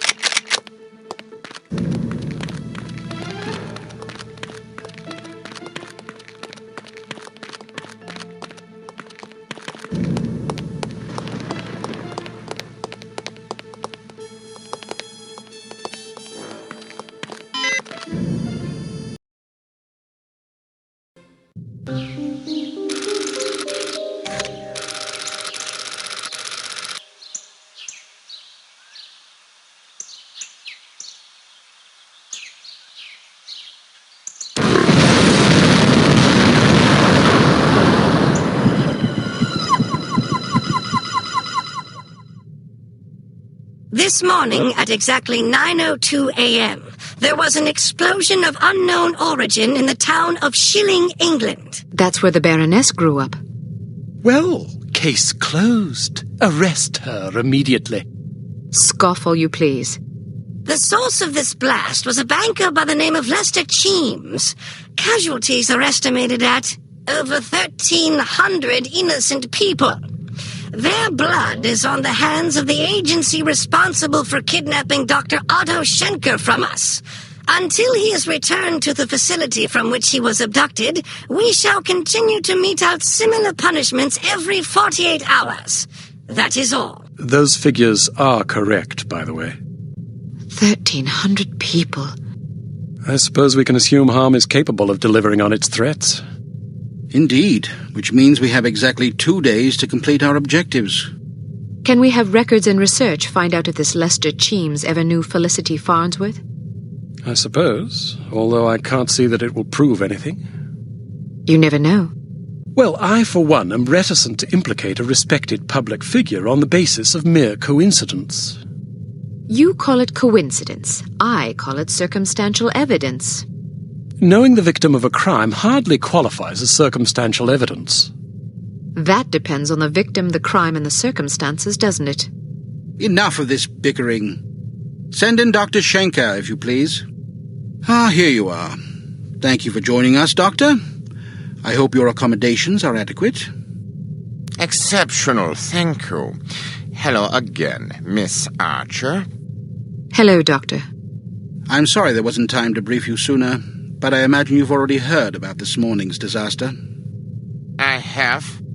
Then I'm sure you can understand the need for alacrity in devising a plan of action. Harm has promised another attack within the next 48 hours unless we hand you over, which imposes a rather daunting deadline. How can I help? We need to know who Harm has infected with the reagent, and we need the antidote. Unfortunately, I cannot help you with the first problem. I was never told how the reagent was being used or on whom. I'm afraid it would not make much difference, even if I had. I'm terrible with names, you see. What about the antidote? Ah, yes, that is also a problem. You see, the antidote is highly unstable and can therefore only be produced in a zero-gravity environment. You mean outer space? Quite so. So in other words, Harm was lying about having the antidote. Not true. They do have it. So they stole it? They developed it. But how's that possible? Harm has its own space program. That's preposterous. Not necessarily. A few weeks ago, the U.S. branch reported an unscheduled rocket launch from a small tropical island off the coast of Mandaru. Are you sure it wasn't the Soviets? It's certainly possible, although we have plenty of spies in the Soviet Union and none could confirm a launch. This is starting to sound like circumstantial evidence, Mr. Smith. Agreed, but it's the only lead we have. If it is Harm, I certainly can't explain where the funding and materials are coming from. Maybe the Soviets are involved. At the moment, all that matters is that we get our hands on that antidote. Very well. Archer, your job will be to locate and infiltrate the launch facility and recover a sufficient quantity of the antidote for our purposes. Assuming this is even the right place. Yes. Understood. We'll give you a radio frequency to use in case you need to contact us. Your code name will be Fox Hunt. Ours is Foxhound. Did Bruno tell you that story? Yes, he did. What story? When Archer was a girl, her father took her on a fox hunt. The fox got away. Fascinating, but I fail to see the relevance. In her other occupation, Archer was known as the Fox. As Bruno told it, you were so impressed with the fox's escape from such a dire predicament, you adopted it as a personal symbol. Is that right? Something like that. That sort of resourcefulness would certainly serve us well right about now. What an amusing anecdote. Shall we take turns telling stories? Or shall we get back to the mission at hand? When do I leave? As soon as possible. Let's just hope I find myself in harm's way, if you take my meaning. If we're wrong about this, there will be hell to pay. Good luck, Archer. We're counting on you. Welcome to Advanced Field Tactics. It's likely that this island is heavily mined to discourage unwanted visitors. So we've equipped your sunglasses with a new scanner capable of detecting most proximity-triggered explosive devices. When you activate the mine detector function, these devices will become visible to you, enabling you to avoid them. Using the next function key, cycle to your sunglasses mine detector function and pick your way past these mines. They are live, so watch your step.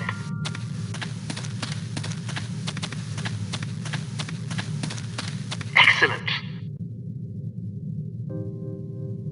There is a small but nonetheless intriguing possibility that Harm is storing the antidote for the reagent at a secret launch facility on an island off the coast of Mandaroo.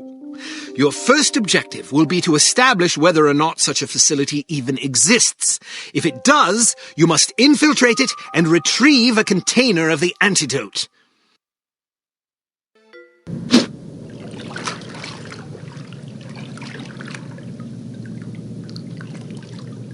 Just got word that the sub's delayed.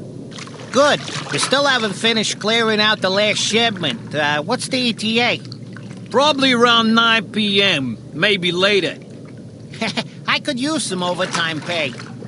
Don't count on it. Well then, don't count on anybody being here to unload the sub. All right, see what I can do.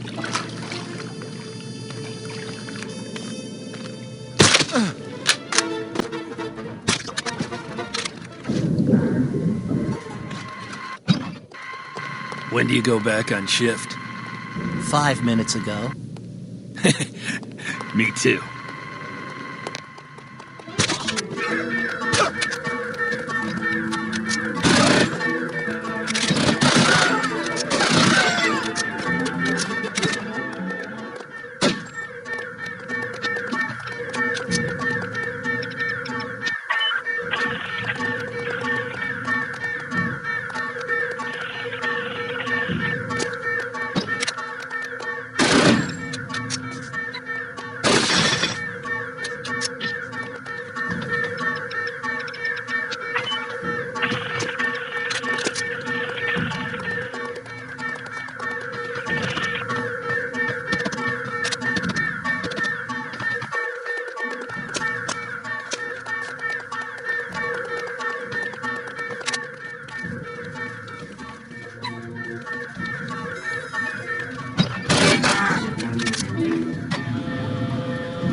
Any excuses. We need to clear this freight out of here in the next 20 minutes. I'm telling you, that's not possible. Listen, the success of this operation hinges on secrecy. All it takes is one airliner pilot to look down and see all these bright orange crates sitting here, and we're finished. I understand that. We've only got one helicopter. We're doing the best we can. Figure out a way to do better. Get us more helicopters. Oh, sure. Let me just go make a couple out of soda cans and popsicle sticks. Sarcasm ain't gonna make this go any faster. Well, how about you airlift as much as you can and stick everything else back in the storage area over here? Well, I guess it's a possibility, but we're gonna have to move it at some point. We've got another shipment of stuff coming in for the station tomorrow afternoon. Wait till dark. Sure, if we can use floodlights. They didn't talk to me about a massive moonlight airlift. Whose idea was it to paint these damn crates orange anyway? What genius thought that up? Don't turn this into a union meeting. Whatever makes you happy. Fine. I guess I'll just have to file an official report explaining how you refuse to follow orders. Whatever makes you happy.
On your schedule, we're doing a 90-second test fire.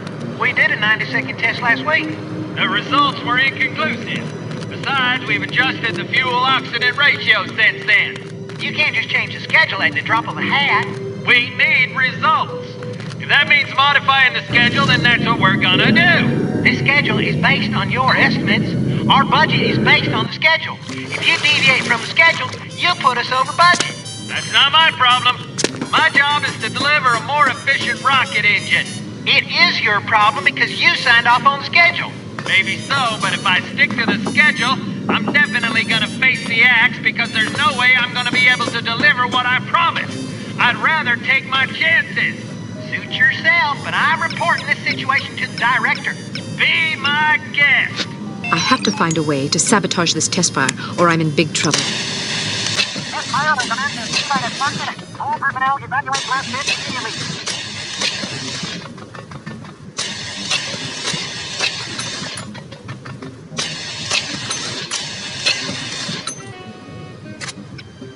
Test fire will commence in T-minus 30 seconds.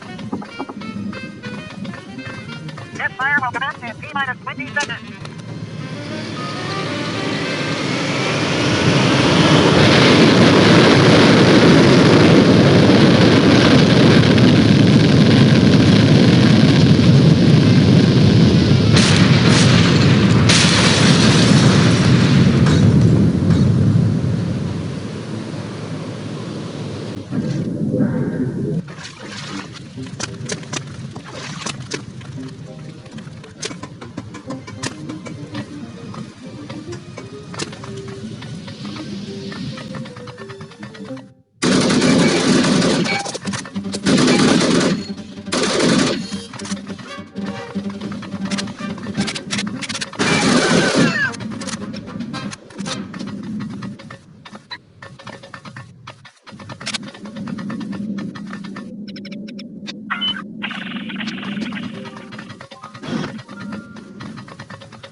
Yeah, someone can tell you back.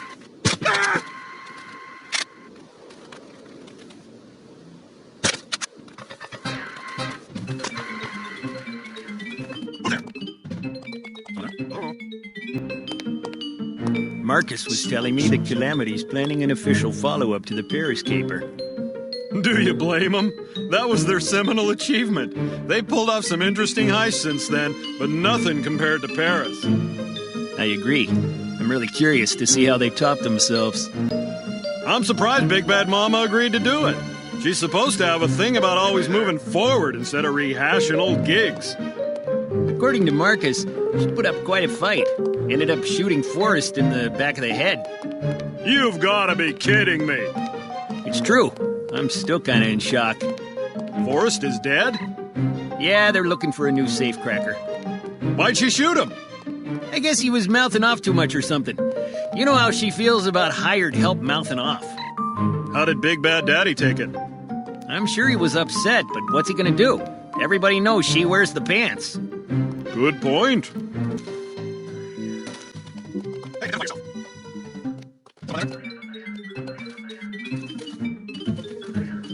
Have they announced the casualties yet? Not that I know of. Why? I'm dying to know if our good friend, Dr. Morris, was caught in the explosion. I didn't even think of that. I hope he fried like an egg. Or a chicken. Whichever comes first. Oh, you scoundrel. Maybe the security cameras caught it happening. Oh, that would be the best home movie I could ever ask for.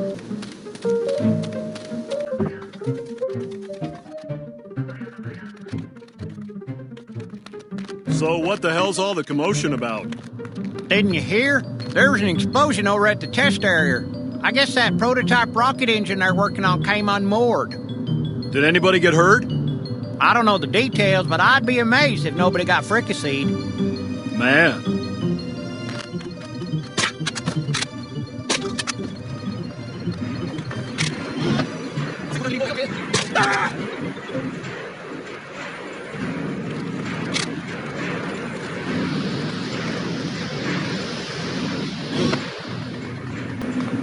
I've got a requisition here for 20 gallons of antidote. Sorry, we're out. What do you mean you're out? A shipment should be arriving on Monday. I can put you on a waiting list. Can't you get it sooner? I don't make the schedules. You don't have any? Nope. I told you. That stuff has a very limited shelf life. What am I supposed to tell my boss? Tell him to wait in line like everybody else. He doesn't like to wait in line.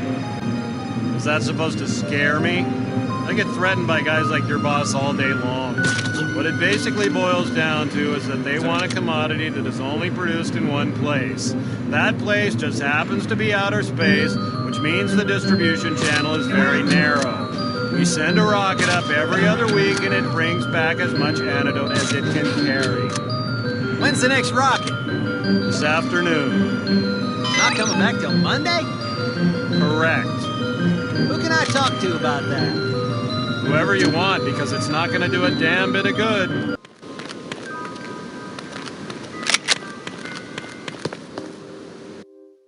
Fox Hunt calling Foxhound, over.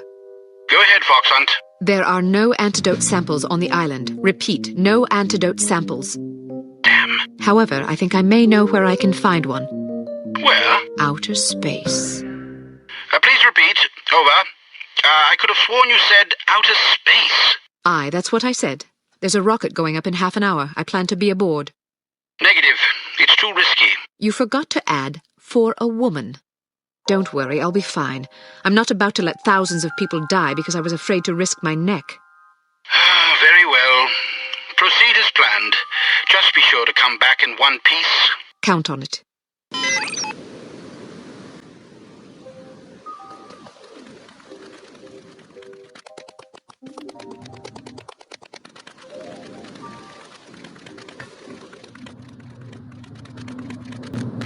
Do you think we should proceed with the launch?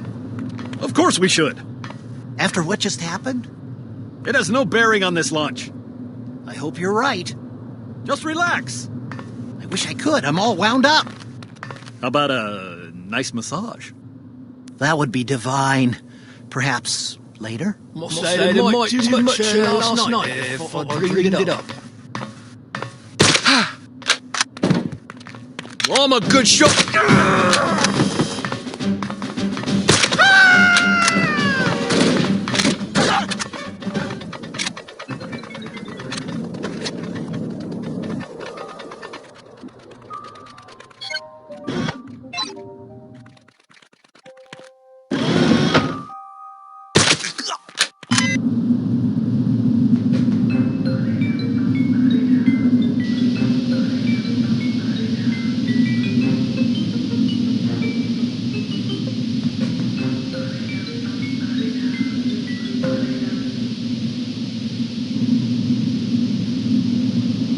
Nine, 8, 7, 6, 5, 4, 3, 2, 1, fire!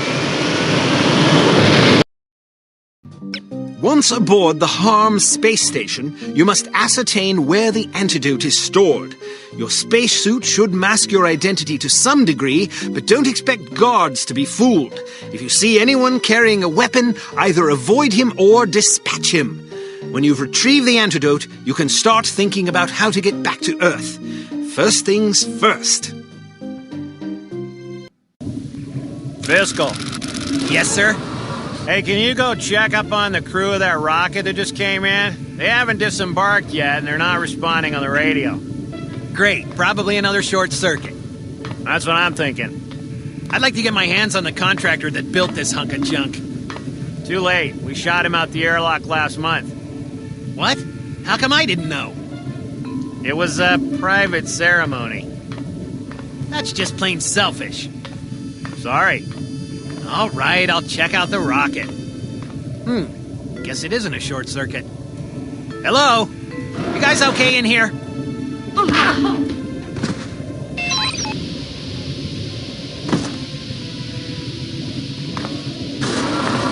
Thank God that rocket is finally here. I can't wait to get back to Earth. Really? I kind of like it up here. You're crazy. This place is a drag. Oh, come on. It's not bad once you get used to it. Well, maybe I just haven't gotten used to it. Because I'd rather be locked in an outhouse for a week than spend another day on this floating death trap. Death trap? We've only had 6 fatalities this month. See what I mean? You've been up here way too long. It's not normal for healthy adults to die off at that rate. Sure it is. No, it's not. You're wrong. No, you're wrong. Oh, who cares? Go back to Earth if you're scared. I plan to. Good.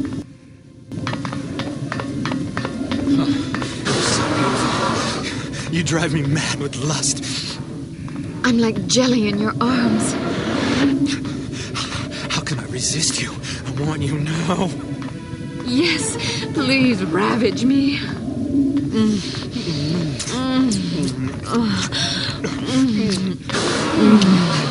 Oh, hello. We're just doing inventory of the medical supply. Yes. I've counted 6 boxes so far. How about you? I've also counted 6. Well, let's keep counting.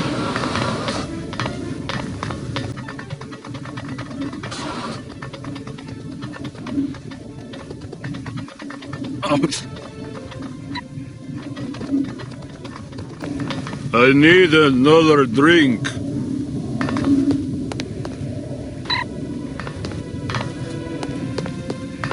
think I've had a little too much to drink, because you're starting to look good. Excuse me? I'm serious. I think I could fall madly in bed with you. Do you expect to get anywhere with that kind of filth? Come on, sweetheart. Don't be uptight. I'll take good care of you. You're about to get slapped, cowboy. Why? Because you obviously need to learn some manners. Why don't you spank me instead?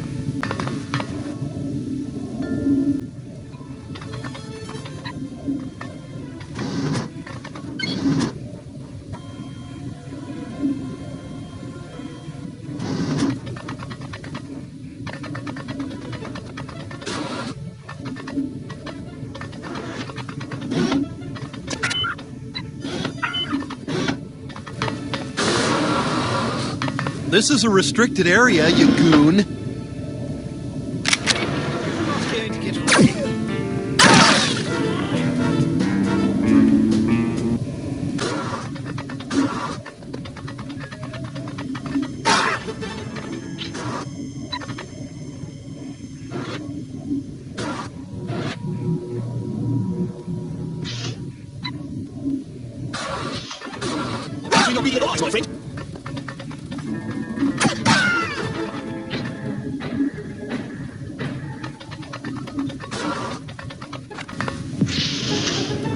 The statistical probability of this station being hit by a meteor shower is so minuscule it won't even compute on the electronic superanalyzer apparatus.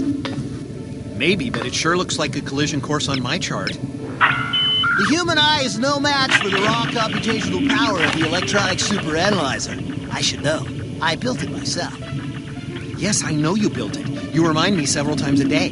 But, Marvin, I think I know why the electronic superanalyzer can't compute the probability of a meteor impact. And why is that? It's not plugged in. Ah. Are you thinking what I'm thinking? Right. Let's proceed to the escape pods in a calm, collected manner so as not to arouse suspicion. Good idea.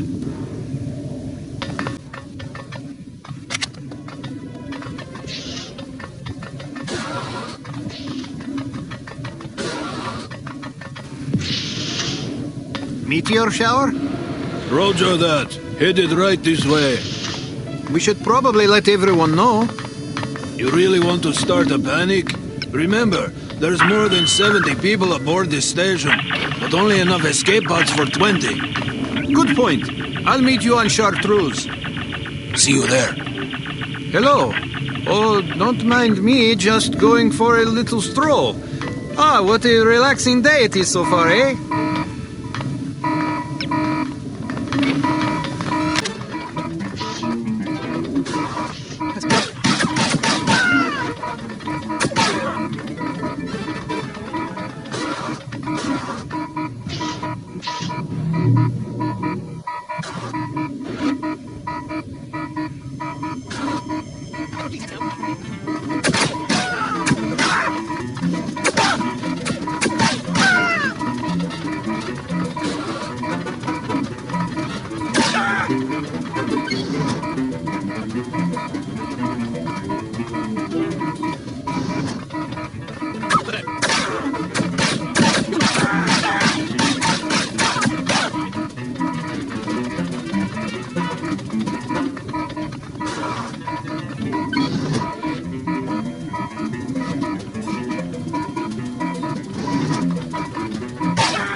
Let's get the hell out of here!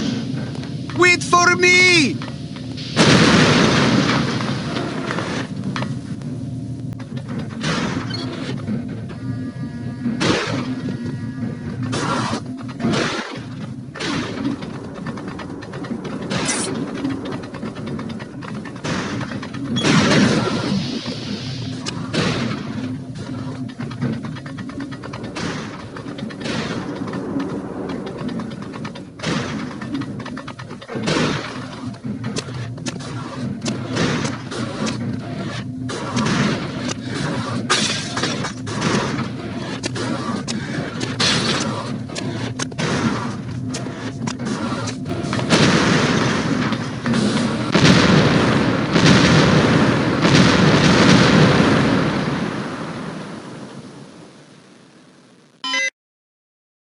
You look tired.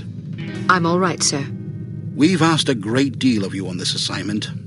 Under normal circumstances, we'd have a team of agents collaborating on a situation like this. Well, I wanted a challenge. You've certainly got the right attitude. Gentlemen, what have you learned? The antidote sample is viable. Excellent. Is there enough for our purposes? I should think so. Of course, it depends on how many people have been infected. We need that list of names, and we need it before Harm sets another example. Where's the Baroness now? She and the Baron are on holiday at their chateau in the German Alps. Then that's where I'm going. Need I remind you that Harm's next victim will detonate less than 20 hours from now? That's assuming they don't retaliate for Agent Archer blowing up their space station. Relax, Smithy. It'll take him that long to figure out what happened. I wrecked their communications, remember? Besides, a meteor shower blew up that station, not me. Regardless, this hardly seems the time for wild goose chases. Well, what do you recommend? Look, I know the Baroness is behind this mess, and I know she keeps that list of names close to her. She's not doing this just for the money. She wants to blow these people to bits. She wants revenge. That's an amusing theory, but you'll excuse me if I'm not entirely convinced. I don't care if you're convinced. I just want to know if you have a better idea. Not at the moment. Then let me do this. If you come up with something better, you can call me back. I won't argue. That seems unlikely. All I care about is getting that list of names before more innocent people die. I don't want to sit around here waiting for some blinding flash of insight, only to discover I was right all along and lives were lost because I didn't follow my instincts. If you receive a signal from us, I expect you to drop everything and get in touch immediately. Am I understood? You can count on it. I hope you have a plan. Sure I do. I'm going to get inside that chateau, find the list, and get out. I see. And how exactly do you intend to do that? I'll improvise.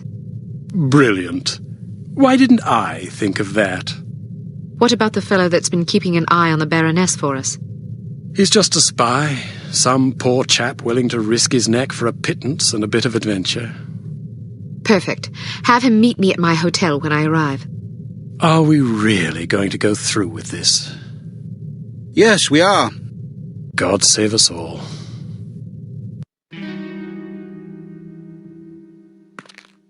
Since snowmobiles are a common method of transportation at this time of year in the Alps, we figured you might as well use this opportunity to practice with one.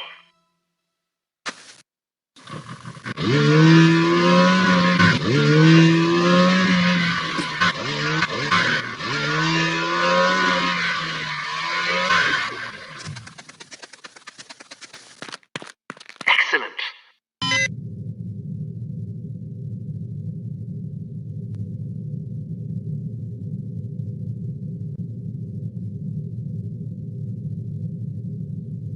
I'm bored out of my skull. It's so boring. I never have any fun.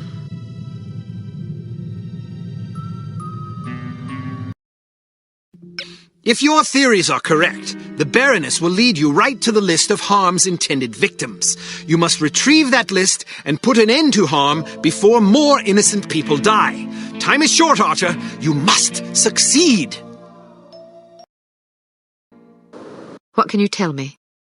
Every afternoon she has lunch at a different cafe, then spends an hour or two window shopping. Afterwards, she rides the gondola back up the mountain. Does she come alone or with an escort? There are always plenty of dangerous-looking men with her. What do you know about the chateau? Only that you have to ride the gondola to get there. I've heard that there's a middle landing and you have to take another gondola up to the chateau itself. Perfect. I have a mission for you, but I should warn you that it could be dangerous. I'm not afraid. Good. Sneak aboard the gondola and ride it up to the middle landing. Scout around and find out what you can. I'll meet up with you in 2 hours. How will you find me?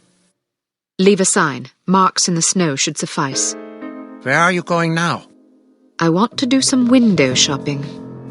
Hello, Baroness Dumas. Any sign of trouble?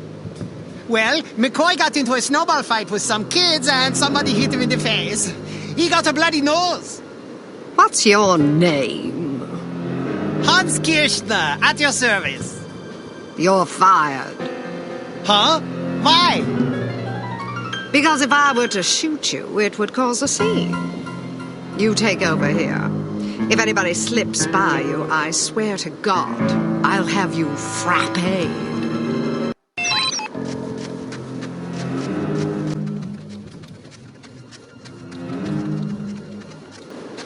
How gauche.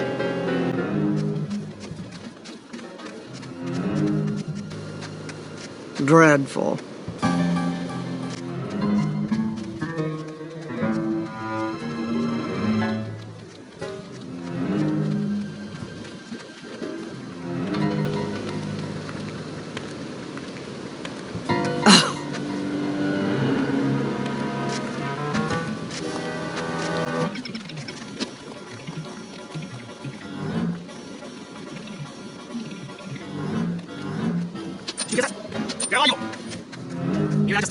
Who is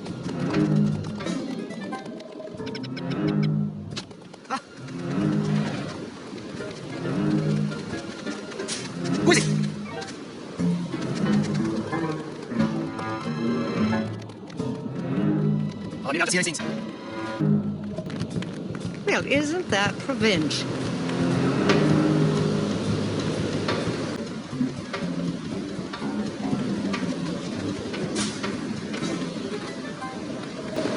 Hello, hello. How are you? Wonderful, thank you. And yourself? Never better. That's good to hear. How do you like this weather? Lovely, don't you think? I hear there may be a storm tonight. Disappointing, but not a surprise. Certainly not at this time of year. Well, good day. Good day to you too.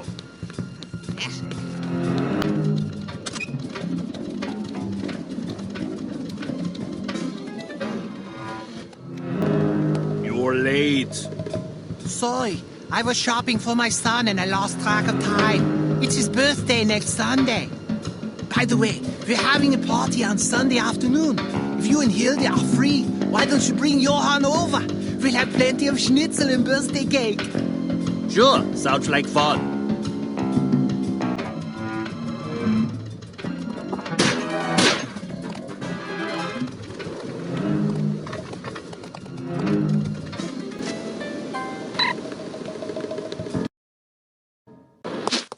Are you going on up to the chateau, Baroness Dumas?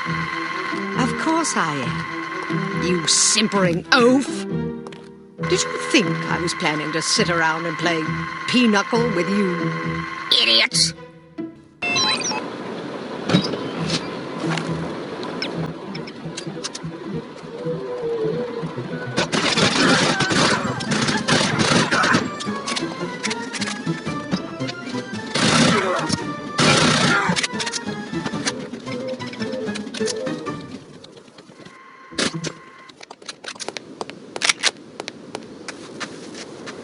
Toby was telling me about what happened in France. Glad I wasn't there. Hearing about stuff like that makes me think about a career change. I mean, what would happen to my wife and my little girl if I got gunned down by some super spy? I know what you mean. Get the entire...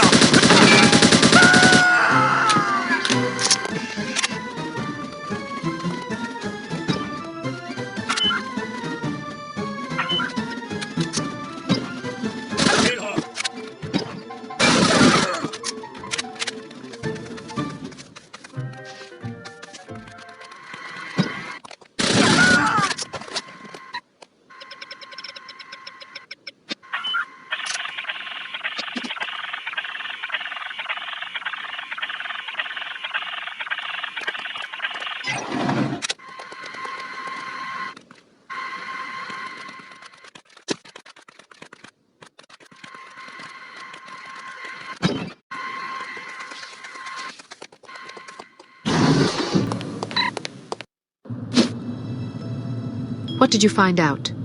The main gondola dock is heavily guarded. It would be suicide to go that way. I'll have to risk it. There's no other choice. Ah, but there is. A few miles from here there's an old service gondola. They use it for supplies, mostly. Brilliant. I guess I'm in for a bit of a hike. Well, I noticed there's a guard post out past the frozen lake. There's a snowmobile sitting outside. You've done well. What's your name? Tom. What's wrong? Nothing. Just reminds me of an old friend. Thank you, Tom. Good luck.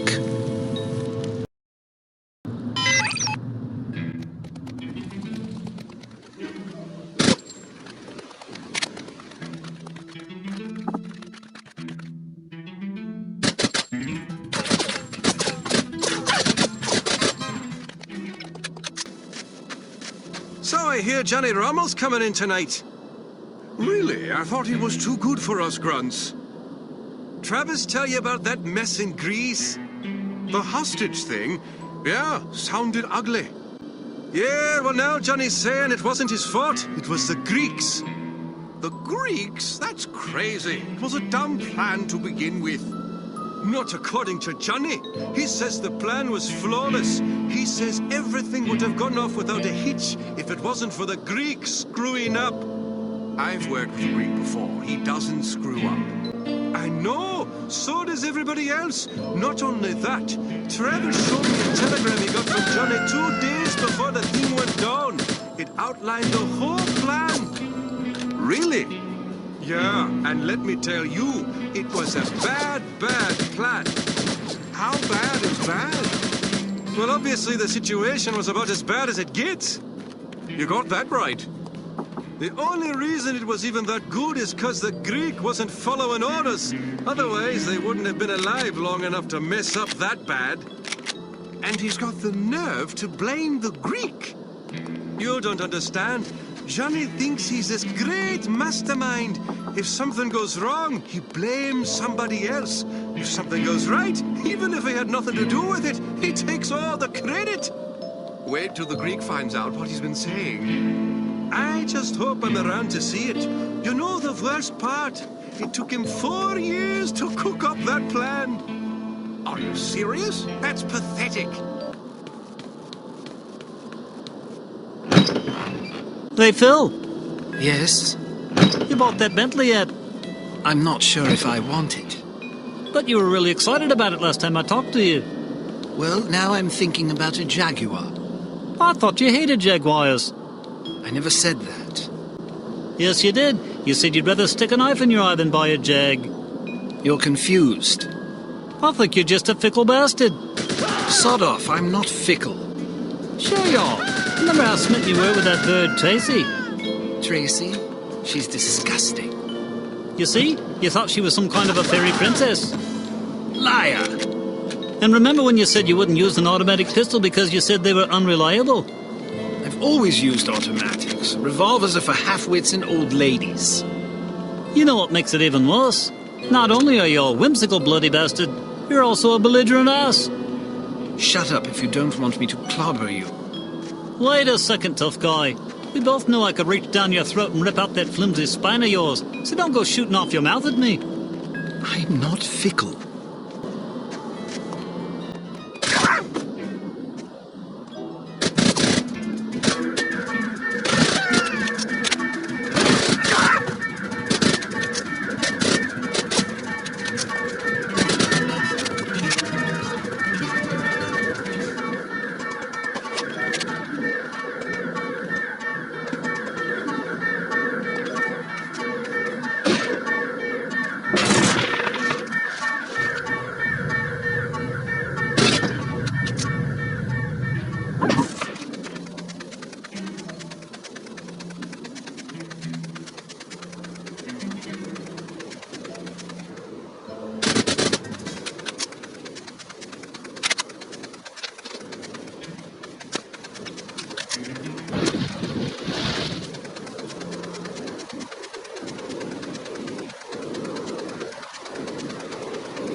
Fox Hunt calling Fox Hound, over.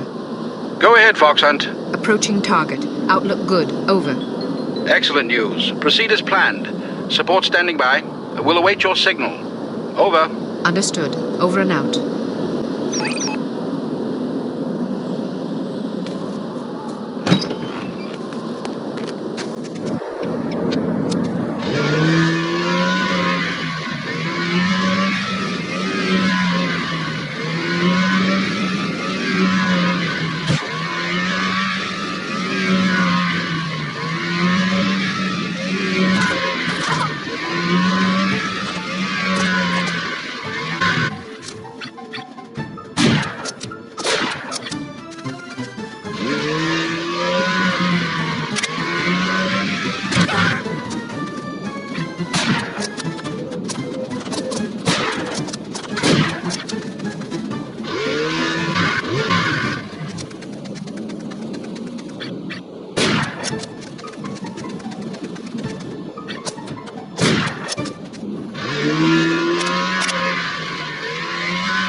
That's not what I heard. What did you hear? Well, let's just say my sources didn't think too highly of you. Oh, really? They said you were kind of lazy and belligerent the whole time you were there. Who are you gonna trust? I'm telling you, they were morons. I'm sure they were. I hope they all rot.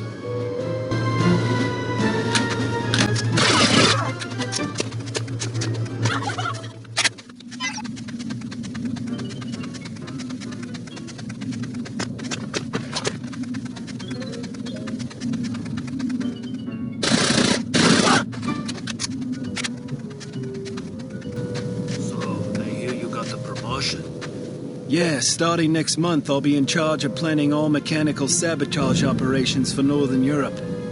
Wow, that's a lot of responsibility. Tell me about it. It's gonna be a lot of work. I hope I get the promotion so I can feel special too. Yeah. Listen, I gotta go, over here. All right. See you later.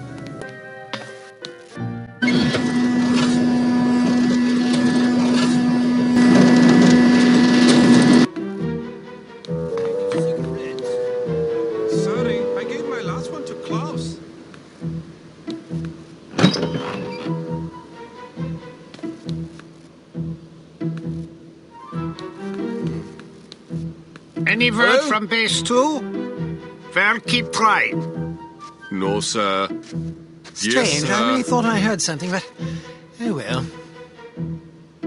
Oh, is there anyone there?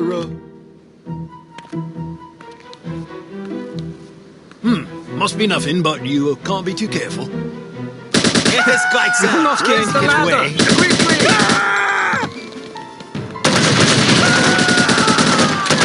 All these bullets! Whoa! Incoming fire!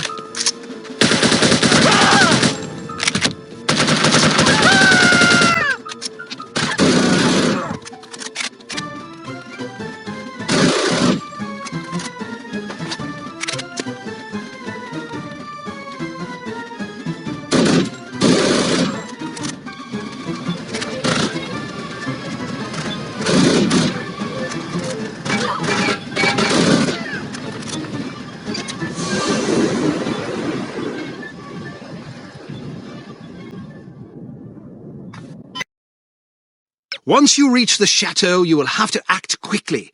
The first challenge is to locate the list. The greater challenge will be to deliver it to command. Needless to say, subtlety is advisable. The odds against you are already overwhelming enough without you drawing undue attention to yourself.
Look it up. Maybe we should throw her off a cliff. Did I ask for your opinion? No, but I was just thinking... Oh, you were you? Yes, I think keeping her alive is a bad idea. Is that so? You know how in spy shows the hero always gets away? Well, that just sets a considerable precedent, don't you think?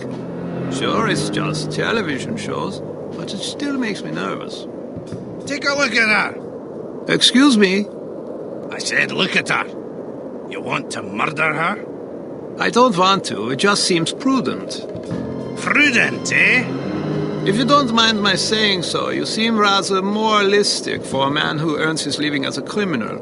We've already killed thousands of people. What's one more? It wasn't me that killed them. You work for the organization that did. Doesn't that implicate you as well? They didn't ask me what I thought about it. Perhaps not, but you knew there was a possibility that such things could happen.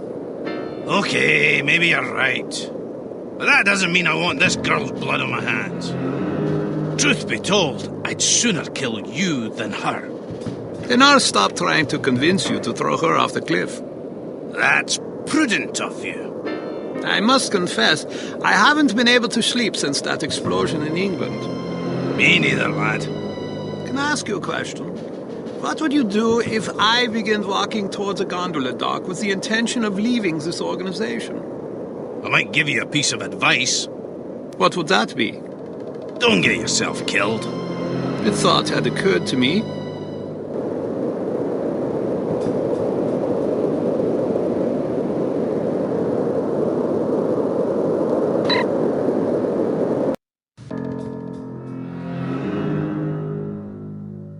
I don't want any interruptions. Yes, ma'am. Wake up, princess. So, this is the indomitable Kate Archer, super spy. I hope Armstrong wasn't too rough with you, dear. I'm not sure whether it's his Scottish blood or his peasant heritage, but he's rather lacking in social polish. Oh, but you're Scottish too, aren't you? Oh, how insensitive of me. Baroness Dumont, you're not what I expected. Is that so? Sorry if I'm a disappointment. Not at all. Quite the opposite, in fact. Meeting your husband didn't lead me to expect much of the woman who'd choose to marry him. Oh, yes, my husband. He's a child in the body of a man. A rather large man. All I have to do is play mommy every once in a while, and I get to spend his money any way I please. And he has plenty of money to spend. But enough about my vocation. Let's talk about yours. Your vocation? But I thought you were working for Harm. Harm works for me, darling. I'm impressed. Not bad for a little orphan girl who went from princess to pauper. It takes a great deal of conviction to overcome adversity the way you have, or a great deal of hatred.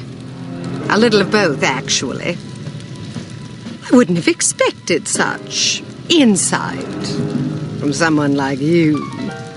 Well, perhaps you don't know as much about me as you think. I know enough. A girl spy in a man's world? That takes gall, surely. That you've been such a damnable nuisance speaks highly of your talents. But the fact that you're my prisoner suggests that you overestimate yourself. Just a bit. Little girl who thinks she can take on the world. Is that so different from a little girl that thinks she can take over the world?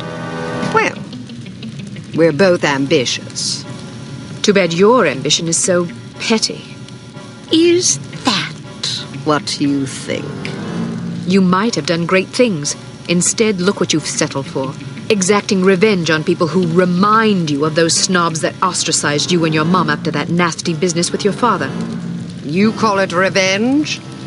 I call it house cleaning. House cleaning? That's right. Every one of these smug blue bloods I scrub out makes the world a little cleaner. As far as I'm concerned, they're lint. Excuse me, Baroness. I said no interruptions! Somebody shoot this man! Where were we? Ah, yes. You were moralizing. Next, I suppose you'll tell me that I can't possibly succeed. Not if I have anything to do with it. You certainly have spirit. Unfortunately, you won't have anything to do with it. Not unless you can rise from the grave, that is. Are you afraid to die? I haven't given it much thought. Thanks to the incompetence of the insufferable Inga Wagner, you still have some time for reflection. My instructions were to give you a 10-hour fuse, but that bloated moron gave you 10 days, which leaves you roughly 45 minutes to live. I've been infected. At the club, that dart that hit my neck. Yes, and if it weren't for Fräulein Wagner's mind-numbing ineptitude, you'd already be dead. You get what you pay for. Isn't that the truth? You have no idea how hard it is to find qualified criminals these days. Nothing but misfits, mutants. I hope you don't expect sympathy. Not from a judgmental goody-two-shoes like you. To you, I'm just a villain. Those pretty eyes of yours see only black and white. Well, sister, the world is a crueler mistress than I. Believe me, I would have gladly kept my dollhouses and fairy tales rather than suffering through what I did. But I didn't have a choice in the matter. You had a choice. You were just too weak to make the right one. You don't know anything about me, girl. You don't know what I went through. Those genteel bastards disowned my mother and me before the headlines even hit the papers. Now I'm going to show my gratitude by raining fire and destruction down upon their pedigree heads. Poor Felicity. The world spat upon her, so now she's going to show them all. Is that it? I didn't give you permission to use my Christian name. We've more in common than I like to admit. The difference is that I stopped taking my misfortunes personally. Everybody suffers, Baroness, but only cowards take it out on other people. Well, aren't you a righteous little bitch? Maybe it will get you into heaven. I suppose you'll find out soon enough. Get Armstrong up here. I want someone competent guarding this door. That's not a very nice thing to say. Is that so? Well, after you fetch him, how would you like to take yourself outside and have yourself shot? That'll give you something to complain about. Looks like you got yourself in a heap of trouble this time, eh, lass? How about a fight? What are you yapping about? A fight. You and me. Mano a mano. You're challenging me to a fight? If I win, you let me go. And if I win? I'm already at your mercy. Are you a sportsman or a bully? As entertaining as it sounds, I'm not about to stake my reputation as a master criminal on a dare from a wee little girl. Coward. Are you trying to provoke me?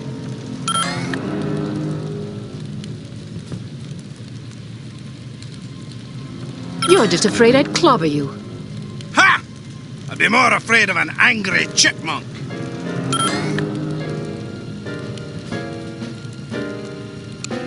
I always figured you for a sissy. I dare you to say that again.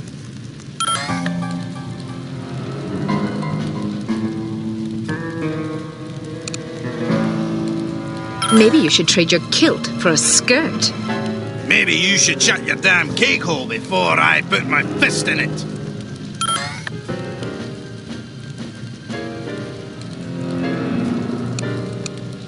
You hit like a girl anyway. If you're not careful, I'll fold you across my knee and thrash you till you shriek.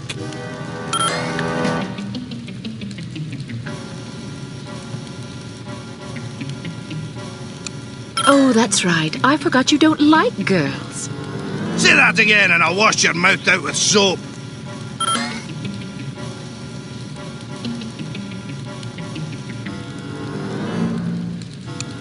Have you always been a coward, or is it a recent development? Don't provoke me, missy. That's it! You've pushed me too far, girlie!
I'll be damned! Walloped by a girl!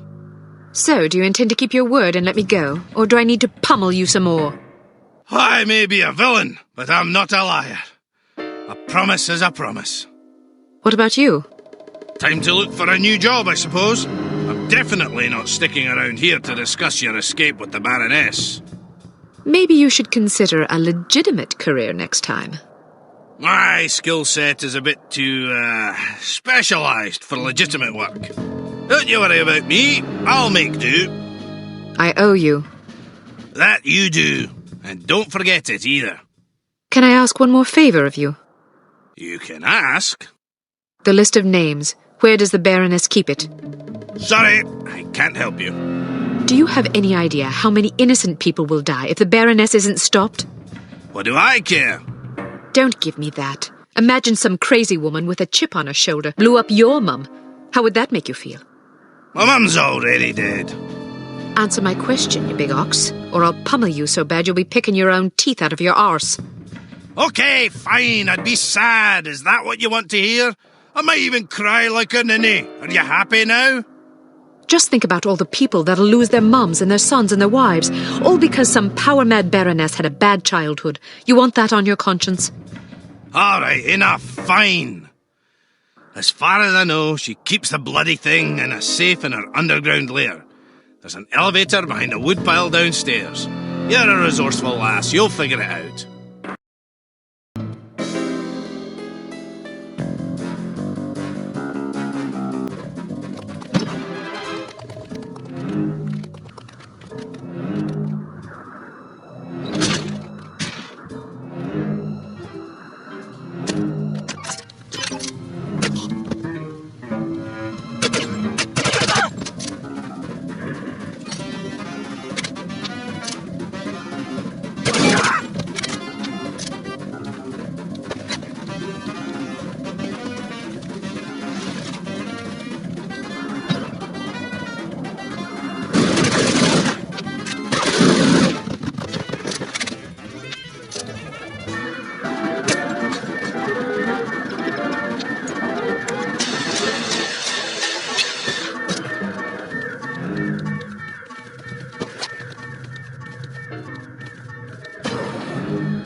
Yes, ma'am. Do I even need to mention that I don't want to be interrupted?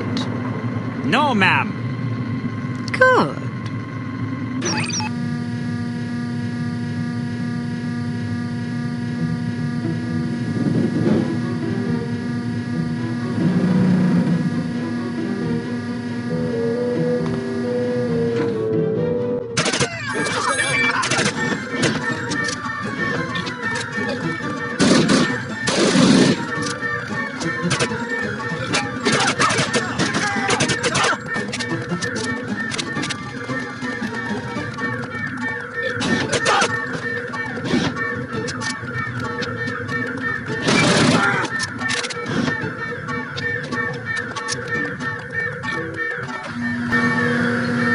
Let's see how long you can hold your breath.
The girl is gone. I should have had her shot. Yes, you should have. Well, no matter. She'll be dead soon enough.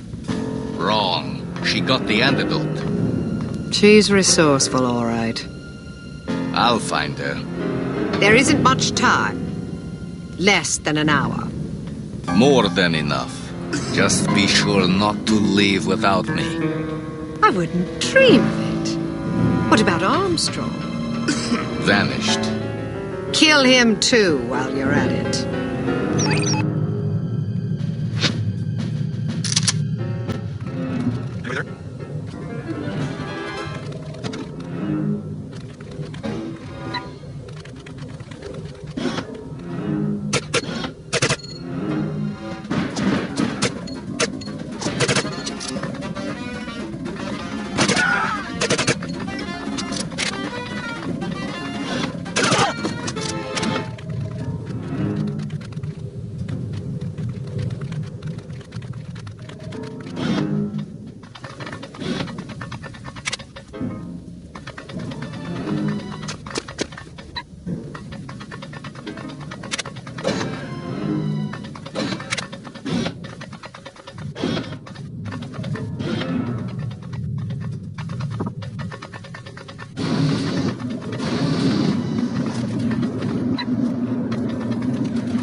I've missed you terribly.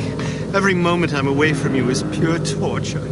How I've longed to take you in my arms and whisper words of love into your ear.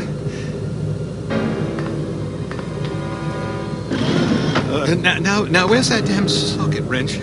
How'd this goat get in here?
That's unexpected. You meddlesome imp. Guards, kill her! Little eyes, my friend.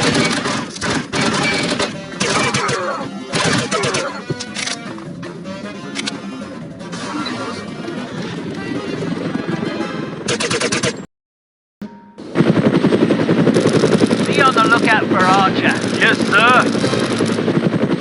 Battle station, we are under attack. All coffee breaks are hereby postponed until the threat has been neutralized.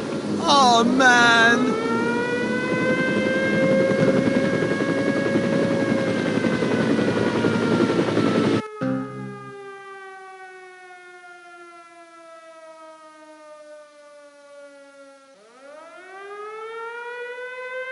Finally, some excitement.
Agent Archer, good to see you. Head for the helicopter in the courtyard. We'll cover you. All right, but make sure you're off this mountain in the next 15 minutes. Why? There's going to be a very large explosion.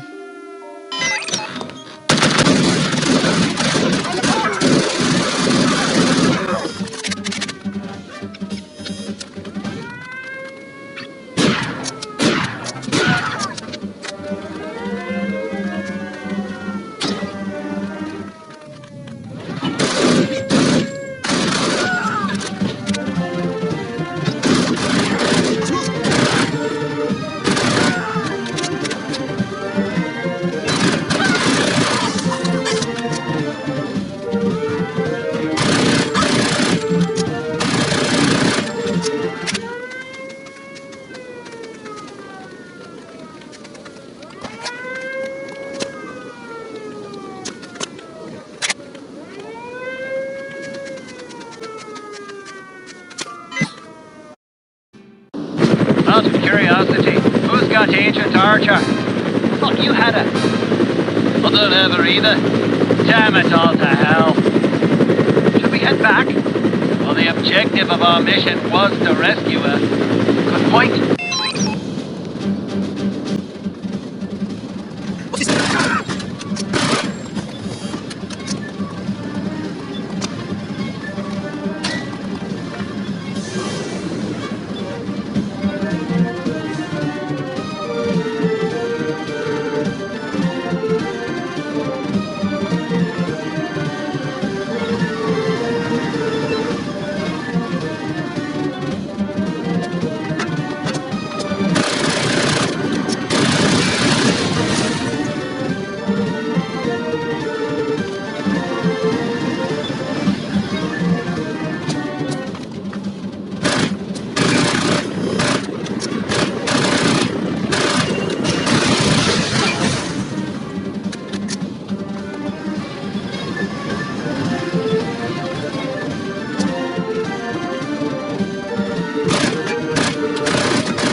Good God! Do you think Agent Archer is okay? Not bloody likely. How are we going to explain this to command?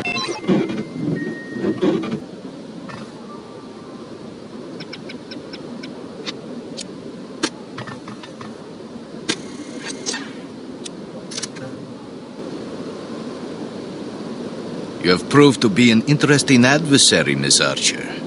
I've never had the chance to compete with a woman in a professional capacity. The experience has been an amusing one. Good. Then you can go to your grave happy. Perhaps. But I deem your mortality a far more immediate concern. Hand over the list, and I will kill you swiftly. How generous of you. I am not a man to trifle with. I've been perfecting methods of torture since before you were born. It would grieve me to have to demonstrate my skills on such a lovely creature as yourself. Are you threatening me or attempting to seduce me? I try never to get involved with women who want to kill me. Wise policy. Live and learn. Well, you'll not get this list in any case. That is where you are mistaken.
Goodbye, Dimitri. Mr. Jones, please. Whom may I say is calling? Kate Archer. One moment. Archer, you're alive? I suppose I am. There was a report that you'd been killed in an explosion. Oh, that. No, I survived. Did you get the list? I expect a telegram within the hour. This is excellent news. Are you all right? I'm fine. Maybe a wee bit tired. Nothing a nap and a sip of scotch won't clear up. Well, let me know the moment you arrive. Okay, see you soon. She's got the list. Unbelievable. Miss Kavanaugh, please alert cryptography that Agent Archer will be sending an encoded message within the hour. This is top priority. Don't congratulate yourself yet, Ms. Archer.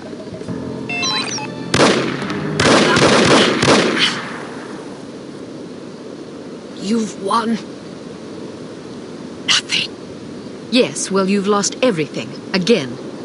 Not true, Agent Archer. I still have the satisfaction of knowing that you have failed. But I haven't. We have Dr. Schenker, we have the antidote, and most importantly, we have the names of your intended victims. You still have to deliver the list. Which I shall, just as I shall deliver you to prison where you can accustom yourself to a slightly less opulent lifestyle. Ah, what a sweet fantasy. But it's not meant to be, I'm afraid. Know this, little girl. Harm does not die with me. I think you'll survive your wounds. It's not my wounds you should be worried about. Pardon me. I've got to get everybody off the streets.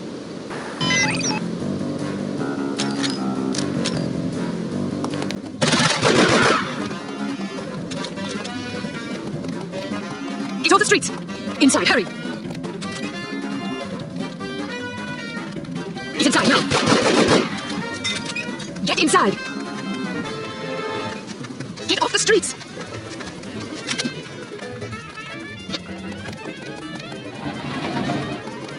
Hurry, get inside! Get off the streets! Get inside! Who's this here? Get inside, now!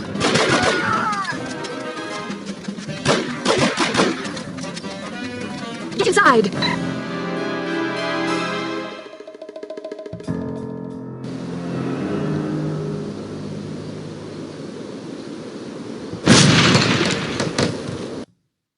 Poor, pathetic creature.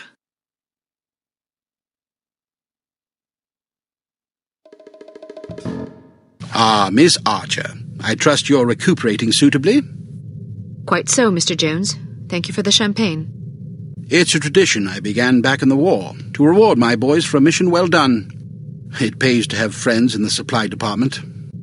So, does that mean I'm one of the boys? I suppose it does. Figuratively speaking, of course. Of course. Miss Archer, I realize I have been somewhat abrasive during this ordeal. You've been a belligerent oaf. I hope you can understand that I take our collective purpose very seriously. Although I was highly skeptical of a woman's ability to handle this mission, I am overjoyed to have been proved wrong. You have gone above and beyond the call of duty in this matter, for which we are all indebted to you. I wish we could offer you a proper vacation, but until Unity is full strength again, I'm afraid we can't afford to let you rest. Thank you, sir, but I've waited a long time for a chance like this. I wouldn't dream of going on vacation now. That's the spirit. Well, I'm going to go home and see if my wife remembers me. See you both tomorrow. I'd best be going too. I haven't bathed in 3 days. I imagine I'm a bit ripe. Is this how it ends, then? How what ends? Saving the world. That's what we did, right? Yes, that is what we did. Is it always like this? Weary farewells and shuffling off home for a hot bath and a good night's sleep? A good night's sleep if you're lucky. Yes, Agent Archer, it is always like this. Saving the world is our job, you see. If we do it properly, nobody even knows the world is in jeopardy to begin with. Not a lot of fanfare, I suppose. Just the satisfaction of a job well done. An important job. I like to think so. Good night, Agent Archer. Good night, Mr. Smith. Good night.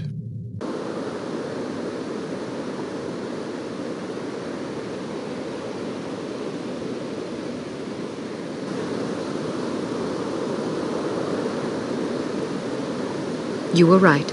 Last night I slept peacefully for the first time since my father died.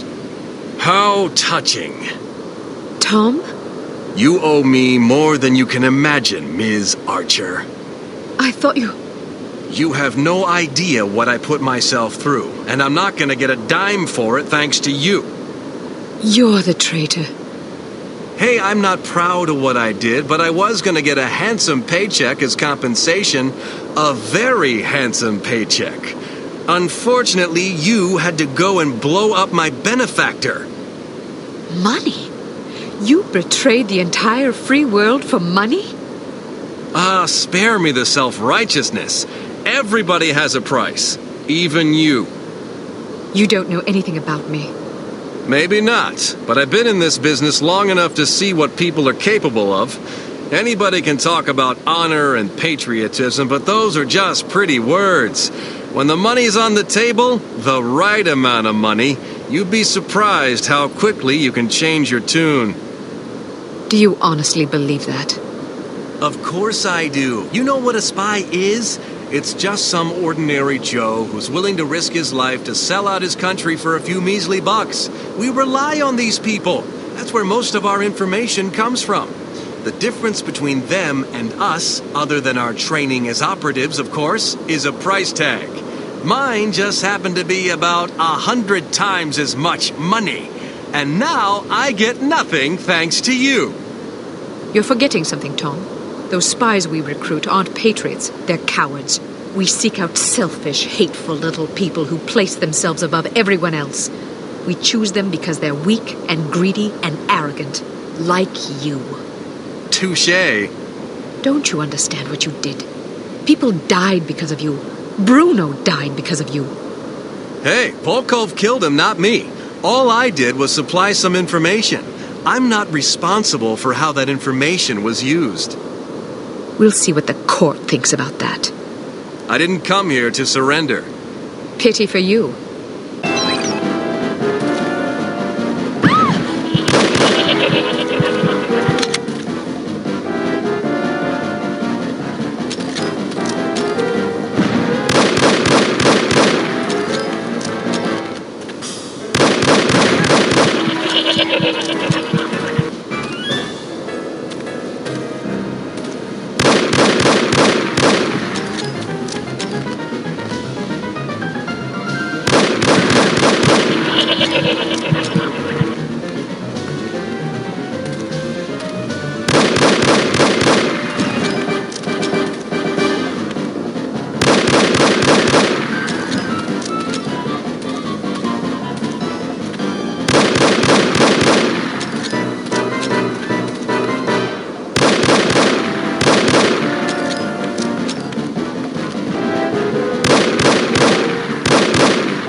Drop your gun. Or what? Are you gonna shoot me in cold blood? If I have to. That's mighty tough talk for a little girl.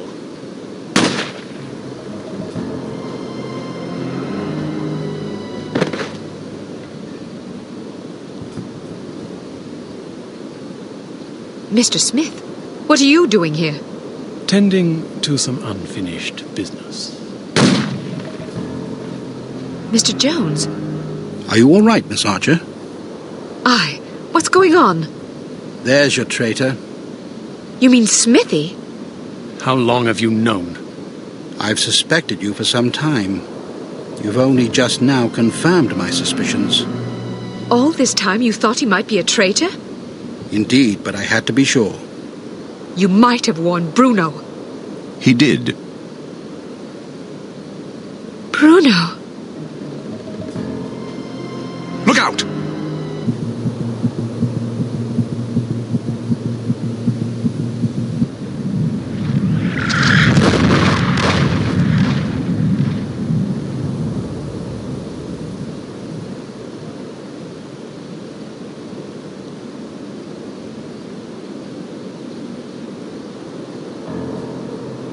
Everyone okay? Good shooting, Archer. But what about Tom? Tom Goodman died in Amsterdam. What? But I thought...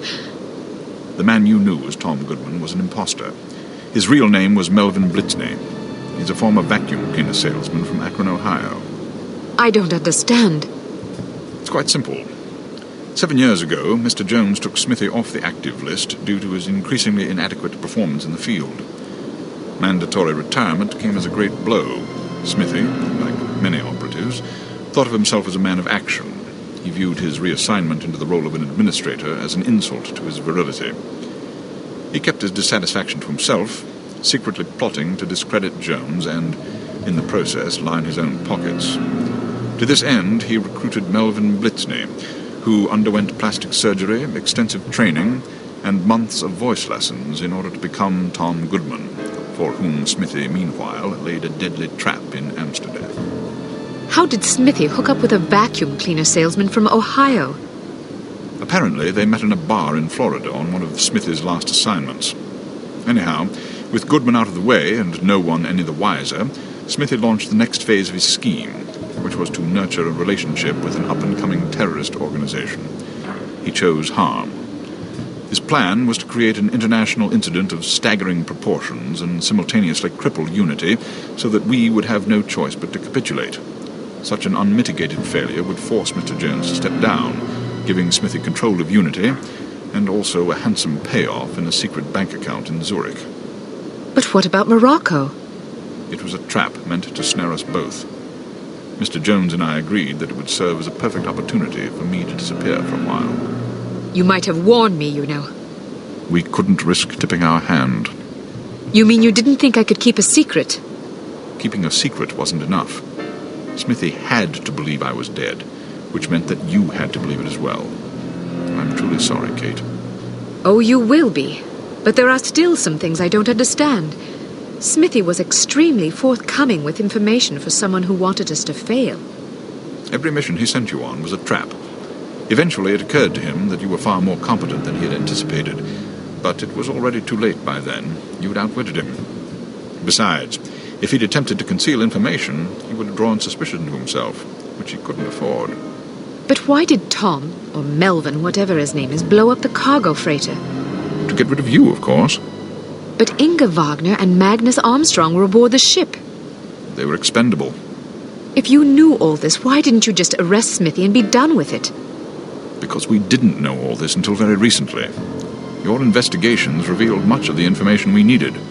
But the final piece of the puzzle fell into place yesterday afternoon, when I found this in Smithy's flat. The puppet? Indeed. Unbelievable. I'm sorry I had to deceive you, Kate. Sorry's not good enough. Do you have any idea how devastated I was? I should leave you two alone. I'm sure you've plenty of catching up to do. You certainly looked sad. What do you mean? Well, I was watching when you came to pay your respects. You were spying on me? Not intentionally. I ought to kill you myself. Who's buried here anyway? No one. It's an empty casket. An empty casket? Calm down. Don't run away from me. Come back and take what's coming to you. Kate, please. You're overreacting. I'll show you overreacting, you bastard.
I'm afraid I have bad news. I'm already aware of the situation, Dmitri. No matter. We'll just have to do better next time, won't we?